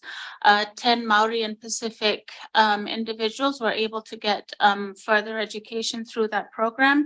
And OPICG is really committed to capacity building at the local levels, especially for Pacifica, so that we are able to rely upon ourselves to do more things. And that was really demonstrated through our COVID-19 immunization program, where we were able to independently offer the only community COVID clinics throughout the district, and that included the workforce development for COVID vaccinators who are local to Oamaru. And we really do know that education and higher skilled career pathways are the key to intergenerational wealth for Pacific people here in the Waitaki. So that is something that OPICG is 100% behind. We also have a Ministry of Pacific Peoples contract, which is called Tupu Aotearoa, Employment and Training Services. This program caters for our people who were not in employment and are struggling to find employment and training. So this program, we putting our people into meaningful employment and training and develop their skills and knowledge in their specific areas. One of the other things we'd like to address is the impact of climate change, particularly in the Pacific. And we're supportive of being as prepared as possible and want to support Council to improve Pacific people's resilience and readiness for future emergency events. And that includes having culturally responsive evacuation plans and centers, and OPICG is happy to continue the collaborative relationship that we have with Council and other local agencies in order to protect both the Pacific community but also the wider Waitaki population.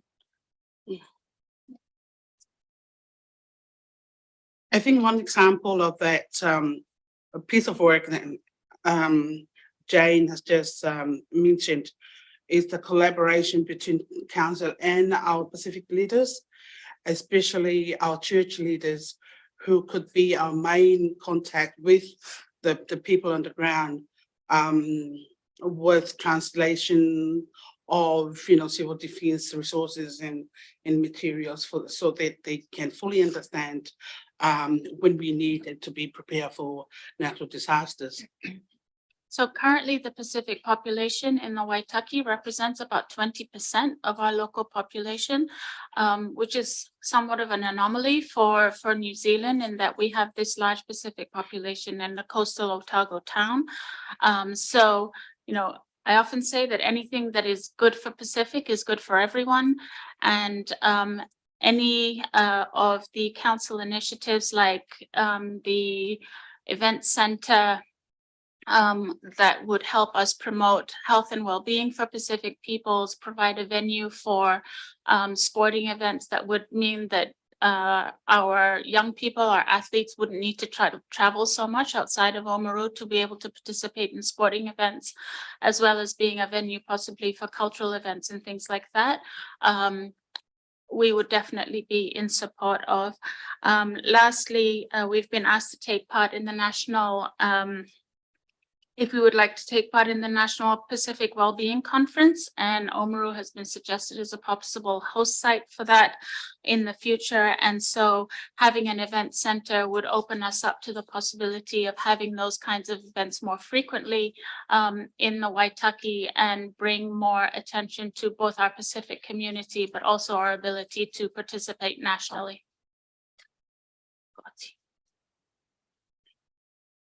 Thank you.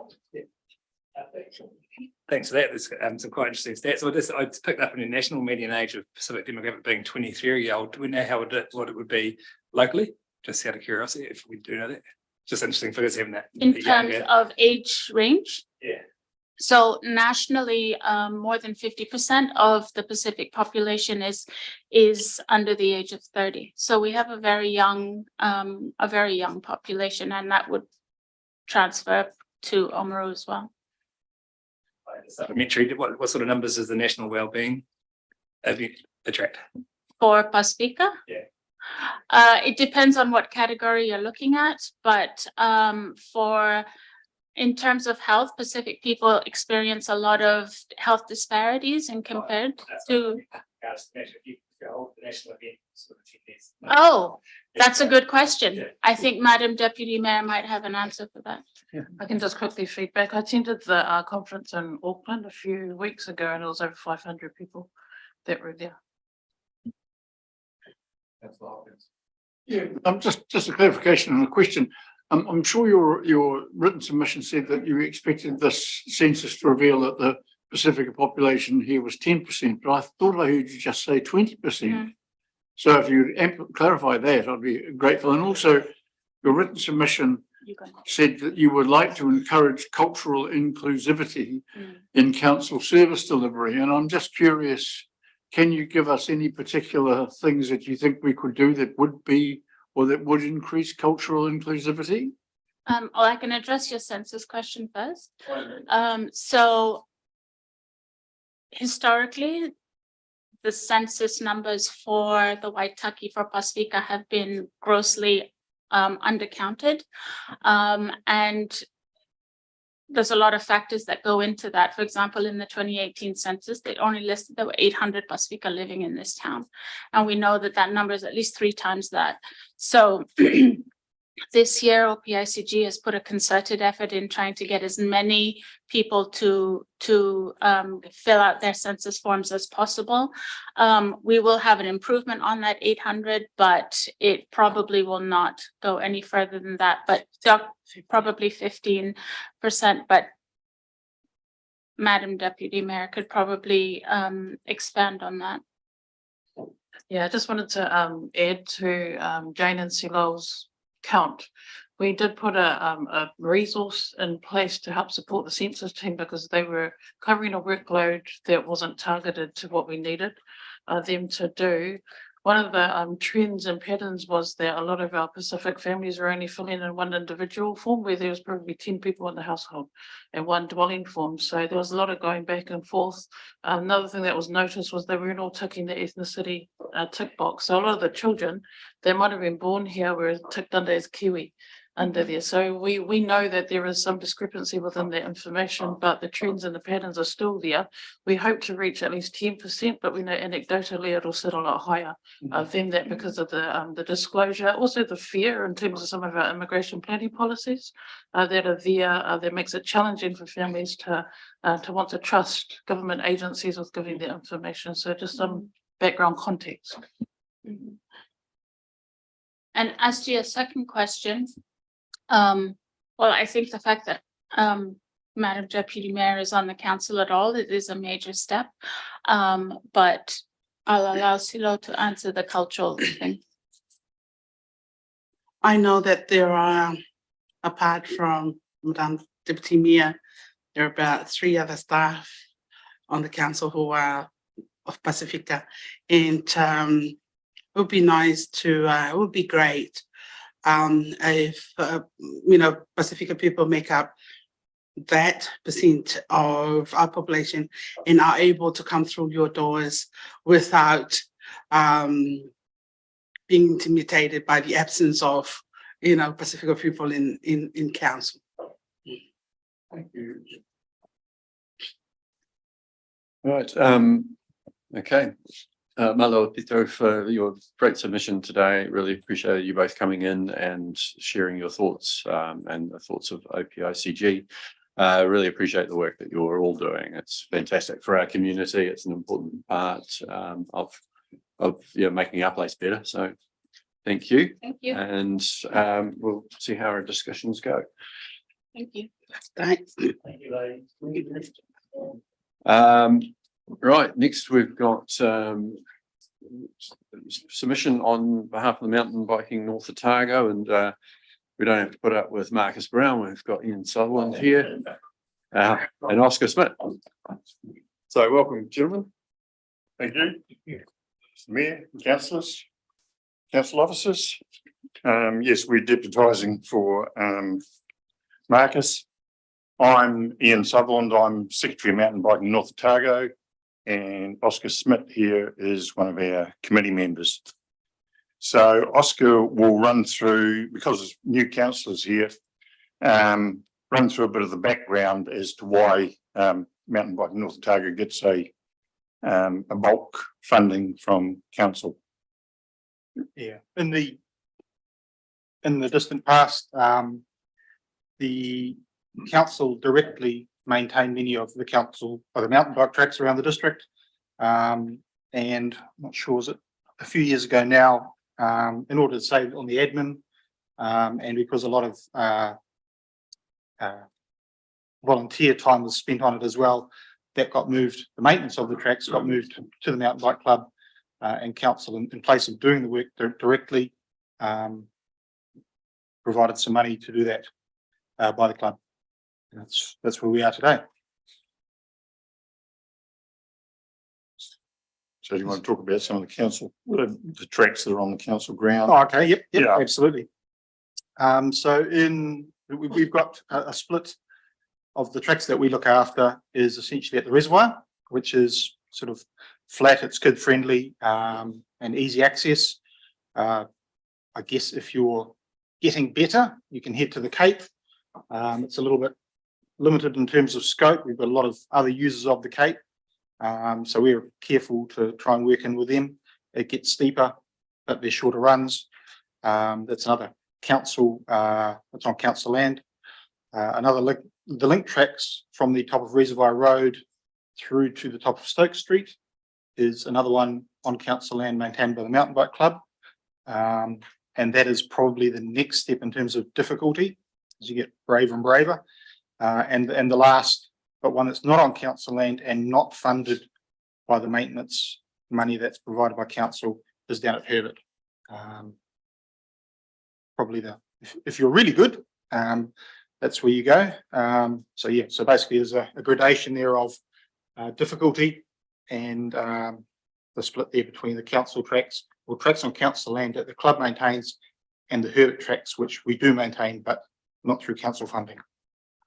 Yes, the situation, just a little bit more to the background, was the fact that when council was employing the contractors for our tracks, it wasn't always done at the time that it needed to be done. In other words, the tracks got overgrown, and there was a bit of a difficulty there. So hence the reason for the bulk funding, and now we manage it and employ the contractors ourselves. And there's the Cape, and there's also the area above the old BMX track from on Old Mill Road, where we have built extra tracks, and in the Glen extra tracks have been built there. So hence the reason for us asking for an increase from our 17,500 that we got to 24,000 was because we have more tracks to maintain in on council land, and even though we employ contractors, there's still a lot of voluntary work that goes into clearing the needles, clearing the rubbish and everything off the track. And as Oscar said, the Mountain Bike Club's been involved in building tracks out on Hurst property, Papakai, and in Herbert, which is probably the best mountain bike tracks between Christchurch and Dunedin at Herbert. And we're getting a lot of people from outside the area coming and riding there. Quite often get groups that stay at the forest camp there at Herbert, one act, and ride there. So, but as I said, we've got nearly 30 k's of tracks there. All large percentage of that has all been hand built, and a lot of maintenance is required now because we deal with gorse, blackberry, etc. So there's a lot of volunteer hours put in that, and that's at no cost at all to council. It's just an assets in the area that volunteers may build and maintain. Yep. Thank you. Councillor Thompson, then Councillor Holding. Thank you, gentlemen. Can you give me an idea of the number of members in your group? We have about 40 members, but the thing with mountain biking, you don't have to be a member to ride any of our tracks. So it's pretty hard to get people just to fork out for something they don't actually have to fork out. It'd be a bit like the say the people that the only people that could walk on the tramping tracks in the Herbert Forest would have to be members of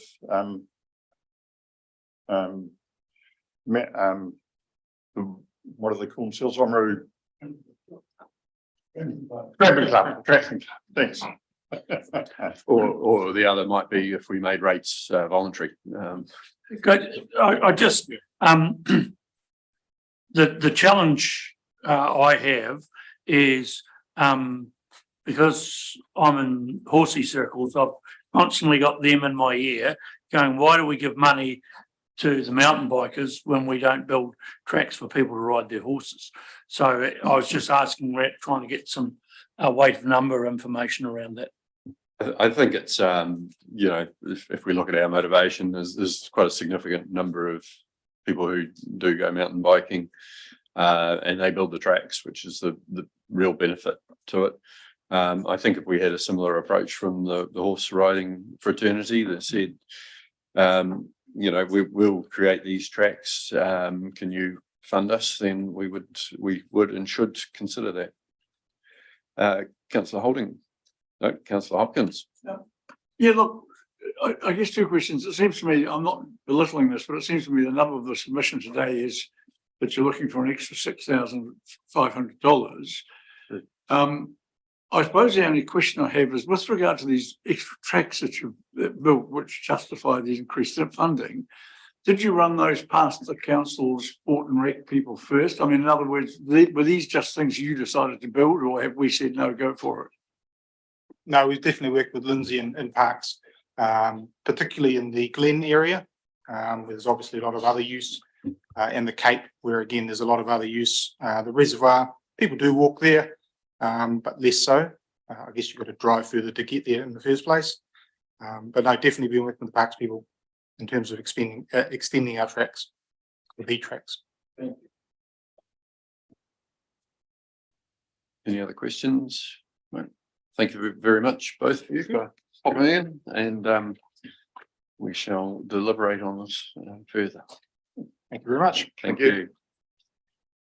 Next, we've got Stacy Pine. So it's next submission. So welcome, Stacy. Thank you very much for making your submission, and yeah, look forward to hearing from you. Awesome. Thank you for having me. Today, I would just like a quick chat about the pedestrianisation of Harbour Street. From my view, I am a business owner on Harbour Street. I have Movement Hub, and just so you are aware, pedestrianising Harbour Street will have no effect on my business. So I do not have a high amount of street traffic flowing in. And I would also have a lot of clients that are very happy in the rainy days to park nice and close to their Pilates class. However, from outside of my window on a daily basis, I see a lot of near misses. And I'm really worried it's going to take a death of a child to close the street off. Just last week, I saw a few near misses with tourists. I've seen people parked out into the middle of the street so that delivery vehicles can't get by. I saw a fire truck that wasn't able to go all the way down the street because of the double parked vehicles on both sides. So we know there are some safety issues. I think if you look at the annual plan, pedestrianisation of Harbour Street fits in several different topics. When we talk about roading, if we talk about the heritage and wanting to keep the heritage value of this really special area, as well as the tourist sector. But I think for locals, so as part of my submission, I decided to case my locals, and I put out a petition at work and said, all right, if you think that Harbour Street should be pedestrianised, sign this so I could take it to council, and just to see how many people agreed or didn't agree. All right, all my clients are locals, by the way, so people who live in the area.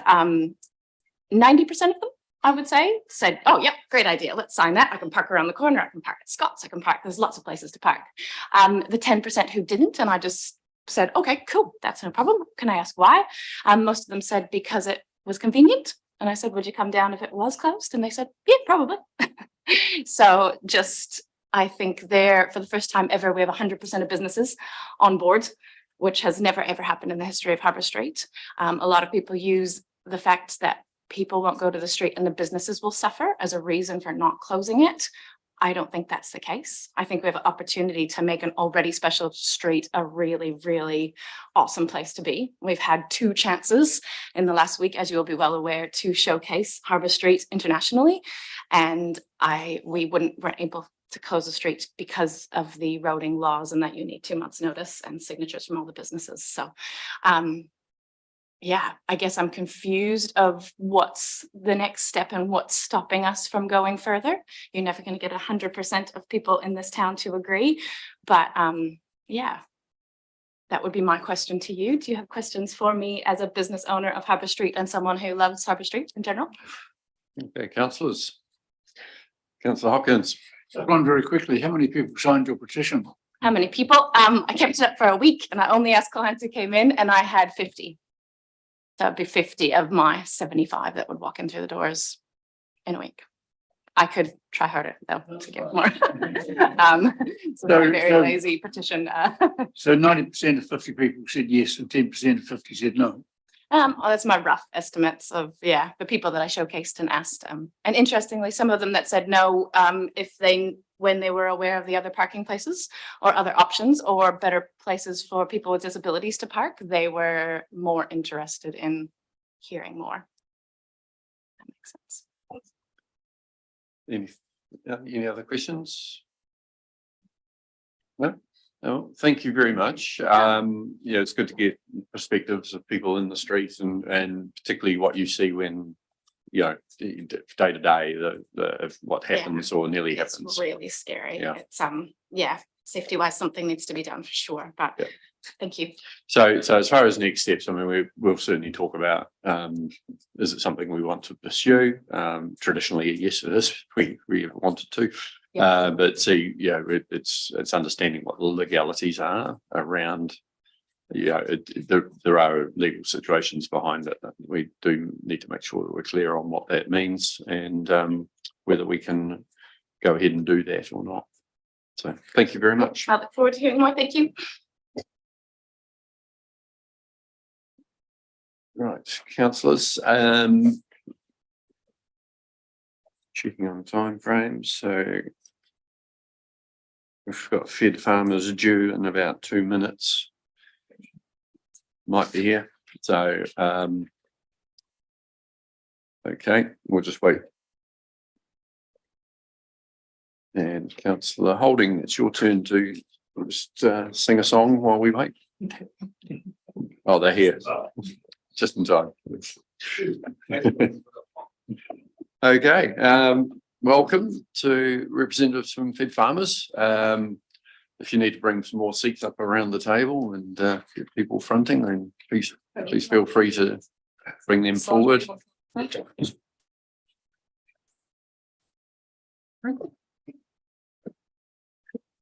So, welcome to you all. Jared, do you want to do some introductions and then we know who everyone is? Yeah, sure. Thank you. I'll start by thanking you all for having us along. My name's Jared Ross. For those of you who don't know myself, I'm the immediate past president of North Otago Fed Farmers. And to my left is Simon Williamson. He's my predecessor. So he was a chair for Fed Farmers North Otago and had been involved for many years. Angela Johnston, senior policy advisor for Fed Farmers.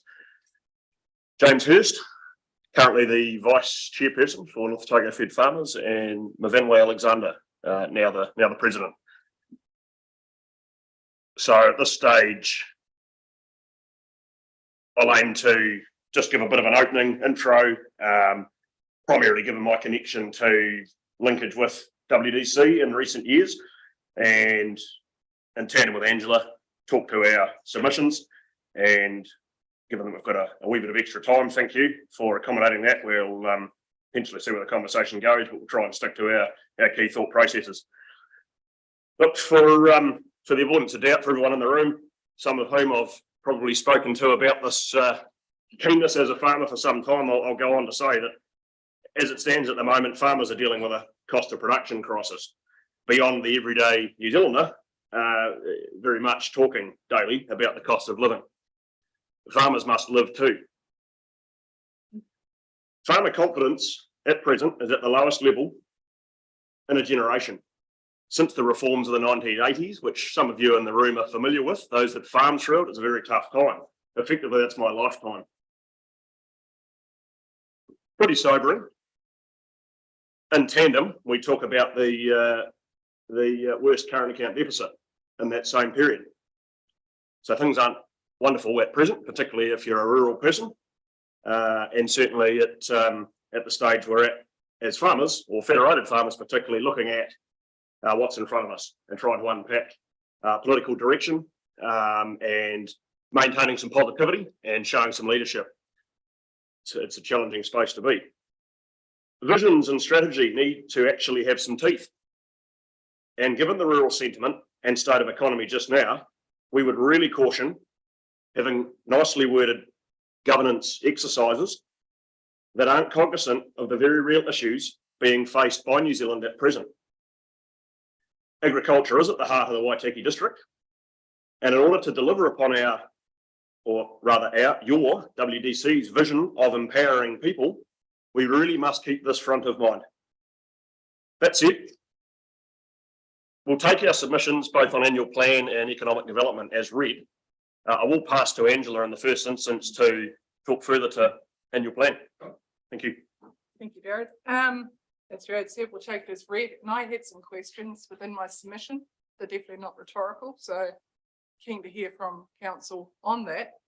The first one being, it's a 13.11% rate increase proposed for those in the rural district.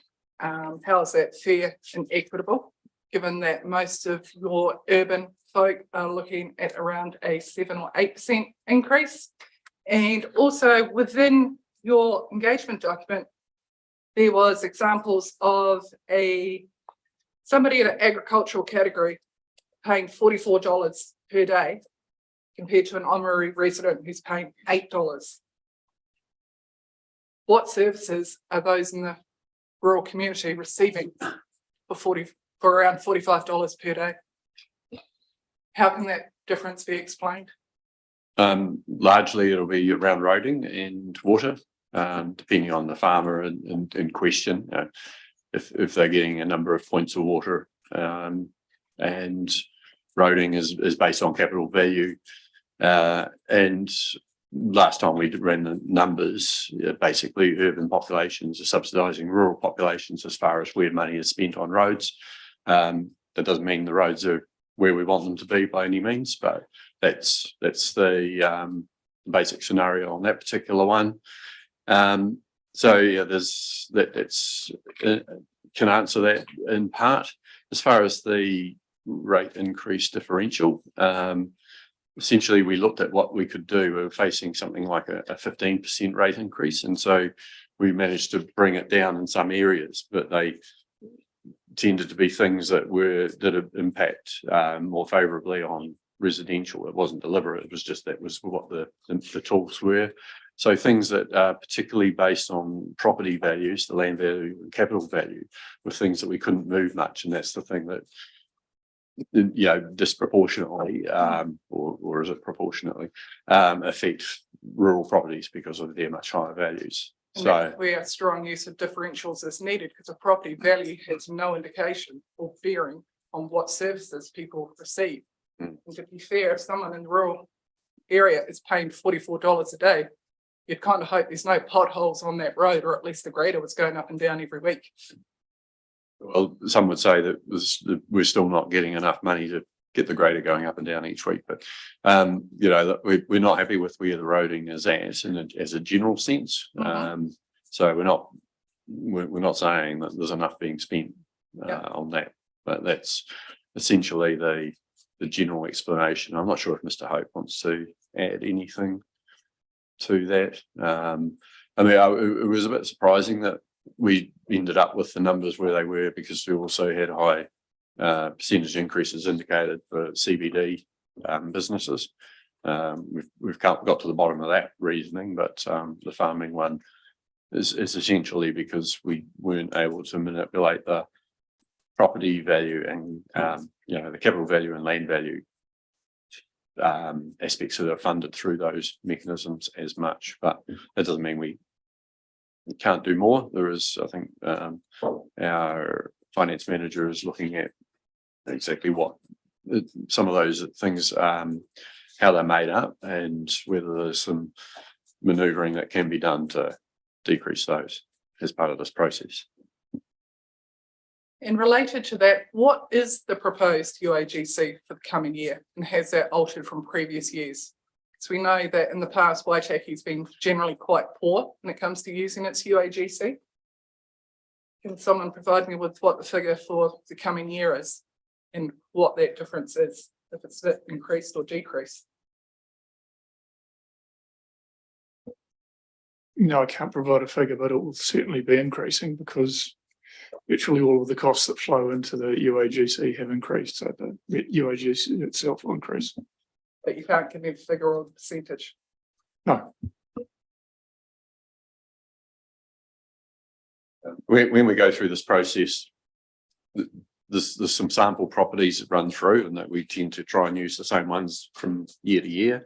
And so there hasn't been an overall running of those numbers. We haven't seen any of the, the real detail behind that. And we certainly don't have it at hand, but there will be a number. So we need to ask staff of that question to report back to us when we get our decision reports that come through. We can tell you what areas are funded by UAGCs though. And I know your economic development submission said that tourism should not be a capital tax, a capital value tax, and it isn't. Tourism now is funded with the UAGC, as are public toilets, which have historically been another issue of concern for farmers when they were capital value rated. So there are not insignificant elements of council funding that are now entirely supported by UAGCs. And at least one of them is one that you wanted to be supported in that way. But it's also the overall UAGC. I'm sure most councillors are aware that you can up to 30% of the total rates bill can be under the UAGC. Waitaki is generally under the 15%, so that could be doubled. And I do explain in my submission the effect of UAGC on rates, especially for farmers who are paying, in some instances, tens of thousands for rates compared to someone in town who's barely paying 2,000, perhaps a little bit more. And receiving next to no services for that money. Just out of interest, is that after tax cost, or what's the impact of tax on that? Residential generally can't claim any of their rates against the tax. How's that, Jude? I'm paying just under 20,000 and I don't get 1 cent. I don't get water, I don't get roading, and I don't get anything apart from the local hall and the library down here. Probably use the road to get new sign, but that's okay. Yeah, but that's not probably on yours, it's transit outside my place. That's on your place. Yeah, okay. I mean, the roading we treat as a network, and everyone uses it, and so it's rated on the same basis for everyone, which is capital value, with the two differential exceptions that we do have, which is forestry and three exceptions: forestry, mining, large scale mining, and hydro generation. So they pay proportions of that are different to most people. And then my final point on the annual plan, I just want to thank council for continuing the provision for the working dog category. That goes a long way, and as we all know, working dogs are generally well cared for, and they're an essential tool on the farm, and by and large aren't the ones causing the problems. Yeah, we certainly recognise that, and some people are advocating we shouldn't charge anything for them, which would be nice as well, but there's still some work associated with them. But Councillor Thompson wants to probably talk about dogs. I'd like to thank Federated Farmers for putting that in their submission, because it was used to beat me down when I was trying to get a complete change in council's policy. Well, we would endorse your position of not paying at all, but we'll take someone as they come. That might be a fight for another day, Councillor Thompson. Never say never. Thanks, Angela. Any other comments from you three and your plan? Submission. All right, economic development. Look, again, submission taken as read. And for us, certainly given the number of years of involvement, particularly around the drafting of the district plan, there was an immediate conflict of concern with principles of what we've raised concern with around some of the drafting being in direct conflict with things economic development. So naturally that's come through in what we've worded there.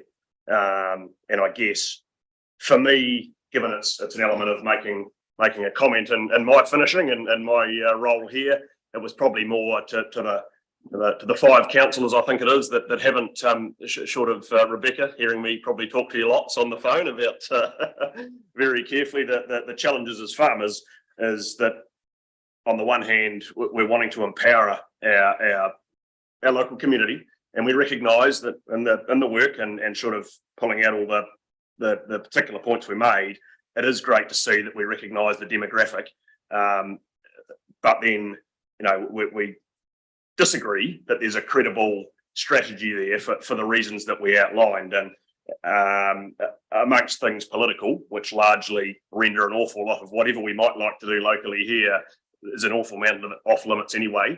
Our own assessment, and I'm happy to remind the group of what I inherited when I turned up 3 years ago and the Feds chair, outgoing colleague of Angela's, explained to me then that some of the work that she had some insight on the drafting of the district plan was as bad as she had seen. And that was with a national lens.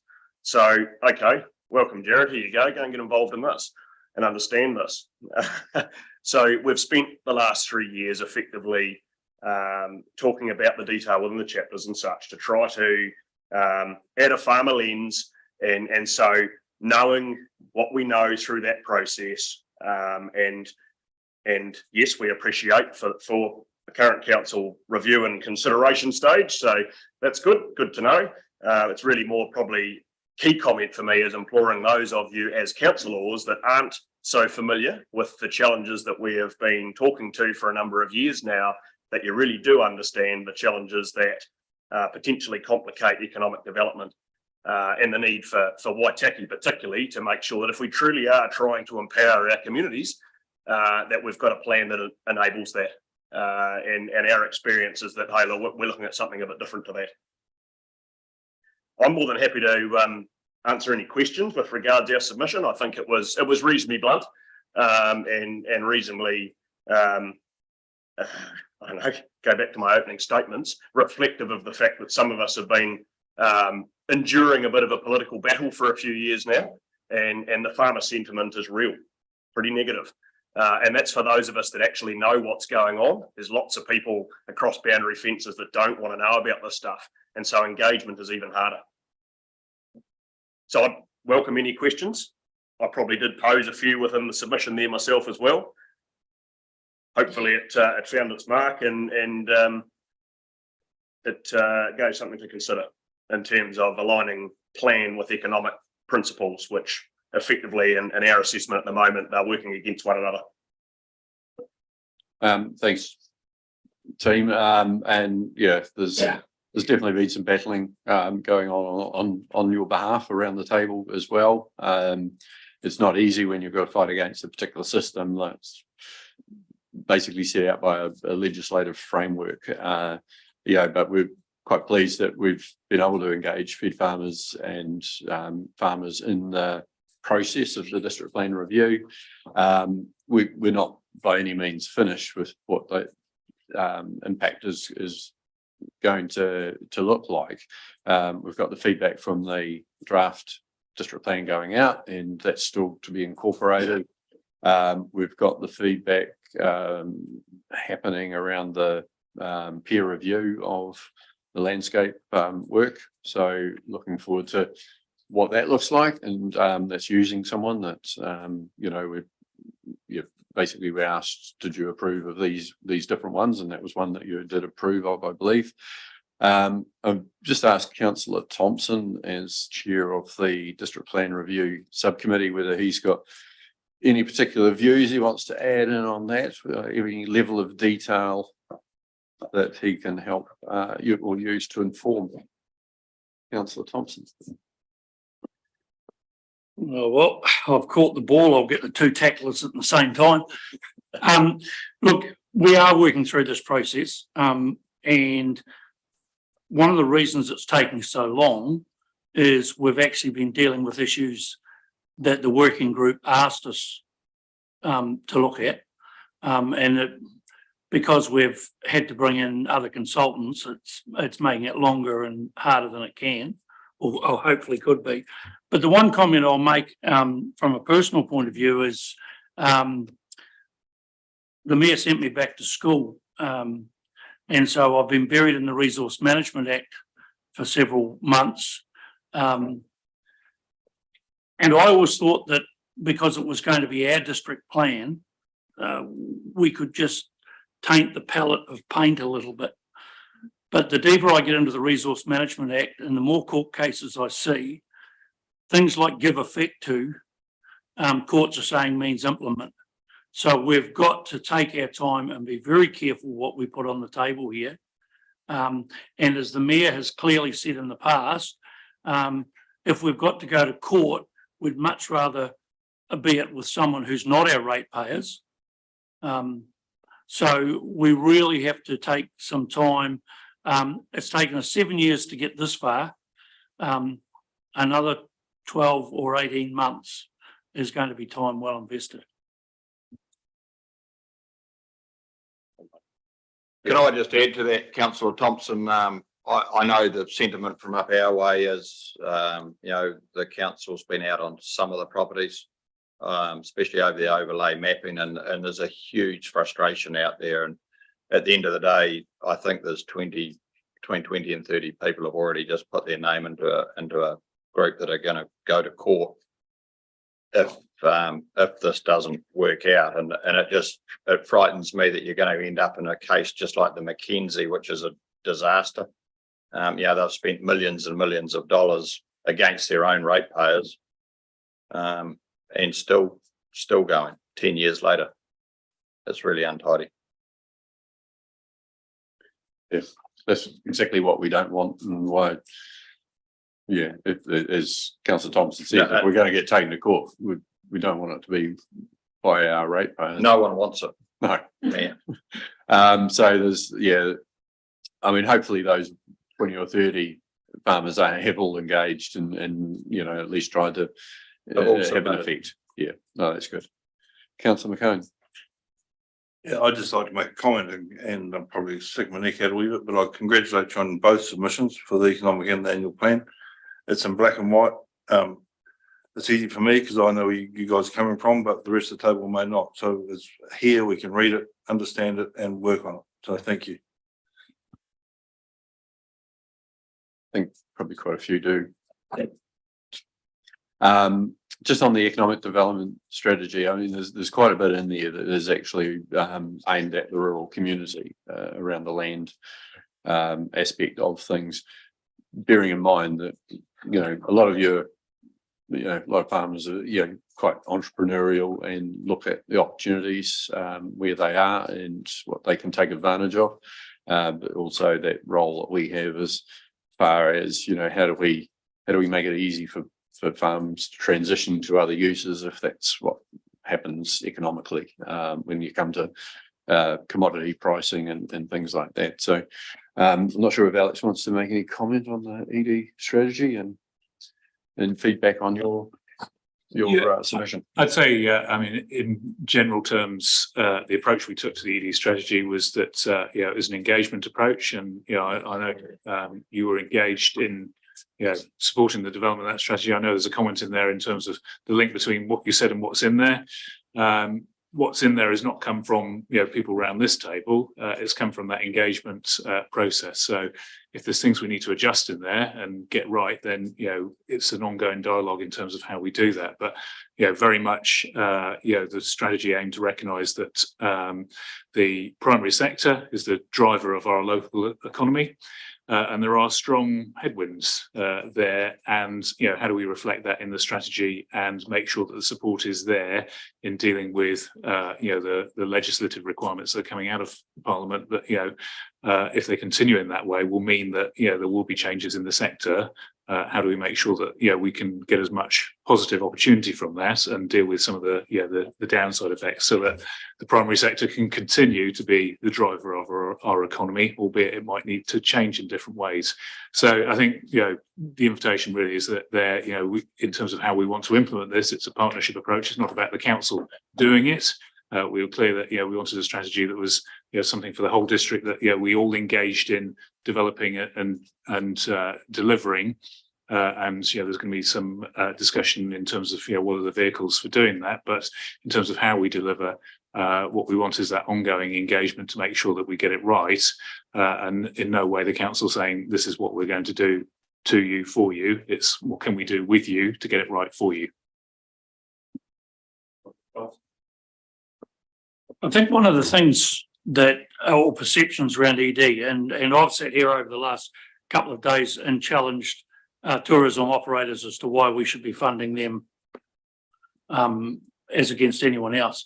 But we actually have to think about the bigger picture. And for an example of where I think ED can work is in the next couple of weeks, our staff are meeting with stakeholders within the rural sector to discuss what we can do to highlight the agricultural courses at our 3 secondary schools here and see if we can't elevate that into a preferred agricultural training hub where we can then leverage off the science providers and the industry funding, but we can actually be showing to do something for ourselves and creating career pathways for our kids.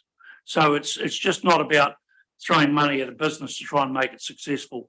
It's about looking across every opportunity we can and milking the maximum benefit out of it.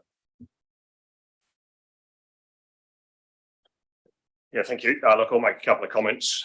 Firstly, back to your first intro or comment, Jim. Time pressure, absolutely no pressure from us as a guide around time. I think that's one of the key things we started with. Is I think, Jim, to your take at the time, there was an intent to try to maybe beat NBEA, to try and deal with current RMA law. And we're now seeing both of them side by side, and one's not much better than the other. So in essence, correct, we know. So we're going to be dealing with an extended period of legislative uncertainty. And we're not going to get a good outcome by rushing. So there's no concern at all. The longer we take to get this right, and I'm sure we've said that before, I can hear it in my head, that a group like Fed Farmers, which represents about a third of the farming community in North Otago or the Waitaki district, will be right in behind the council that are actually trying to do the right thing for the community, as opposed to trying to rush something because apparently we've got to deal with a legislative timeframe. You'll have community support behind you if we don't rush it and we do it well and we consider what's best for our people, which again is what all the visionary and strategy that I'm looking at is all about. So we just need to deliver on that. Look, the working together, Alex, that sounds wonderful. And I guess when we started our involvement in 2020, that's what our intent was as well. And it wasn't about a Fed Farmers thing. And I know I've stood up a number of times and said this isn't about Federated Farmers. Potentially some may perceive that as the wrong connector. We don't represent all of the Waitaki in terms of the farming community. But you'll remember there was 10 or a dozen of us whom were various folk with local elk, if you like, that are part of the furniture in North Otago, and that was important that we had a good cross section of our community. A lot of those people have dropped away through disinterest.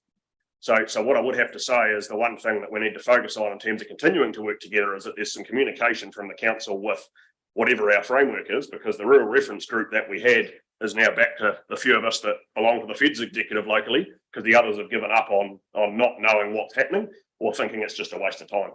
And the reality of it is that is the reality of a lot of time that's got by with communication that effectively, even if we have reached out, it's kind of not so sure what's happening or a reluctance to explain what's happening. And so for us, that leads to the obvious human natures of people wondering what's going on or why, or things aren't happening, or speculation. So absolutely for us, nothing's changed. We are a small representative of our rural community. There's plenty of others that would like to be a part of good local outcomes and solutions. And so that's what we need to nail down, is how do we work effectively together to help the process. And that's where our focus is. And I suppose just as the example, I think if we look back, I brought that with me just as a reminder. Look, the submissions on the draft district planning for the informal stage closed end of August last year. We provided that along with a covering letter, and we've heard nothing since.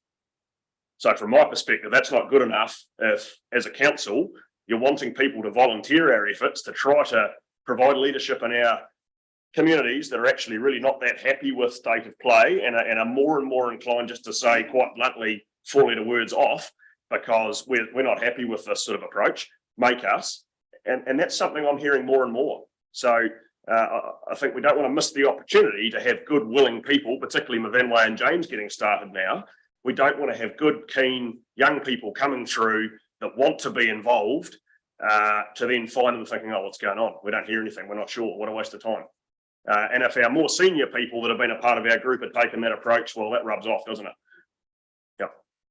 But hey, thanks very much for hearing us. That's it for me. Keep up the good work. No pressure. We'll see you in 18 months. Councillor Thompson has made a note, I think, to make sure that someone does get in touch with you. We've had a couple of sessions on the feedback on the district plan and looking at what aspects will be integrated into that. Yeah, I'm not sure with some of the rural stuff. It's been talking more around the subdivision and so on rather than the SNA type aspects of it. But yeah, we'll make sure that is fed back to you properly and ensure the communication is improved. So, but no, thank you very much for your submissions on both ED and the annual plan. We've got some deliberations next on each of those, and we'll have reports coming to us in a couple of weeks. Yeah, 2 weeks. So yeah, there's a bit of work to be done before that, just trying to get everything to slot into place, and we'll see how we go with that. I'm sure you'll let us know what you think once we get to that point. But thanks very much. You know, farming is still our most significant industry. I don't see that changing anytime soon.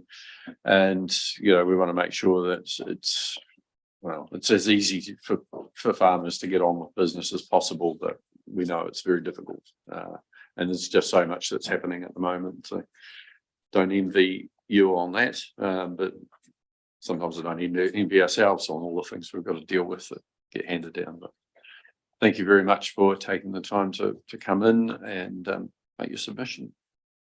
Keep the communication going. Appreciate that. Thank you. Thank you. That's all. Right, councillors, we've still got some non-verbals to go through. So if you use your go-to number, let's see if we can get this right this time. If you go to 503.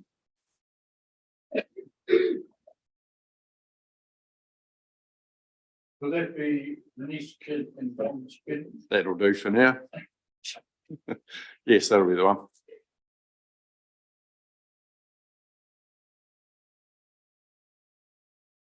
Okay.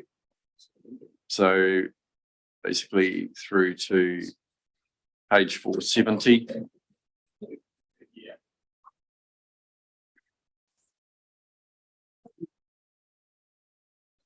So the numbers have changed slightly. That's all right. It was those transition pages that were, yeah. Anyway, that's all good. Right. Anything through to 480?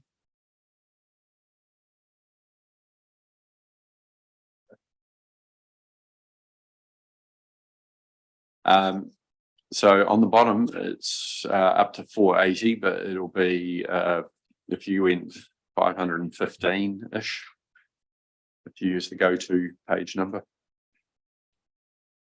For those who are watching the live stream, we have 3 different sets of numbers on how these are numbered, so it gets a bit confusing as to which is best to use. So particularly as we switch from verbal submissions to non-verbal ones. Okay, nothing through to there. What to get up to? 480, 490.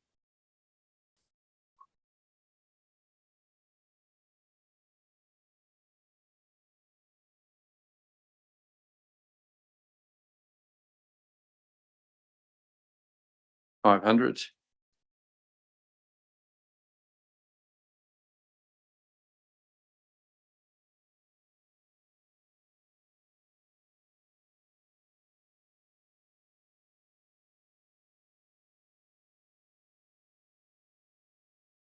Through to 510.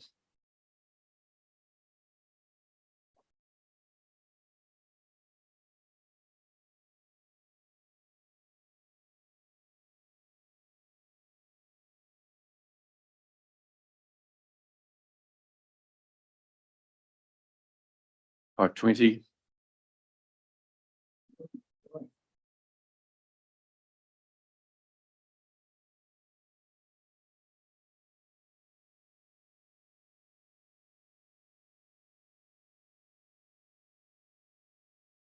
$530.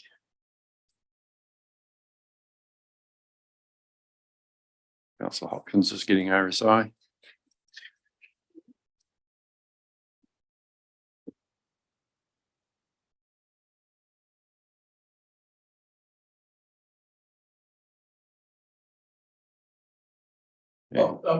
Councillor Hopkins. Yeah, I would just invite submitters to note, I think it's submission number 189 on page 517, 190 on page 518. There have been a few people who have actually supported the operation of an eyesight, but have said it's currently not in the right place. And they have specifically identified the previous venue, which happens to be a building we own, as a preferred location. So I just think that's probably something that it would do no harm to the public at large to know. I mean, not, you know, it's a minority view, but it is a view. Okay, anything else through to 530?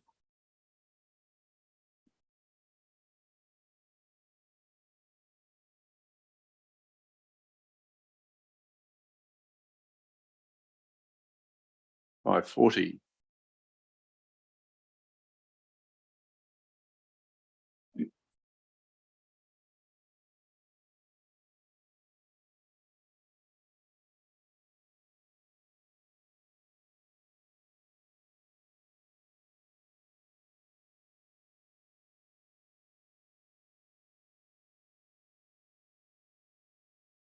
$550.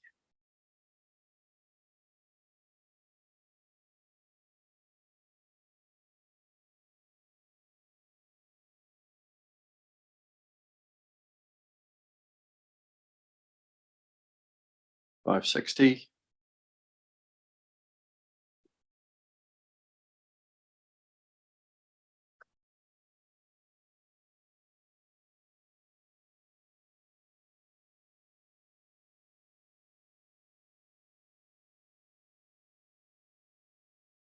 Through to page 570. Did I say that? Yeah, 570. So I skip ahead and then forget where I was.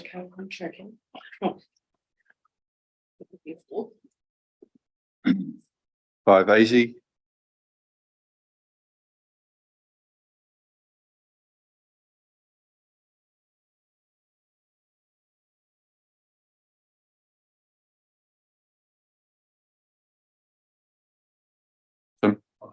$590.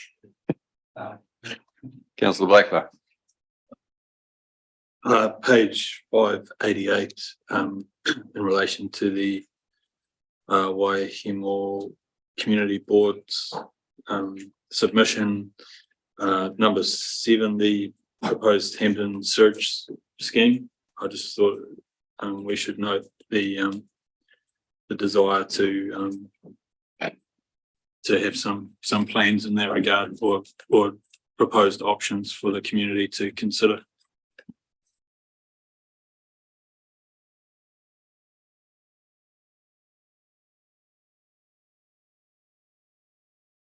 You 590.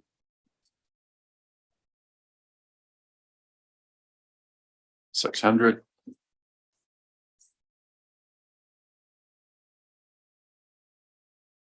Oh, sorry, yeah, sorry, just forgive me, We've gone past it, it's too late. well, I was just wondering, can officers help us? Some of these requests from the Wahimo Community Board, I would have thought they would have had capacity to do some of this themselves from their own budgets without asking. So there's a summary at in the front of the report, which yeah, we can work our way through that. We do need to know what the balances are in some of those funds, and look at how most of, many of them are actually amenity funded types of activities. So yes. And there was one other that I did wonder. I'm trying to.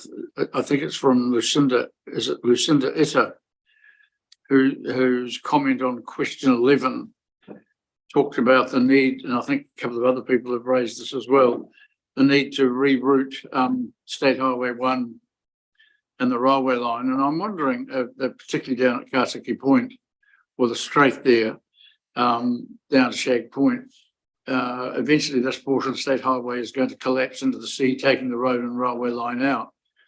Protecting these assets is crucial for the OMRU and the districts. Is it something that we should formally approach Waka Kotahi and Kiwi Rail about and seek some advice from them as to what their mid to long term plans are?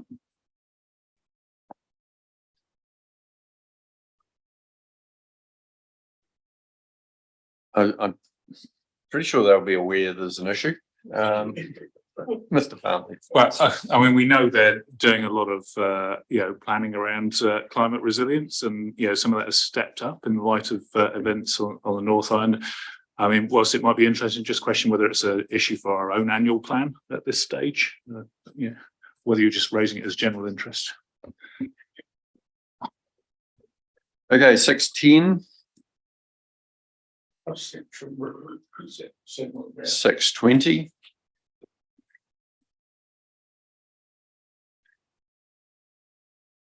Madam Deputy Mayor.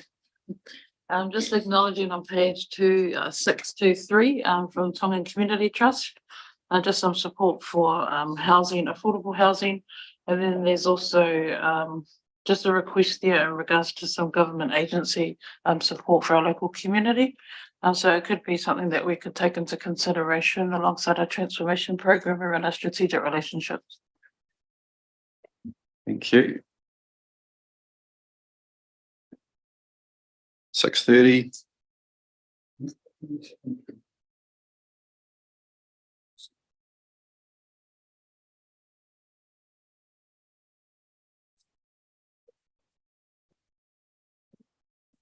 And that keeps going through to 640. Goes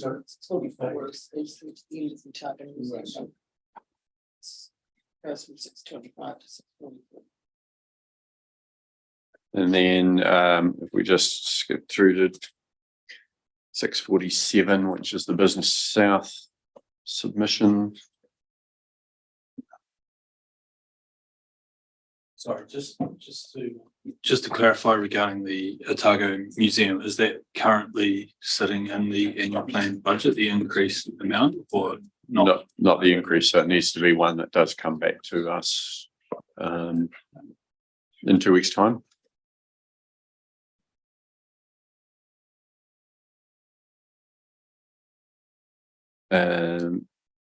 We've got the late submissions, the Waitaki Ratepayers and Residents Association. There's one from Te Runanga o Moeraki in support of the museum funding, the Otago Museum. And that's about it. So if there's nothing else.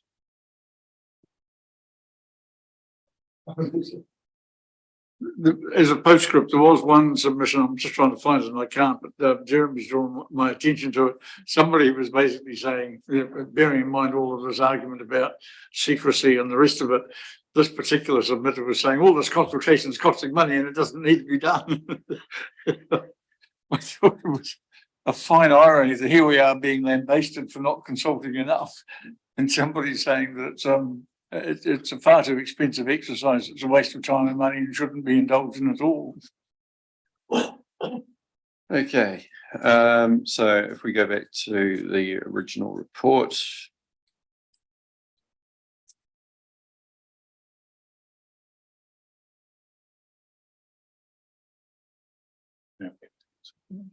No, we got all 11. I think we've been going for this. They're all having fun. You reckon? So it's been pointed out that we might have a wee break for a cup of tea. So you'll come back in 10 minutes, 15 minutes. We'll come back in 15 minutes. Thank you.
I love it when she says that.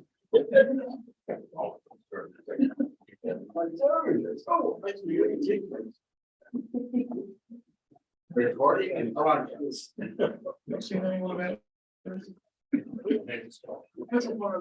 to meet that American Bill. I don't know why.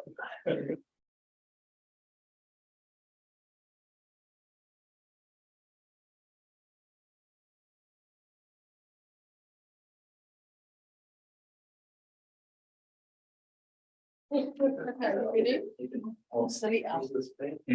think hysteria is setting in. Right, welcome back, everybody, as we get into the deliberations.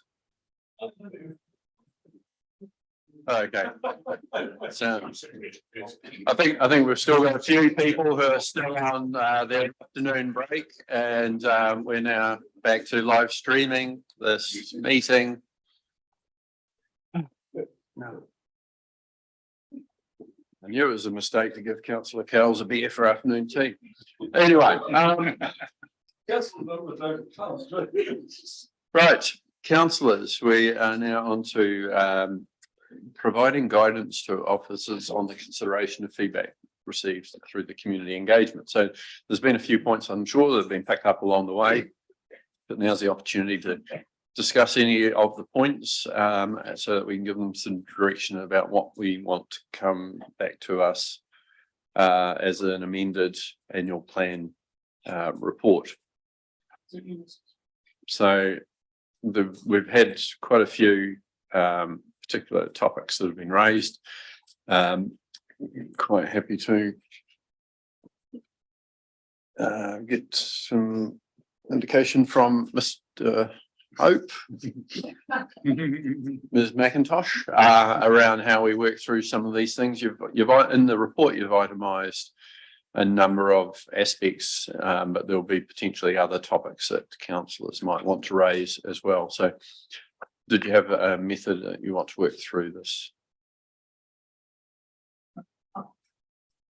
Oh, we have prepared an indicative rates change based on some of the proposals that have been brought forward that may have a financial implication.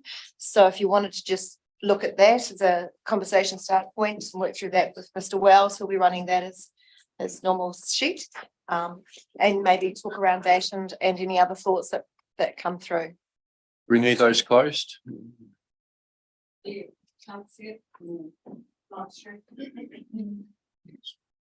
Okay. What? What's that one?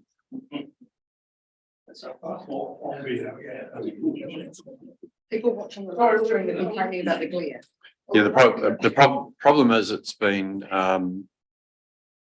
with the camera, it's been set so that it actually overexposes to make sure that we can see people with the backlit with the curtains open, and because they're not open, it's actually reading it differently, and it's overexposing it even more. So Do you want me to open? well, yes. What?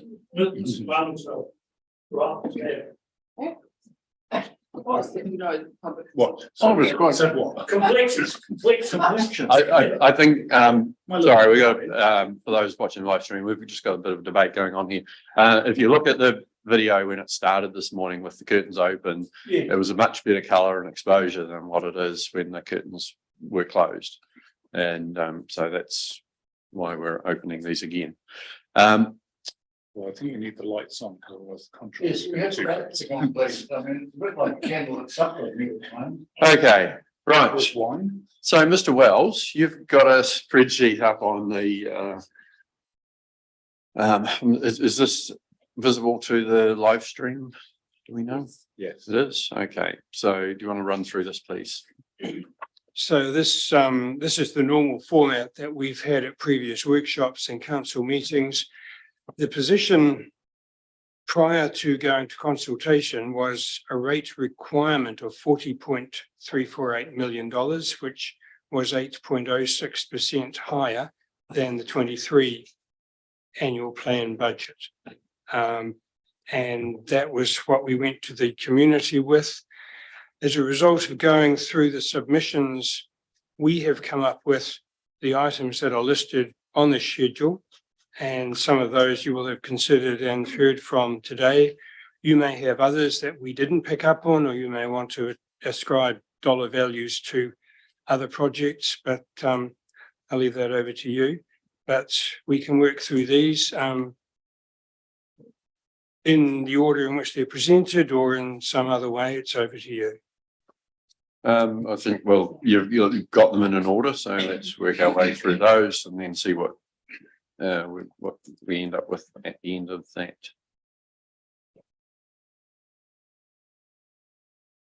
So the first few things that we came up with were the noting that the turning bay on Beach Road has been used by contractors as a car park, and our understanding is that this has now been tidied up, so should no longer be an issue.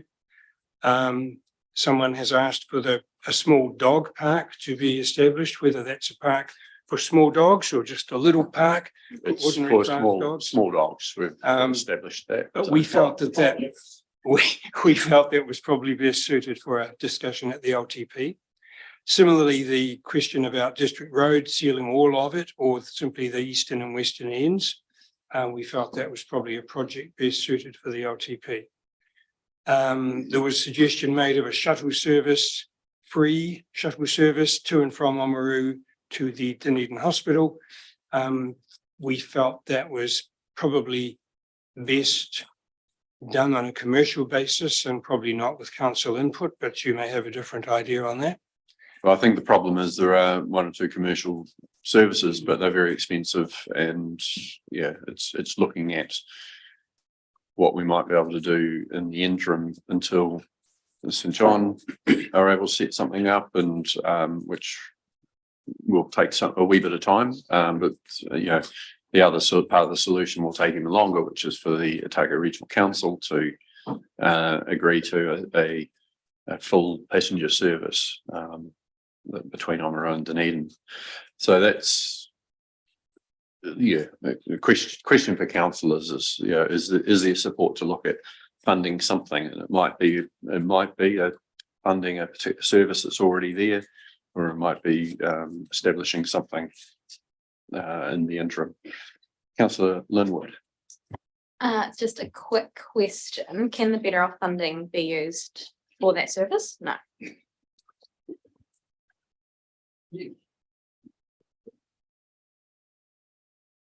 It's a kind of one-off. You know, once it's used, it's gone, sort of thing. You know, yeah. So it doesn't follow the strict criteria as far as that goes, but that doesn't mean it can't be used. It's just is that the best use for that funding? But Mr. Parnley, to comment on that one.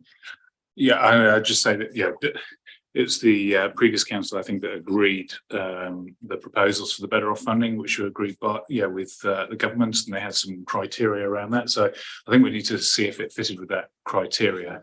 We are proposing to bring a report forward on the Better Off funding, which I think is due to come before you decide finally on the annual plan. But I think, yeah, obviously, if you decide to use it for this, you won't be using it for those other things that were previously agreed in there. And so you'd need to decide which bit of the Better Off funding you were going to take and what you weren't going to do. So I think that requires a fuller discussion on how the Better Off funding is currently allocated. Councillor Kells. Just further to comment earlier, whether someone asked whether a community car had been investigated. I'm not sure how are they funded. I'm not sure. I know that we've still got one. We had the one in Otago, which is no longer running, but the one in Kurau is and gets used. And I'm wondering whether, you know, rather than a car, could we look at a community funded van through that similar process, even if it is for a short term, until something more substantial comes through? Yeah, at the moment, those community cars are run through the Environment Canterbury system, and they fund them through a rate on the local area. So it's something that could be done. I mean, we could do that. ECAN obviously don't operate in this coastal part of the Waitaki district, so it's looking at, yeah, it doesn't sound like ORC are jumping out of their skins to get on and do something, but yeah, I think we need to put some pressure on them as well, looking at what they should be doing, and also, you know, it's their responsibility to provide public transport, which they do substantially in some parts of the region, but almost non-existent in the Waitaki district. Someone have a hand up over there? Yeah, I thought one from the officers. Councillor Hopkins, you want to discuss? Look, I accept, I think you're right.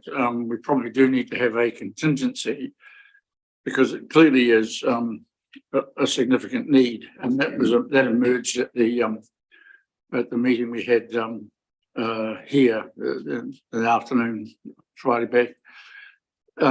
What did also transpire was that St John are looking at this and are very close to having something organised. They do need to have a couple of, they do need to train volunteer drivers, and they need one of them to be medically capable or competent as well if they're going to travel in the vehicle. And Tim, on behalf of the rest home, or Tim and others on behalf of the rest homes, agreed to work with St John and see if the rest homes and theirs requirement to travel down to Dunedin and back could be integrated with the St John facility, none of which is, I mean, it's so new that we haven't got a concrete proposal in front of us at the moment. So as of now, I think we could say, or should say, that in principle we would like to do something, but we don't know what and how much. So the key thing at the moment, I would have thought, would have been to try and identify where the funding would come from.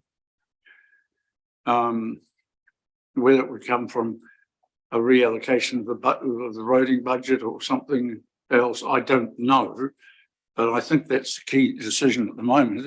If we're going to do it, how do we do it? Okay, I think there's probably a bit much detail to be able to put something in there right at the moment, but I think if we can work on that over the next week and look at what that might be. St John say they need 20 volunteers, so half of them to be at least with the first aid certificate, I think it is.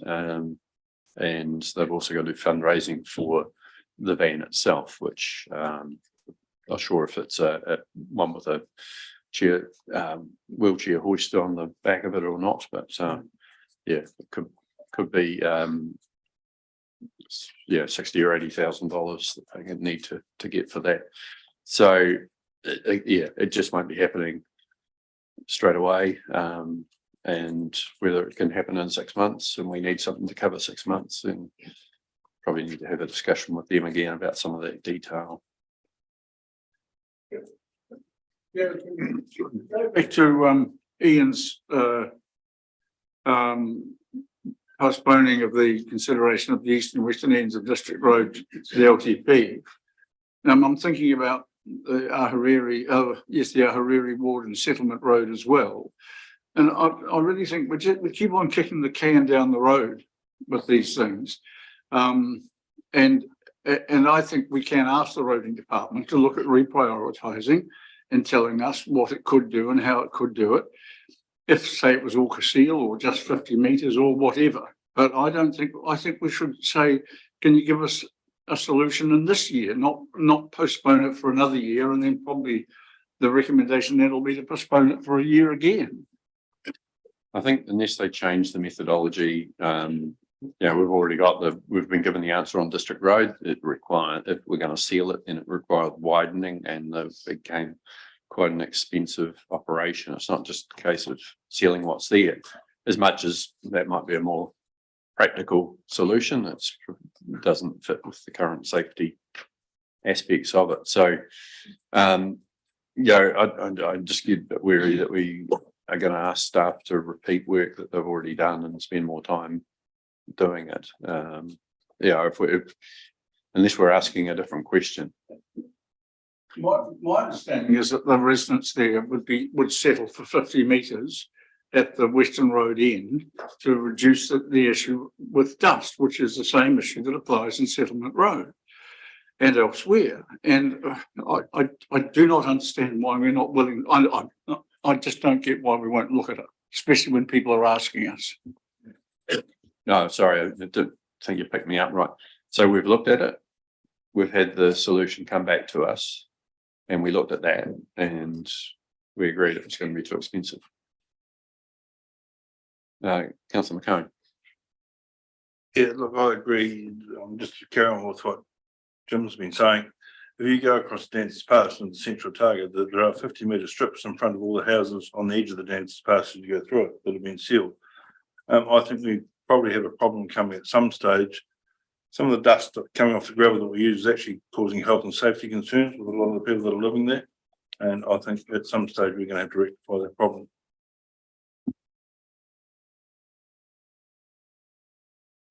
Councillor Thompson. I'd like to disagree with my learned colleague to my left. I live in the country. I accept that living in the country has certain hazards that go with it, but I was wise enough to build my house a bit further from the road. It takes me a wee bit longer to walk to the mailbox, but I don't suck as much dust if I was built right against the road. I mean, we've still got the issue of Tudor Hill Road, which we haven't solved. We've allocated money to, and I'm not sure if we've got money sitting there for that. No, Mr. Hope's shaking his head. Oh, that was going to be loan funded. Yeah, loan funded. Yep, sorry, yep. So, yeah, I mean, this is an ongoing issue, and yeah, I know many people who have decided to buy because they don't, you know, where they have because they don't want to be beside a gravel road, so they've bought beside a sealed road, and others that obviously haven't done that. So it's a challenge, but the problem is with these unsubsidized roading projects, if the owners aren't willing to even contribute, something which you often talk about, Councillor Hopkins, then where do we get? You know, we're spending money that we probably need to spend on just maintaining our overall roading network. Councillor McCone. Yeah, look, I'd just like to clarify, and yes, both comments are taken on board, but the particular houses I'm thinking of were built in the 50s and 60s and have been there since day dot. As far as that's concerned, it's the increase in traffic and the weight of the vehicles that is causing the problem. Yeah. Okay, I'm not going to solve this one, but Mr. Wells, have you got comments? So the next one on the list, I've changed the comments against the shuttle service to needs further detail, and no change to the district road at this point. Funding for Puketapu track should be a priority. In fact, Puketapu track is one of those that's included in a project funded by Better Off funding. So how much is that? Do you know? 220, right? Yeah, okay. That's right. Quite a lot. Yes. Yeah, so it's the only one we've agreed to commit.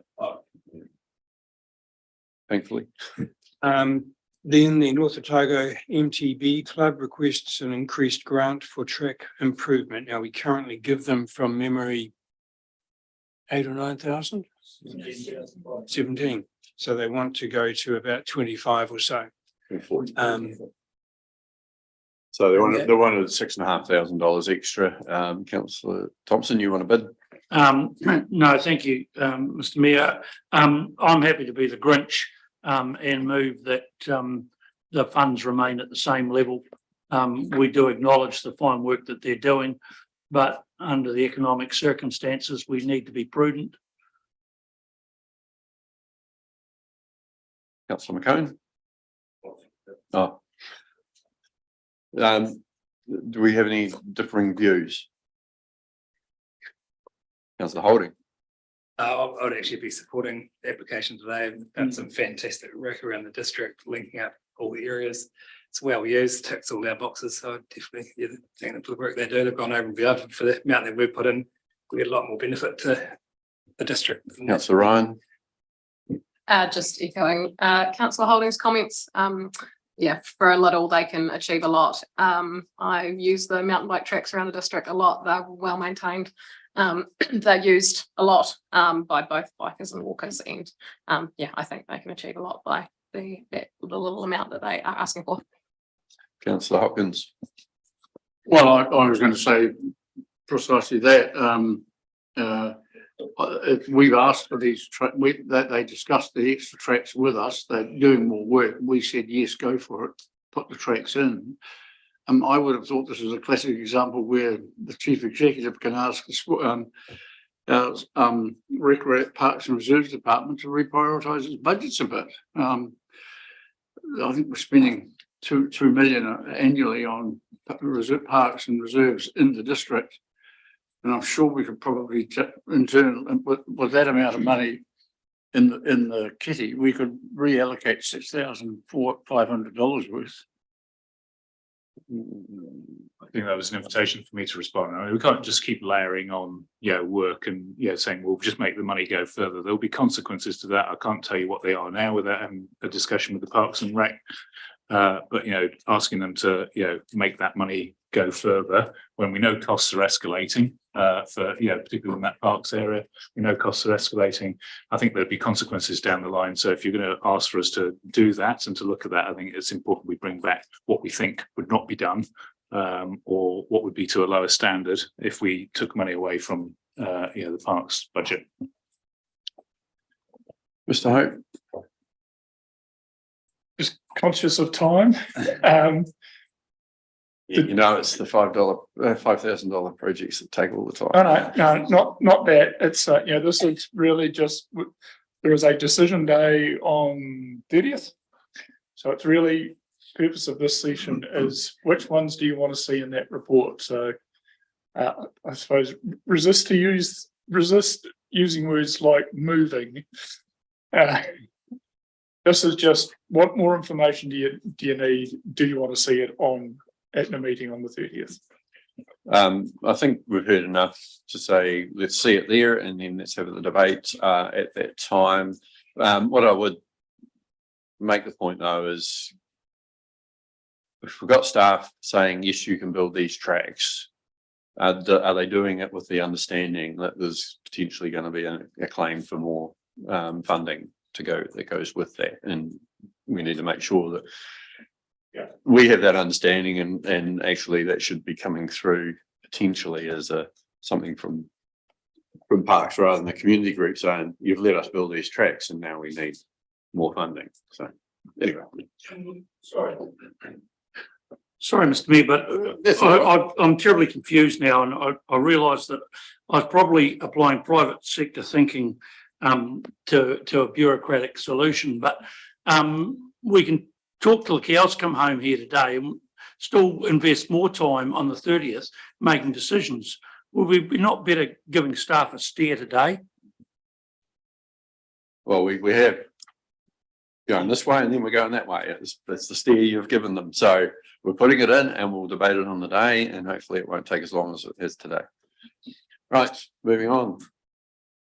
So then the first, I guess, really meaty issue is the Oamaru Whitestone Civic Trust. They've made two requests. One that we reinstate the visitor centre funding back to 150,000, and the second that we provide a matching grant to cover their loan interest on the basis that it will make it easier for them to be able to repay the loan. So over to you to decline, approve, meet them halfway, however you want to go. Okay, if I can just have a quick show of hands as to who wants to see the numbers with it, and the 100,000 included.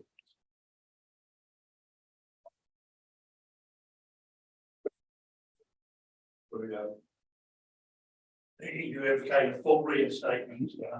Full or partial reinstatement. Partial.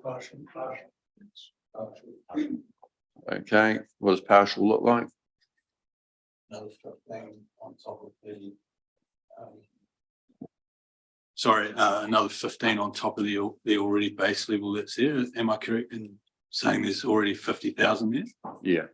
So based on the conversation we had during the submission, I was under the impression that the main concern is we'd lose that one position would be lost, and we ascertained that the requirement to keep that position in place would be about 65k a year if you include an annual leave adjustment.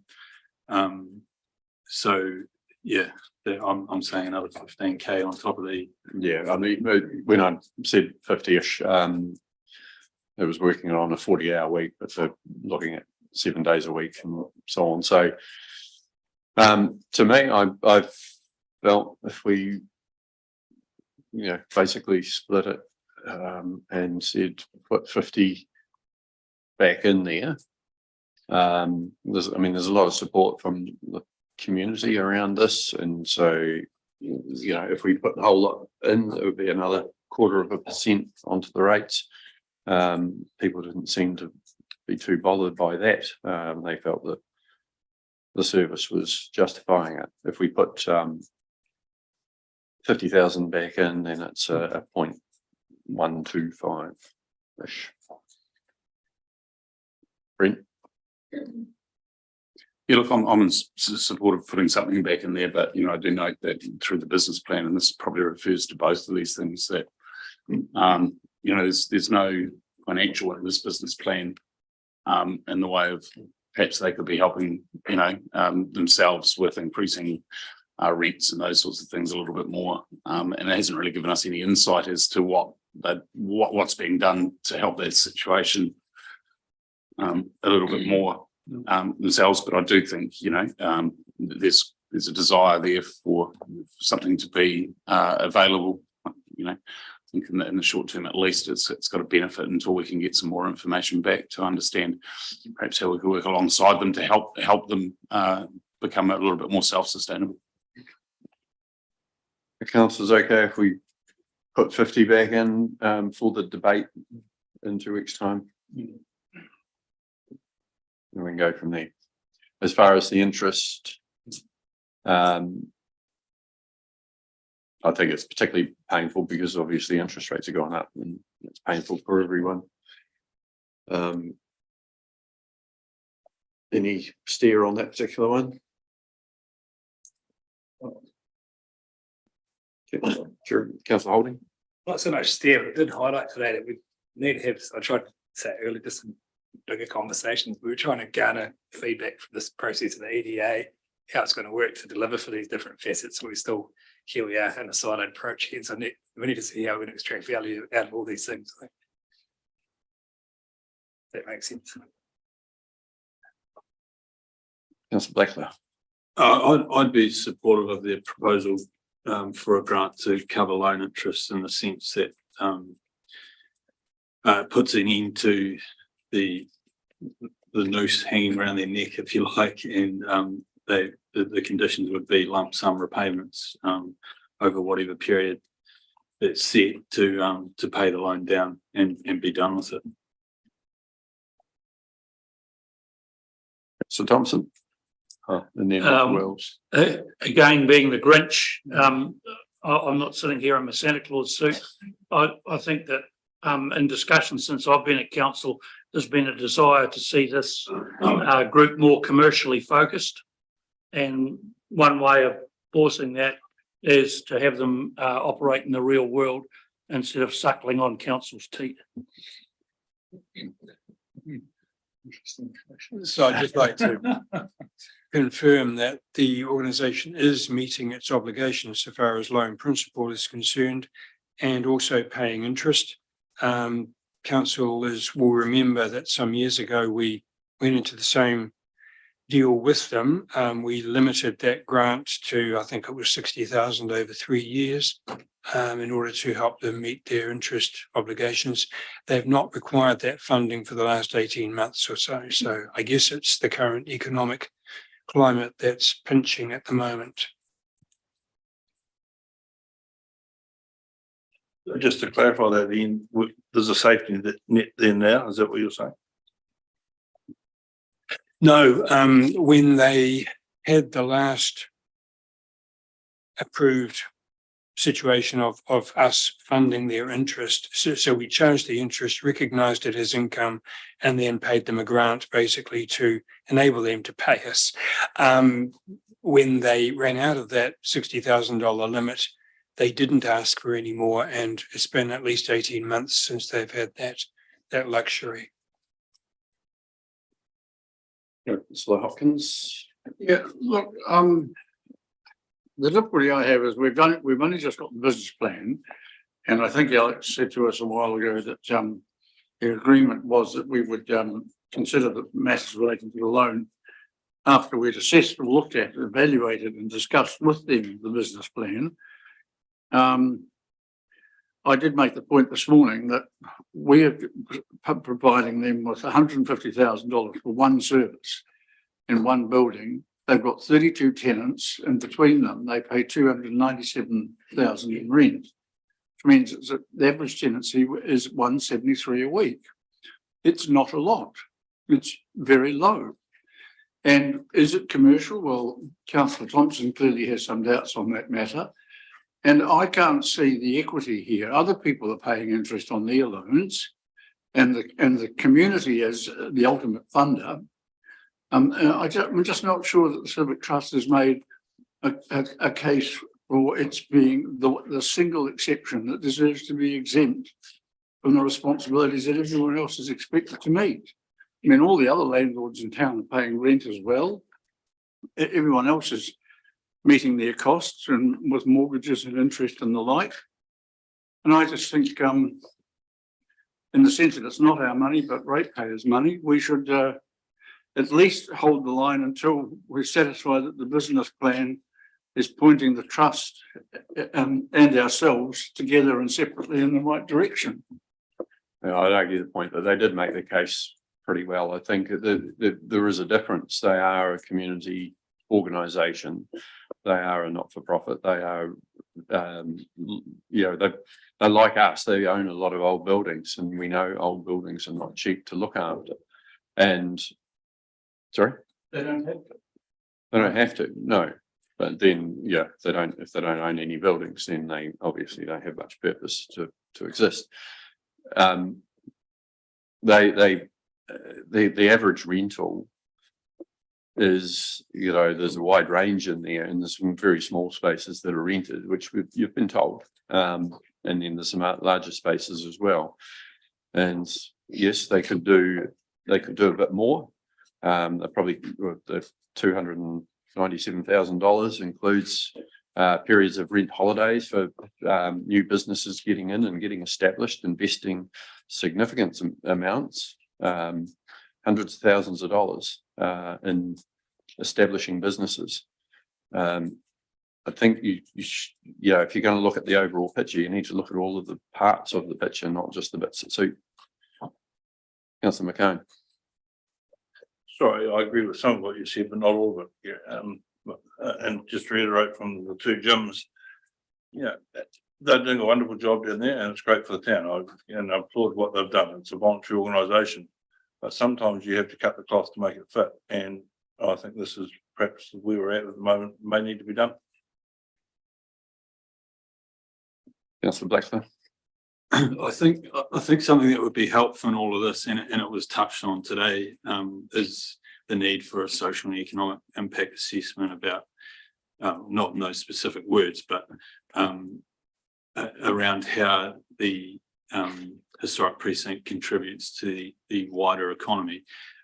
So I wonder if proposing to put some funds towards that being delivered might be appropriate in enabling us all to make an informed decision about the need or not of socialisation of costs of the precinct to the wider community.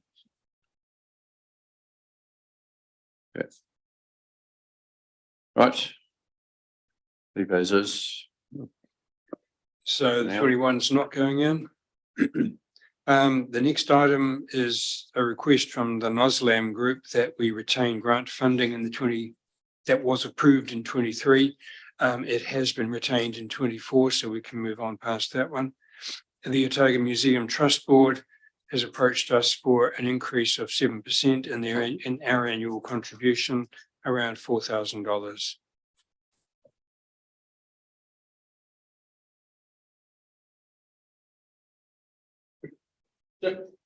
Just a question on, if I may, through you, Kirchner.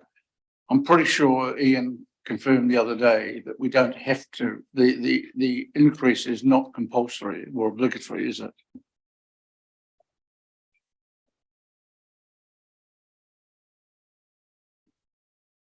That's what he indicated the other day. I think it's in the nature of a levy rather than like it's kind of, I think there is probably a bit of legislation behind it or something. Yeah.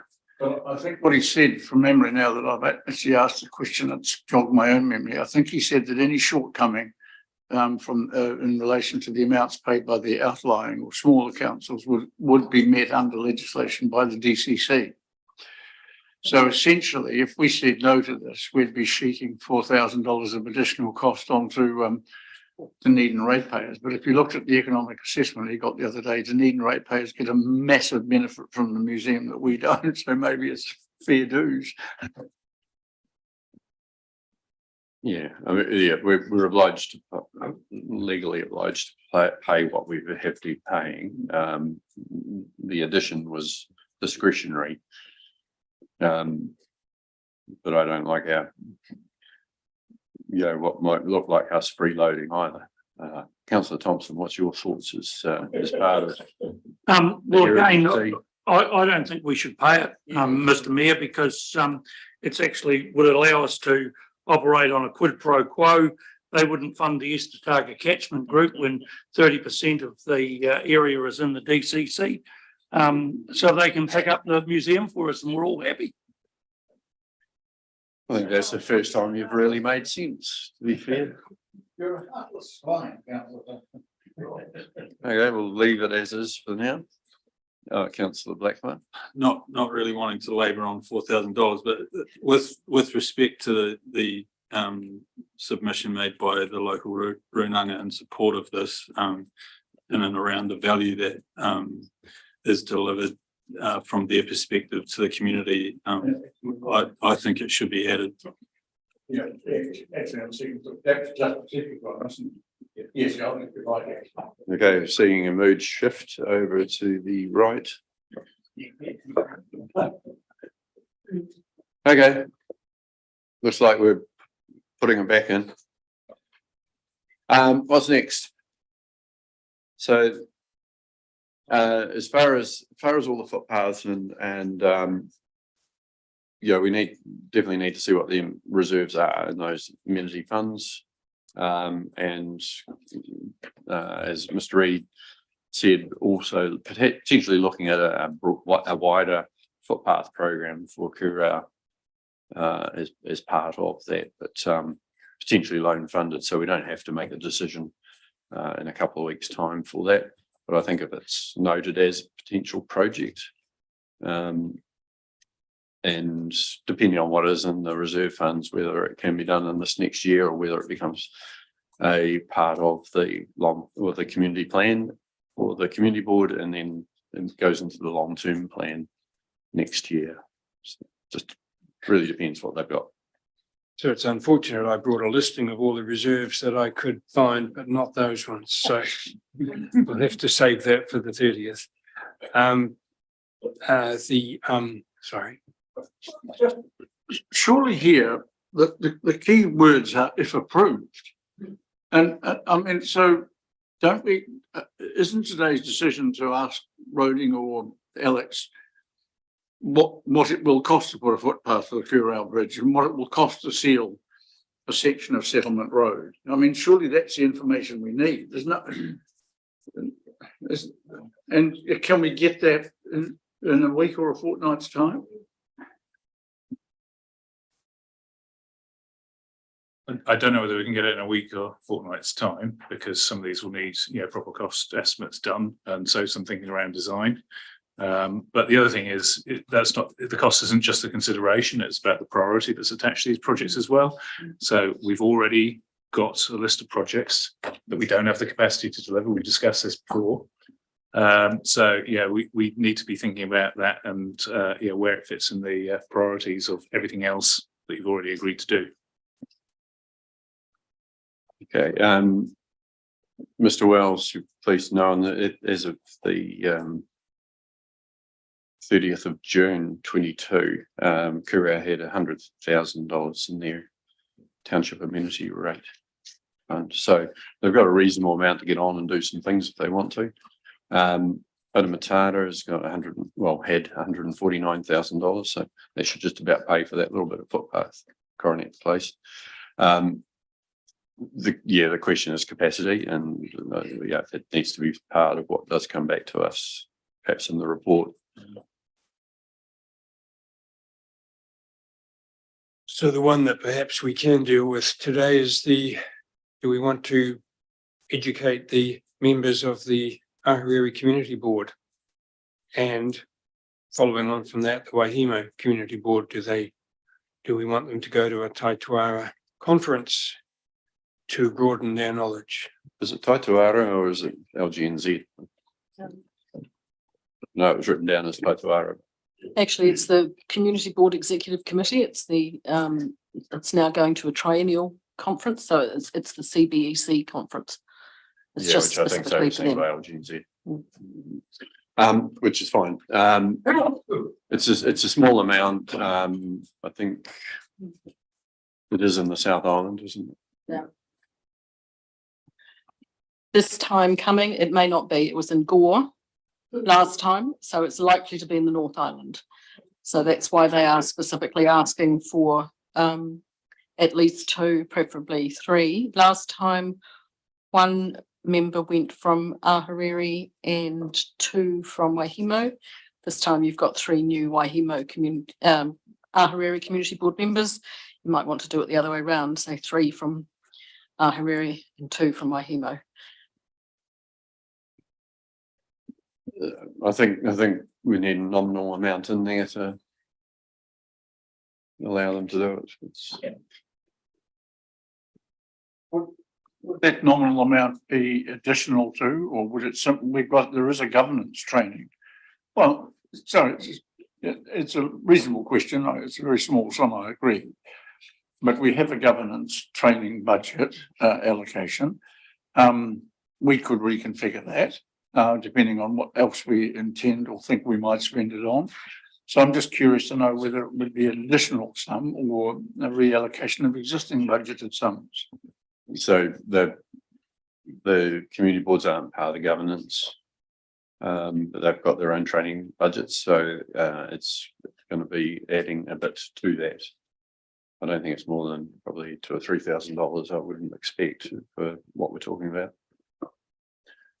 And I haven't got an exact answer, but I suspect we haven't got enough in the governance training budget as it is to meet the development program that we agreed with. Quite an extensive development program, particularly reflecting that half the council is new, and we've invested quite a bit in that. So I don't think that there'd be any spare from that anyway, even if we wanted to look at that. Half the council's new, but it's the other ones that need the training. Right, moving on. I couldn't say that. What was the next bit? On to the Wahimo Community Board then. If we've dealt with all the Ahuriri ones, we've actually got $100,000 for feeder streets from Coppinshaw Street. This was priced for the LTP when we decided to do 2 out of 3, I think, something like that. And this is the remaining one. What are we doing with it? What was the project for? So footpaths. Is it footpaths on those feeder streets? Is it? Yeah, Mr. Mayor, it was the 3 streets leading down to the school, and it was revised back to 2. Coppinshaw is the one that was left off the list. Yeah, well, Palmerston did have 170,000 in their amenity rate fund. So saying they'll have enough funding, I'm sure, to do the substantial part of work. It's really around capacity. Puketapu track and the MTB track are included in better off funding, as we noted previously. They would like the skate park fence to be extended, and if we want to do that, as you've just suggested, there's sufficient in the amenity reserve to meet that cost. That would probably come out of the ward reserve fund. They would like to extend the Moonar Street walkway. And if that was approved by council, we would probably loan fund that. Again, it depends on how much capacity we've got, and again, a lot of these things will feed into the community plan and then into the LTP, and we can stagger them across the next 2 or 3 years potentially, depending on what's feasible. if the funding's there and the capacity's there to do it, then we get on and do it. But yeah, I think we just need to have that bigger picture put in front of us so we can make that call. And then it might be a case of talking to them again, which are the priorities. If we can only get one of these three things done, which one is it? Councillor McCann.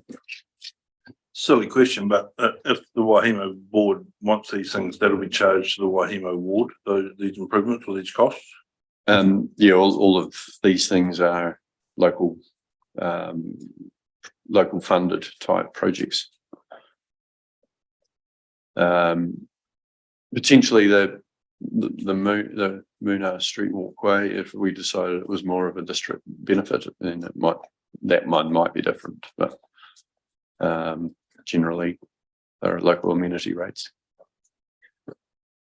Just information from my fellow members that, if you remember, that was when we were at the bike park looking back towards Palmerston.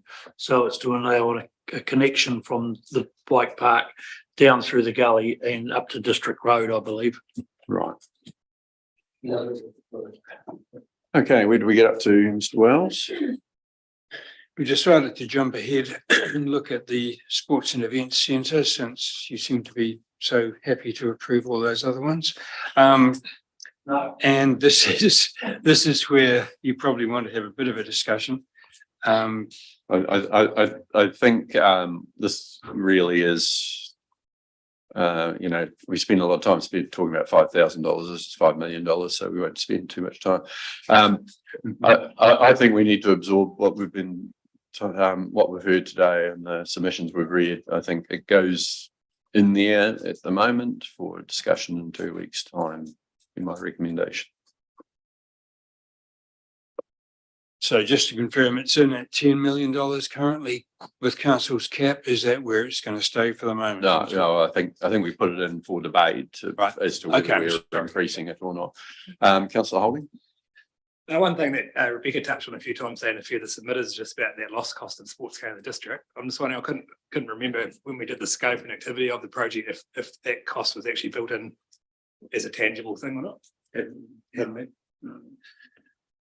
Well, it's probably too hard to do, but it was interesting. Councillor McCann. Again, I might be, so the piece in the green line down the bottom, that's as status quo right now, Ian, is that what that's saying? And if we change anything, then that number will change. Adding 5 million, it won't make a difference because it's not going to happen in that year, but it will make a big difference in future years. Yeah, no, it's just a word prior to consideration. So, yeah.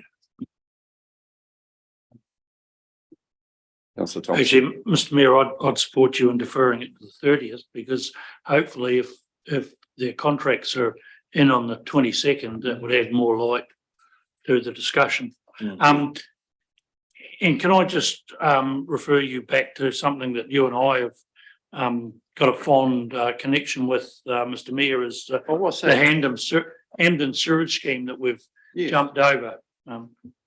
Did we jump? Oh, look at that.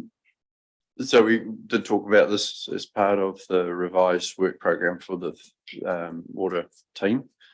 I think we emphasised that we do want it to be considered sooner rather than later. I think we need to get to a point where the community knows what the challenges might be around funding, the costs, and as much as it scored lower than some of the other aspects of things, this is something that actually is quite important as far as the future of a chunk of our district goes. Mr. Armley. I was going to say, I mean, if that is the desire of council to see that back in there, I think what we need to know is what on that list are you not going to do? And I think that's part of the issue. And probably, when we showed you that table, that the sort of the capacity constraints didn't come through strongly enough in that. And I've been discussing how we reflect that. But if you include that in there, there will be other things in there that we can't really deliver. And I think we'll need some further discussion on that to get a steer from you as to what you'd like to drop from that list, or not like to drop, but would rather see deprioritised if you're going to prioritise this. Yeah, no, that was my expectation, and you know, I do think it's more important than some of those other things. So, but it's understanding who's the person who's going to do that. That's going to not then do something else. So just to clarify, the formalising the discussion that you had with the water team last week will form a section of the report coming to you on the 30th, because it does actually involve in changing a number of projects that were already in the draft in your plan. So there will be a section on essentially revising the water program, which will include the Hamden project. So that will be the opportunity to consider that. Yeah, and for this particular project, obviously they don't have a sewer rate, but they do have the septic tank fund. I don't know whether that's appropriate to utilise any of that because this investigation will take some funding. I guess if this is one of those things that would benefit from better off funding if there was any reallocations, because it would make a major change to that. That's community, but if you bring whatever suggestions you have through to that meeting in 2 weeks' time. Councillor Hopkins? Yeah, look, I understand the point that Mr. Plumley's making, and maybe even if we just got a desktop plus or minus 20-30% costing, it might be helpful. But it reminded me, I think on the 30th we are going to have some alternatives for the Mahino funding, because it's quite clear from the submissions today that some people think Mahino shouldn't be the only people who pay, and other people think that it should be a cost spread further afield. It's a fundamentally important issue, and it relates to Hamden and the sewage treatment operation there as well, if it were to proceed. So I think we're going to have to grasp the nettle and tell people, if it does go ahead, how it will be funded and who'll pay the piper. All right, it's too late for that. What? That decision's been made. The offer has been made to the community. It was the first year. The rate would be the same as the wider Oamaru rate. If you want to amend have that broader discussion, that is part of the LTP, because it will involve changes to the rating system. So the first year they will pay the same as the wider Oamaru rate. So this has been as I understand it, this has been a separate engagement with that community. We were sent out surveys or whatever and got commitments back from community members.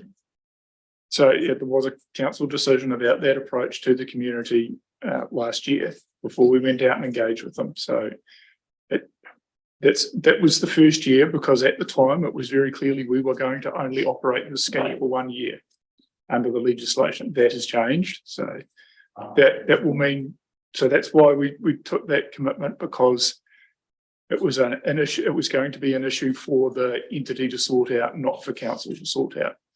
Obviously, times have changed. I think council has made the commitment for the first year. What happens in years 2 and 3 is a matter we'll discuss through the LTP process. Well, we've made a commitment to the Mahino community, and I understand that, and we can't renege from that. But we now have a communication issue with the large community, and we also we need to start thinking about what we're going to do after the first year anyway, because the issue of who pays in perpetuity or for a longer period of time still applies. This is what Mr. Hope's saying. I just want to curtail this. That's the communication we would have in the LTP is, after the first year, we'll know much more. And what are we then proposing? And like we talk to the community via the LTP engagement.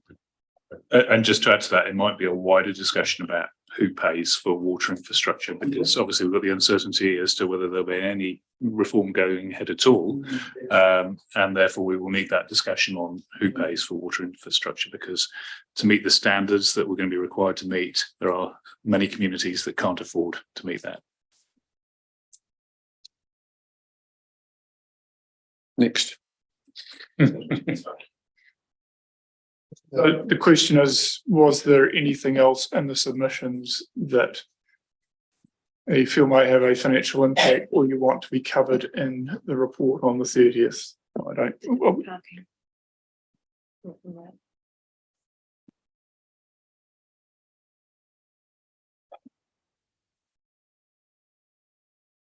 okay. She's whispering in my ear. What about parking?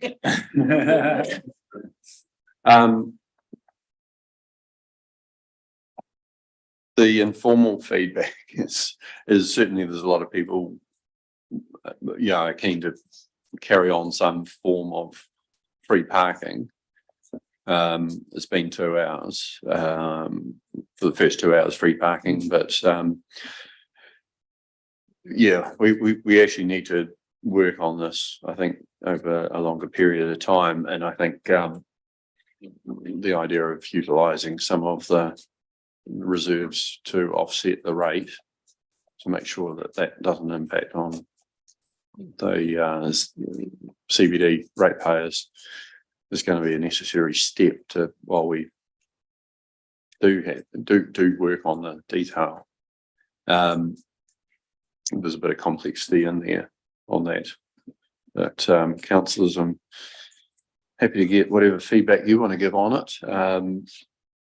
But I'd rather personally that we look at whether we carry on, whether it's an hour or 90 minutes or whatever, first 90 minutes free parking and then metered from there.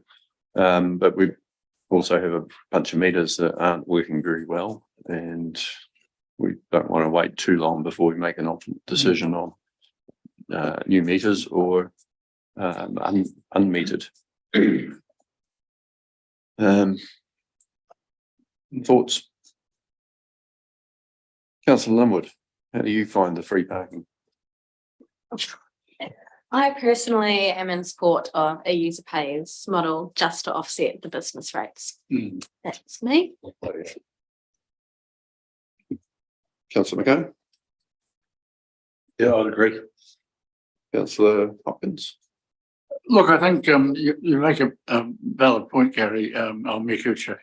I don't know whether we could proceed with an hour or 90 minutes free parking for, say, the first 6 months of the year and review it after that and have that depreciation reserve available then if we make another decision to offset the rates, or whether we simply go with the 90 minutes for the 1 year, but signal that there's going to be quite a significant review after that as part of the LTP. I don't know. It's really a question of the survivability of the meters, I think. But it is interesting that of all the submissions we had on the matter, and there weren't many, they all essentially sided with the businesses and said times are tough enough. Let's pay for the parking and help them to avoid a big rate rise. Mr. Cook? There would be a cost associated with use of the time, because you've got to change all the stickers and all the advertising and marketing around it. So we're only going to run it for 6 months. I think it's was going to turn it back to free pays, and let's go on and do it in this July. Okay. Councillor Thompson? Are we delaying the inevitable? In terms of somewhere down the track, we've actually got to say, are we going to have parking or aren't we? And how are we going to pay for the machines? If we use reserve funds up to subsidise business rates to smudge or delay this decision, we're going to have to find money then to replace the parking machines. Yes. I don't know what's in the reserve, what the new machines cost. I don't think we've got an up-to-date cost on that. I think there's, Mr. Wells, do you recall how much is sitting in that reserve? Just while Mr. Wells was looking at that, I mean, the previous time we upgraded the meters, it was a combination of both some reserve fund and some loan funding, because essentially that's what it cost to replace it. So I think we'd do that again. I think the other moving part in this is that, you know, how we fund, how we rate for different activities and so on is we're going to review some of those aspects. There's some things falling on the CBD businesses that no longer are valid for them to pay as much as is being currently charged to them. So that does go hand in hand, but that has to be done in conjunction with the long-term plan engagement. Mr. Wells. I was just going to say that the depreciation reserve at the end of June will be about $390,000. Okay. The meters will then be fully depreciated, and the world's your oyster for what you do after that. Yeah, we don't know what the replacement is. That's just based on the original cost. Yeah. Okay. Councillor Kells. Yeah, I think I'd be in support of reinstating parking in the meantime. I mean, I travel to other places. I don't even think about it twice. It's just a cost of what I have, have to deal with. I also think, with technology the way it is, if we do replace them in the future, we won't need it probably as many, or we may be able to use some of the numbers or whatever we do in the future. Things have certainly changed in that landscape, but I think definitely it's a wider conversation to have then as well around that funding. Mr. Palmer.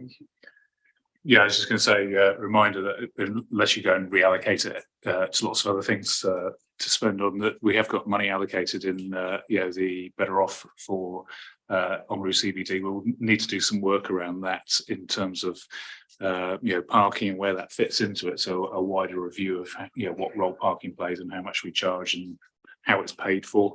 We've got a bit of an old-fashioned way of doing it at the moment. That'd be the only reason why I'd say, maybe you should delay to allow yourself to do some wider thinking about, how the CBD works and how you incentivise business and visitors to come here. Parking clearly has a role within that. Okay. I'm supportive of what Alex has said, and I think it's also important for us as we're trying to cut costs wherever right throughout this whole annual plan process. One of the clear messages from the community is around transparency and also around communication. So just be mindful if we're going to rush into going to do something, that we need the lead in time to make sure that we're not kind of falling back on some of those mistakes that we get ourselves into trouble. So I am quite supportive of a full review and leaving things as it is, so we get a fuller picture alongside a lot of the other kind of pieces of work that we're doing. But just be careful about just some of the decisions that we're making, that we have a really clear communication plan to help bring the community along the journey. Otherwise, we're going to end up, with a lot of backlash. Councillor McCone.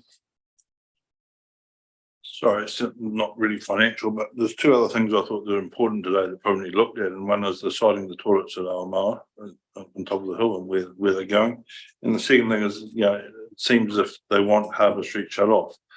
Now, is that a financial cost, or can we just pull those two barrels across each end and just shut between 9 and 5 and just get on with it? It really depends on what it is, and what we need to understand the legal situation. You can't apparently just close it off and as you wish, and then open it up again and so on, unless there's work going on and various things like that. It's one of the things we've certainly been told. The other is that at the moment it's over the main spring, summer, autumn period, it's closed in the weekends, and every time, so on Saturday and Sundays, every time it's closed and then opened up, closed and opened up over that weekend, it's costing us to do that, the person who goes and does it, because health and safety. So there's some challenges around that, and I don't know whether, the logical thing would be, who's a neighbour that's quite happy to go and do it, and can be relied on to do it and so forth, but I'm not sure that we are allowed to do that. But those are some questions to come back to us. It's a major step forward to have all of those people on that street agree that it can be closed. It's working out what does that look like, and if you close it, can it just be closed for the whole weekend, or is it going to be during the week? Yeah, it's kind of indicating that it is closed the whole week, but then opened at night. Well, that's 7 days a week that's got to be opened and closed. So there's repercussions to that. Councillor Ryan. Thank you. Just further to Hannah's, Deputy Mayor Halalele's point about communication. I think I'm still feeling, I don't know if we've moved past the visitor centre funding conversation, but I am still really feeling quite uncomfortable with the communication or lack of communication there, and the opportunity that perhaps wasn't there for the public to submit in the way that they perhaps could have in this process, and just about making sort of big decisions there. That's fair comment, Councillor Hopkins. Yeah, just I think there's another matter with regard to the closure of Harper Street, which is that the views of the tenants in the street are not the only views that we should solicit or pay attention to, in my view. We could and should, in my view, given that we're being accused of being secretive and the like, at least engage with the wider community and see if they have an attitude and opinion about a road which they, along with everyone else in the district, helps to fund and maintain or whatever. But picking up on the other point that John mentioned, I did ask before, and I think I really was quite moved and impressed by Faye's submission. And I think if we can push pause on that Aomoa toilet, and can we push pause on it?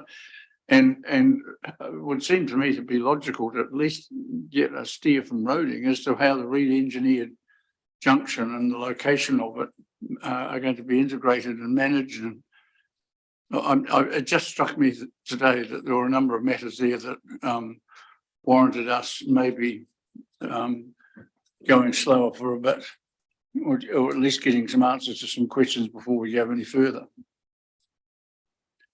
Yeah, we can include some further information on the 30th about what's happening up at Aomoa. It is one of the TIF funded projects, so there is funding attached to it. We're going to have a toilet anywhere on Aomoa Park. It's the classic dilemma. We've got probably the most affordable option going up there that is still reasonably attractive. I'm assuming it would be very much like the one in Duntroon, which I think most people thought was for a public convenience. It is actually, well designed and reasonably attractive. Yes, given it is by a section, I would have thought the existing building is a classic brick convenience. I think that the siting, where it is sited, that might be able to be adjusted, but actually coming up with a whole new design. We've gone for the bespoke design toilets in the past, and they are truly eye-watering in terms of cost, because it's like designing a small house because it's got 3 or 4 bathrooms in it, which are expensive to put in place. So we'll get you some further information, but I think changing location would be about the only thing we could possibly contemplate.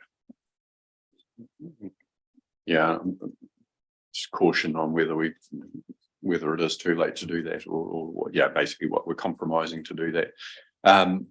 The indications from the officer overseeing the project was that he was actually looking at it not being extending out into the park as much, and it would be back. It's also proposed that there is a public competition on artwork and so forth for it, so that actually becomes a bit of a feature. That's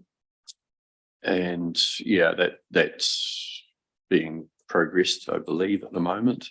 It wasn't about that it was going to be clad with anything. It was commented on today. It was about that it was going to have it'd be painted up in some sort of way to do whatever comes forward from a public competition. I've got Councillor Blackler and then Councillor McCone and Councillor Ryan. Thank you, Mayor Kitcher. I just had 2 quick things that I think I would be interested in seeing added in for consideration. And the first one is around the living wage discussion that was had today.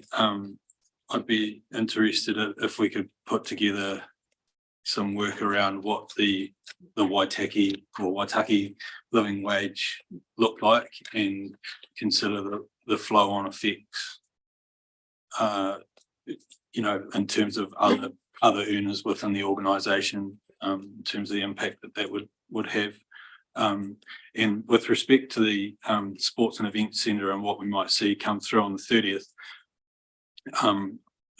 I would ask that we don't just see an either or option, but consider what we might be able to do as an organisation to facilitate that base level of funding at 10 million and the additional amount requested in some manner in which the cohort of the community that is able to afford an additional contribution may be able to choose to do that in some way. Just responding on the living wage one, I don't think we'll be able to get that together in 2 weeks. I mean, yeah, the costings of that and the answer that he produced today to the Laguna was what would it cost to put those people up to, you know, that aren't on the living wage up to the living wage. But doing all that work around, okay, so what does that mean for the impact on other grades? So whereby people are supervising people who are now potentially being paid as much as them, you know, that takes a lot of working through. I think it'd be better if you were minded and there was some support for looking at being, you know, going to the living wage to do that through our transformation process. We're going to have to make lots of changes. That'd be the time to do it if there was an ambition to do it then, so we can look at the full implications and not have unintended consequences in there. If you know, if people were happy with it being handled that way, if there was support for that. Councillor McCain. Sorry, just to go back to those toilets again and through court, it's the siting of it, I suppose, that I'm more concerned about. So if you move it away from State Highway 1, it must be getting safer. It gives you more parking room for the likes of your long haul trucks, your kids and everything else. They're away from that busy road. You've got sports fields, you've got a cricket ground, you've got a tennis club, you've got bowls across the road. People can turn the corner, but crossing a road or stopping beside the road is actually very dangerous. And also, as was alluded to in that submission, it's the lowest part in that whole park. So you're actually going to get wet and we're going to change that corner. So it's the sighting thing that concerns me more. Yeah, we've got another discussion. I want to go back to Tim. What were you saying about the event centre again? I missed part of that. I just wanted you to clarify what you were asking for. Well, I guess my question is, we've committed to the 10 million base funding. The additional amount will undoubtedly put pressure on some parts of our community.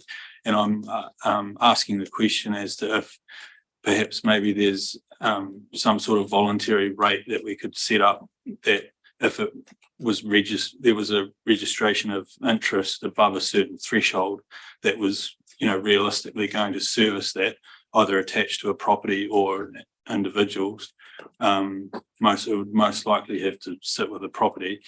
Then, you know, perhaps that's a workaround in respect to those that can and can't afford or choose to prioritise that over other aspects of their means.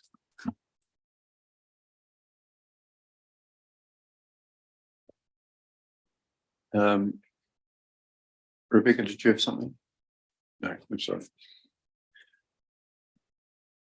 Do you know offhand, Mr. Wells, that how much was allocated to events fund? I would guess, and it would only be a guess, about 35 to 40K plus the services of Haley. Yeah. Okay, no, that's fine. It's one where there's increasing pressure, but if it's sitting about that, I think you asked for it to be increased as part of the 23 annual plan. I think we're up to 30, didn't we? So we'll find out. It's fine. Okay, anything else? A few more million for Waihemo. No, look, I'd just like to challenge my fellow councillors as we go away and think about this, that we cannot be all things to all people. And somewhere along the line, we're going to have to make some brave decisions.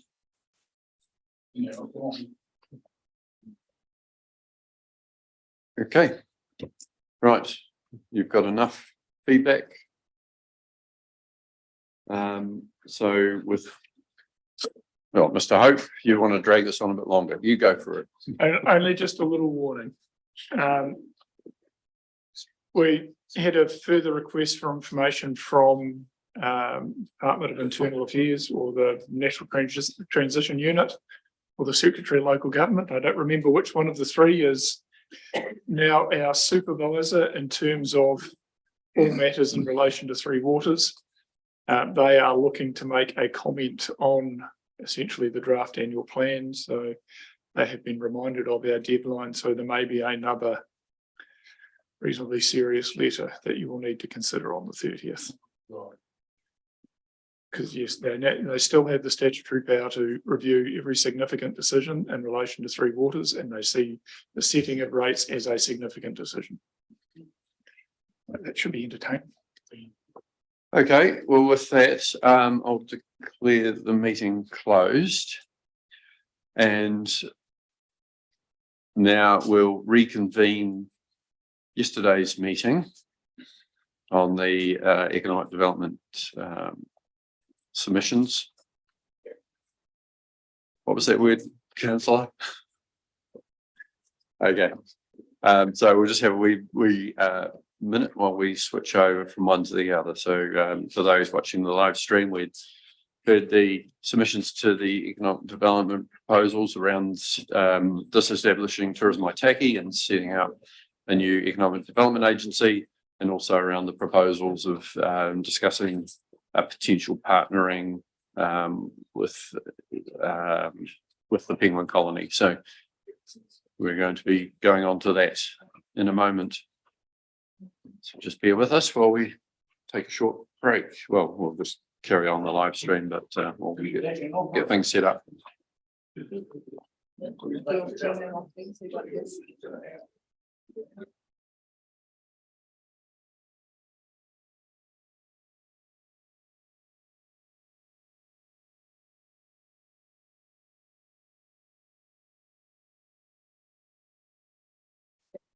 Right, councillors, we're all ready.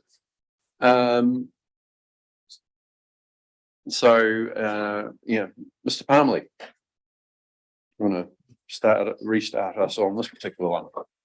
Yes, well, I'll restart really by giving what is a reminder for some, but also introduction to others about the economic development strategy, because need to remember that you weren't all here when we went through the process of developing that, and to really pick up on and address some of the comments raised that we heard yesterday. And I think, first of all, we heard things about this being a polis strategy, and concerns about appointing people out of town to tell us what to do.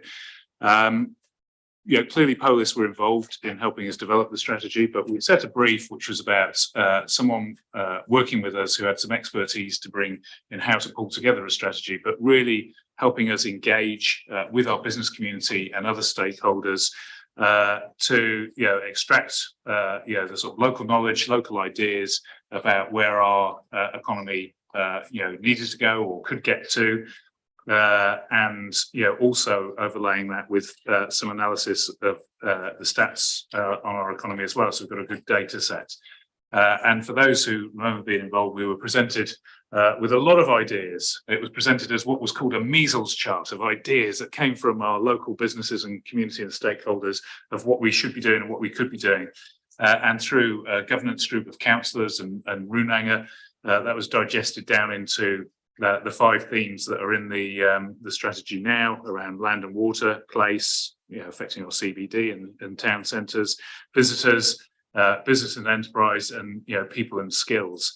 And we heard from, members of the business community who've been involved in that process, how they felt, that they'd been listened to in that process, and that, this was, whilst not addressing everything everyone wanted, it was a fair reflection of, the key themes, people, wanted to see in there. And I think, the councillors that are involved were very much, shaping, what came out of that as well. One of the other part of the brief was then to say, okay, what's the best mechanism for delivering this? And there were options looked at in that, 3 principal options, but within the lens of the council stated, it saw that, yes, councils have a role in economic development, but it's actually businesses that generate the growth. So how do we set up a partnership arrangement that recognises that, yes, there's public money going to be involved in that, the ratepayer funding, so it needs to be accountable, but is going to be a vehicle to engage with the business community and other stakeholders, crucially, in delivering that growth. So that was why we looked at the 3 options: council department, a CCO that was acting as a partnership body in a public-private partnership, and it was the governance group that then put forward to the council as part of that, the preferred option being a CCO with a range of stakeholders on there. Yes, business, but also Runanga and other interests as well, that would enable us to use the economic development strategy not just to deliver business growth, but to deliver sustainable, inclusive growth that would impact all of the well-being. So that's an important bit of context, which clearly we worked hard with the business community and I think was understood, but probably, in our very short engagement document wasn't well understood in terms of what we're trying to achieve there. I think a couple of other things I'd just, pick up on within there as well is around the penguin colony. And, we've been accused of, lack of transparency on this.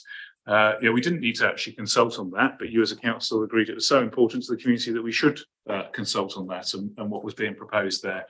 And I think it's unfortunate that, other people did some communication on that around what they thought we were proposing. And, whilst there's always things we could do to tweak our consultation documents to make them clearer, I think it was clear that, it wasn't a plan to sell the penguin colony. And I think there was a comment yesterday that was the original proposal. I've looked through all the documents. I can't see anywhere where anyone proposed to this council or to the governance group or to a workshop that we should be looking to sell the colony. But what it did recognise was that there was an issue that, if we were going to follow the recommendation to set up an economic development agency, what do you do with the penguin colony? And part of the thinking recognised that, it currently sits within Tourism Waitaki to be managed. And, it's not a problem that needs to be fixed in terms of, the great work that's being done there to preserve this environmental asset and, this community asset.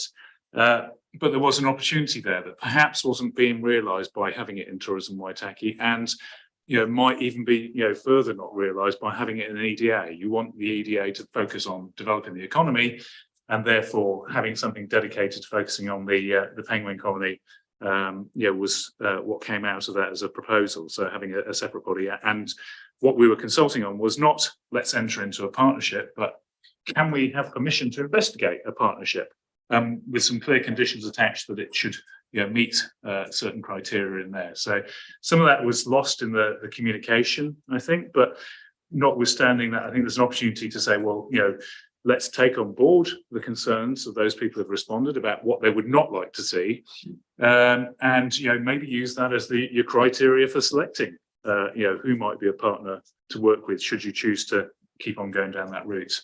There were some very valid concerns raised that could form part of that, partnership criteria, for looking at who might be able to work with us. And we've heard loud and clear what's important to a number of people within the community. And I'd also say on that, this wouldn't be the end of it. You could as well, if you chose to investigate a partnership, commit to continuing to consult on that. So if you had a partner or a range of partners, you could consult further before making a final decision. So lots to respond to in there, but it'd be good to get a steer in terms of having heard all that. Most of us were here to hear it. what way you would like to go now in terms of the response to the questions around setting up an EDA and disestablishing Tourism Waitaki, and then investigating a partnership for the penguin colony. Is that helpful? Sure. Yeah. Oh, we're out of time. No, thank you. Right, councillors. Well, I think we've been here 6 hours today. We have to move now to extend the meeting duration, or is it just because it's a new meeting? It's a new meeting.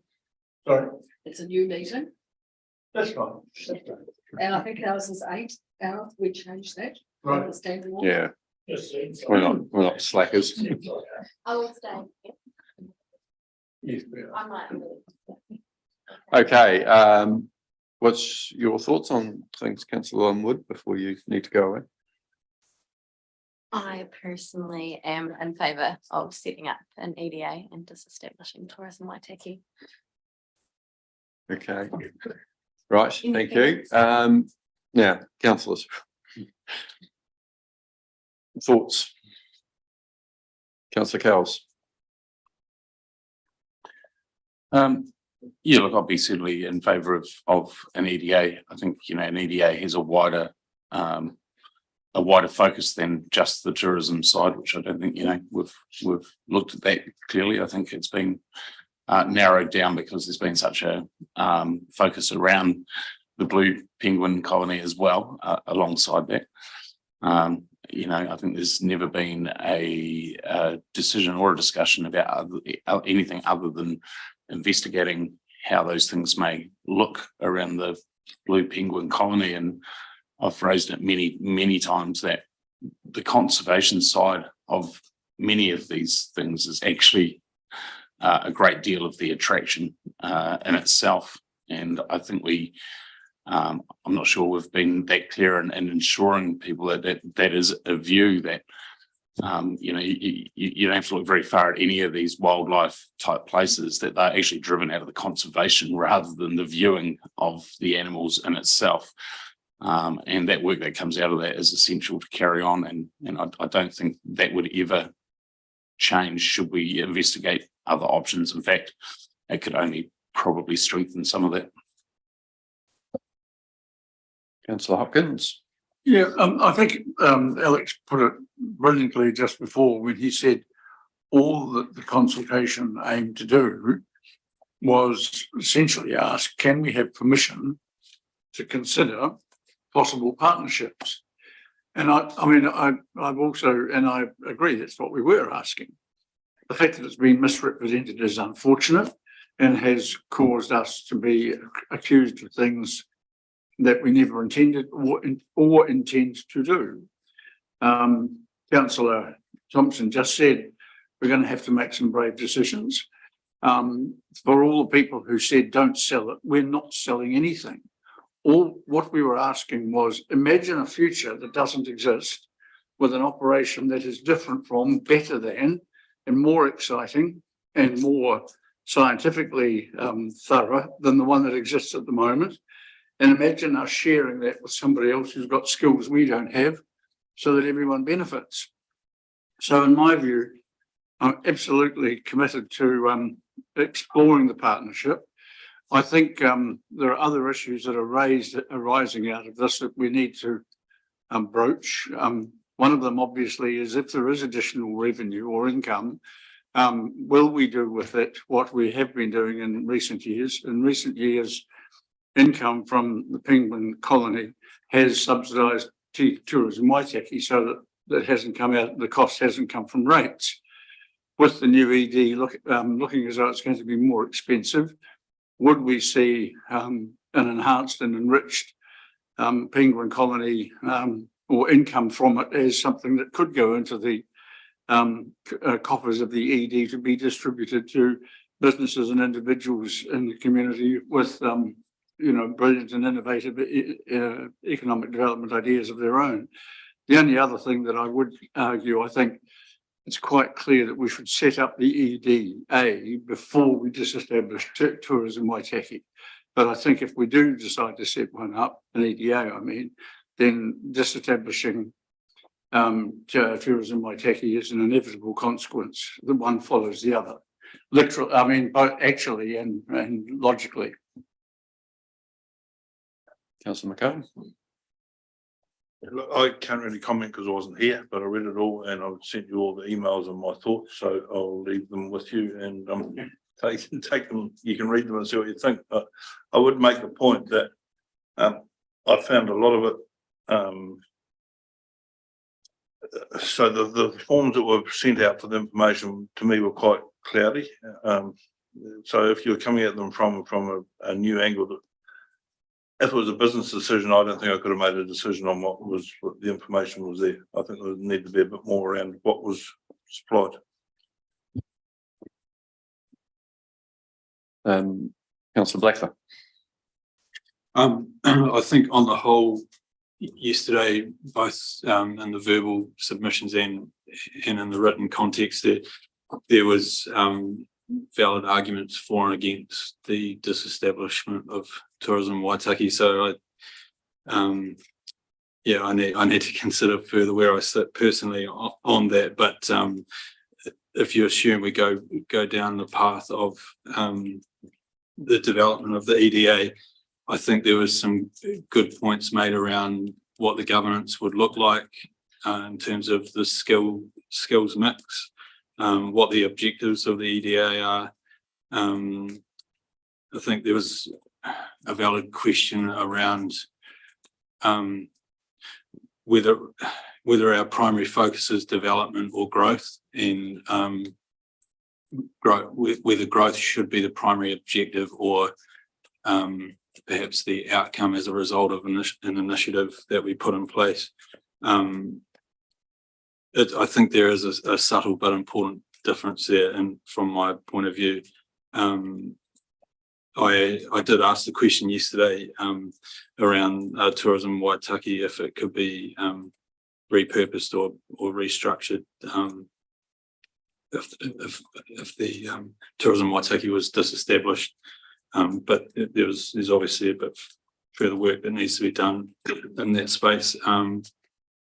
Just to reiterate Councillor Cowell's point around the importance of emphasising and maintaining the environmental and research aspect. But I think a few of the submissions rightly pointed out that there is opportunity in the sense that we can leverage off the natural capital outside of the space of the Little Blue Penguin to further enhance the opportunity around geotourism and natural wildlife. So it was good to hear those perspectives. And then a couple more very specific perspectives that I was interested in, and obviously I have a direct interest as part of the Geopark Trust, but I thought someone joined the dots very well by establishing that link, the potential linkage between the Geopark and the Blue Penguin colony. Someone mentioned the concept of regenerative tourism, which I think is important and perhaps a unique opportunity for us to focus on that. There was the Polis projections scrutiny, which I would be interested in understanding further. And finally, oh no, that one doesn't matter. So yeah, they're kind of my overall thoughts about the whole day. Yeah, I certainly would like to get Pulse's view on some Sherman's submission, because it did raise some interesting points. And if they can refute them, then so be it. Let's give them the opportunity to. I'm not convinced we can head straight down the path of partnerships for the penguin colony. What we need to do, I think, is explain more what they might look like, and if we can use like the Geopark or the Runanga or whoever it might be that potentially could be interested. Probably need to ask permission of any of those, just so we could see what it looks like and what a financial return might look like for some of those community type organisations, as opposed to people thinking it all has to be about a financial return. I think those things would be really important. I would like a report which basically has in there an option around what does it look like to get the EDA up and running, or, you know, just transitioning it through to setting up the EDA. What does it look like to have part of that operation internally until we feel comfortable that we're going to achieve what we want by setting up do the whole EDA thing, which comes with commitments around funding and everything else at a level which you know, we're not, I don't know that we're certain what that level is going to be, because we haven't really had the thorough discussions with potential other partners. So, you know, to me, I think it's too big a leap of faith just to go straight to the EDA. And, you know, so what does it look like to transition to that point? And what you know, what are the pros and cons? And how do we potentially get past those? You know, an interim governance board, that might be a committee of council with external people that's given very strong delegations to get on and do things. For example, just some thoughts. So yeah, because there were a few submitters that said, you know, council should have this internally, which surprised me with some of the ones that did say that. But anyway, it's we've had it internally as an activity, and so it's just carrying it on and building it a bit more from here. When we talk about placemaking and so on, you know, I want us to be involved in that with working groups, and you know, when we're talking about CBD upgrades.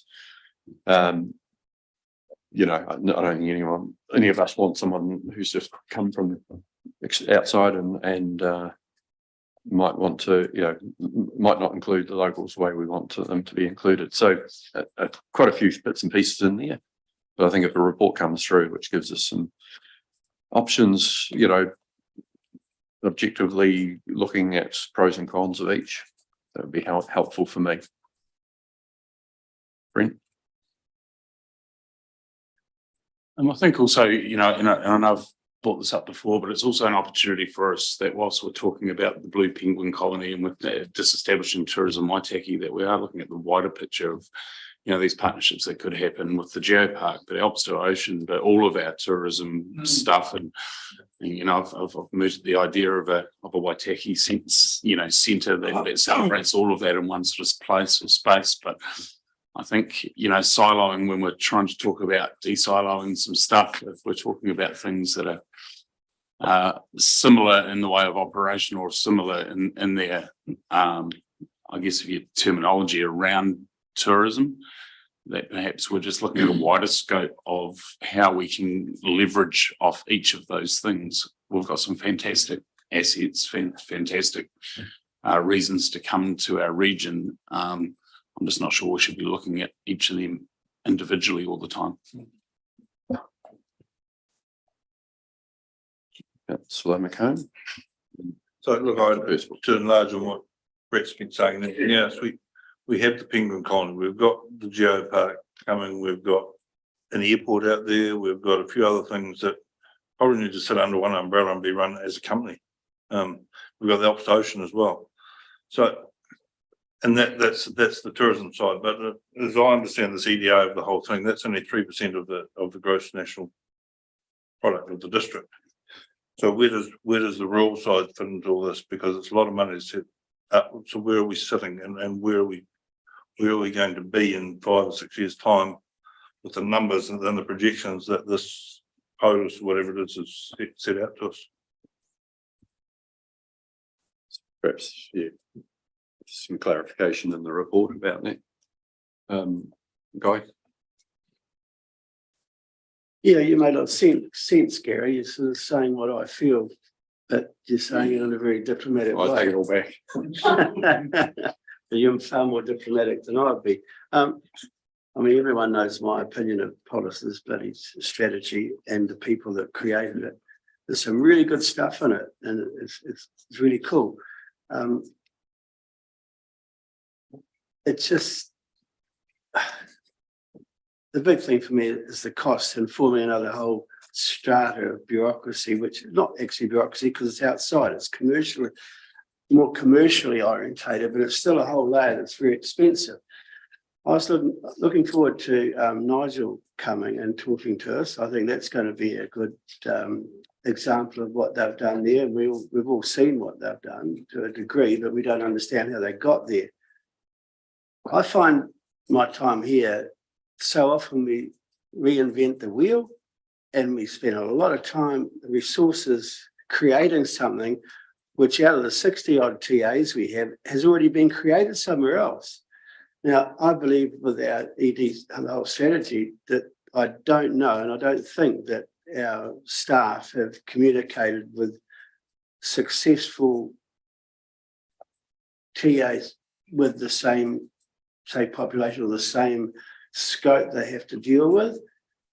And I don't see why we can't learn from the others that have been successful. I know quoting Tauranga place I think is a bit too big, or New Plymouth is getting close, but it's still too big. But there's a lot of places like us. I've never seen any information on what anyone else does.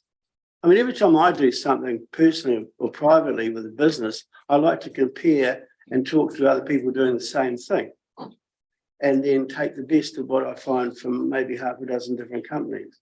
Well, why don't we ever do that? Why do we spend all this time and resources reinventing the bloody wheel with anything we do, even building a toilet? But anyway, that's my opinion. There's a lot of good stuff in that strategy, but I don't like bloody Cuddler for a start. I don't like bloody Creek. I never know. This is a live stream, councillor.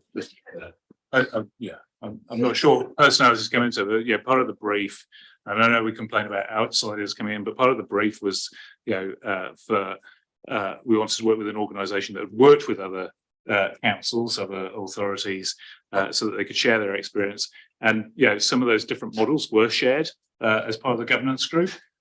You were on the governance group. I don't know whether you were there for those meetings or not, but some of that experience was shared, and that was part of what fed into the thinking of the recommendations that came forward to set up an EDA in terms of how it worked elsewhere. So that was done. That was part of the process. I'm sorry you missed it.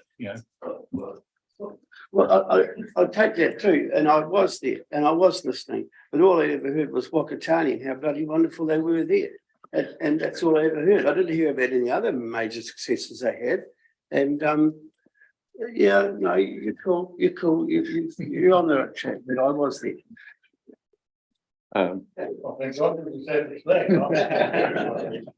Deputy Mayor Hannah.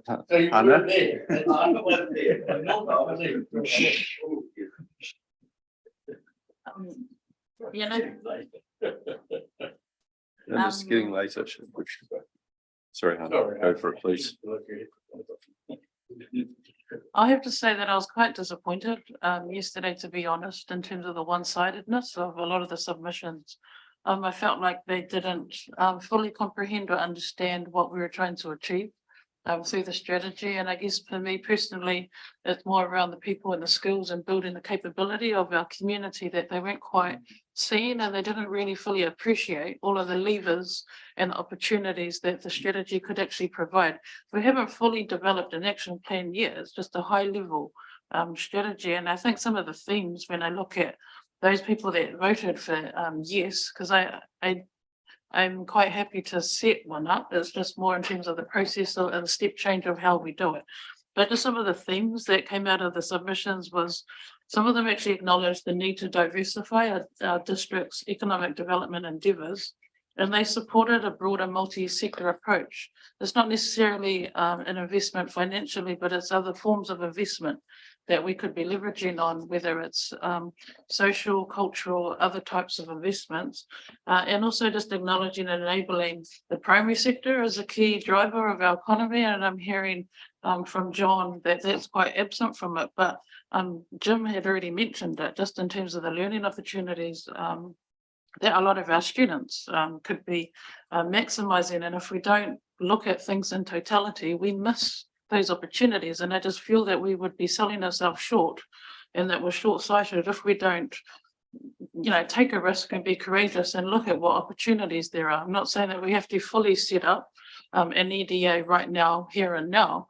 But I also appreciate Gary's perspective around a careful, considered step change around how we do it, and also leveraging on Timaru Venture Development's progress. I know 3-4 years ago, we were offered about 1.5 million here for the regional apprenticeship opportunity that was funded by MB, and that was back in 2020. We didn't have the setup to be able to do that, and that was a missed opportunity.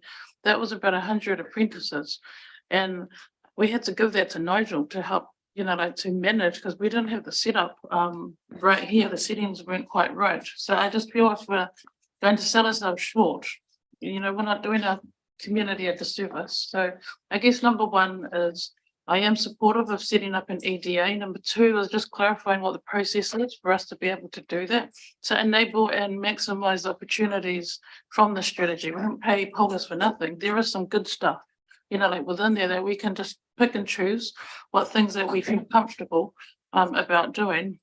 Insofar as the penguin colony, I think, you know, like a partnership criteria is actually okay.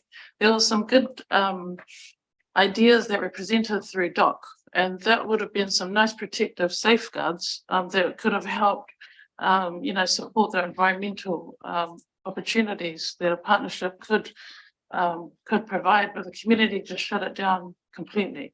So I just think, you know, like in terms of us as an elected member group, we just have to kind of lift our view and our long-term thinking. That's why we developed an economic development strategy in the first place. We didn't do it just for a 1, 2, 3 year gain. We looked at it for the overall long-term progressive opportunities that it can present for our community.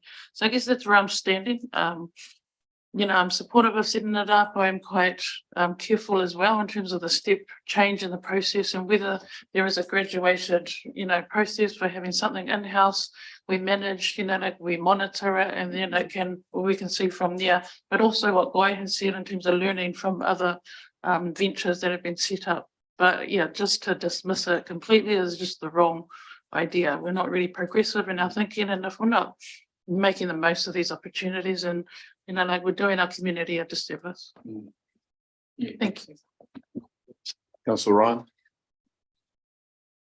Thank you. I'll keep it brief, but just supporting a lot of what Deputy Mayor Hana Halalele had to say. I think we have to. We can't throw it away. We need to investigate it. But I am looking forward to having that conversation with Nigel and others on how they've done it. I do have some concerns about the structure, and there's plenty more discussions to be had in that space as well. And it was heartening to hear that the feedback from the business community has been heard in the strategy as well. And yeah, in the tourism sector, but I think there does need to be some sort of change and refocus in the tourism and ED space. Yeah. And you know, just to clarify, so when we're referring to Nigel, it's Nigel Davenport who runs Venture Timaru, and hopefully it'll be next Monday. We're going to have a live Zoom with him to hear how Venture Timaru operates and the pros and cons of that particular model. Councillor Thompson. Thank you, Mr. Mayor. Look, I'm 100% supportive of us setting up an EDA, but I think from a governance point of view, we need to evaluate what we're actually trying to set up. And to me, an EDA needs to be sustainable, resilient, and visionary. But it's not actually here to lead, but rather facilitate and assist the aspirations of the various sectors of our community. And I think the most important thing in putting this thing together, we need to ensure that it's free of political interference, or it won't work. Okay, does anyone else want to speak? I mean, bearing in mind this wasn't really about debating whether we were or not, it's just what information is going to come through to us. at whatever stage that's going to be.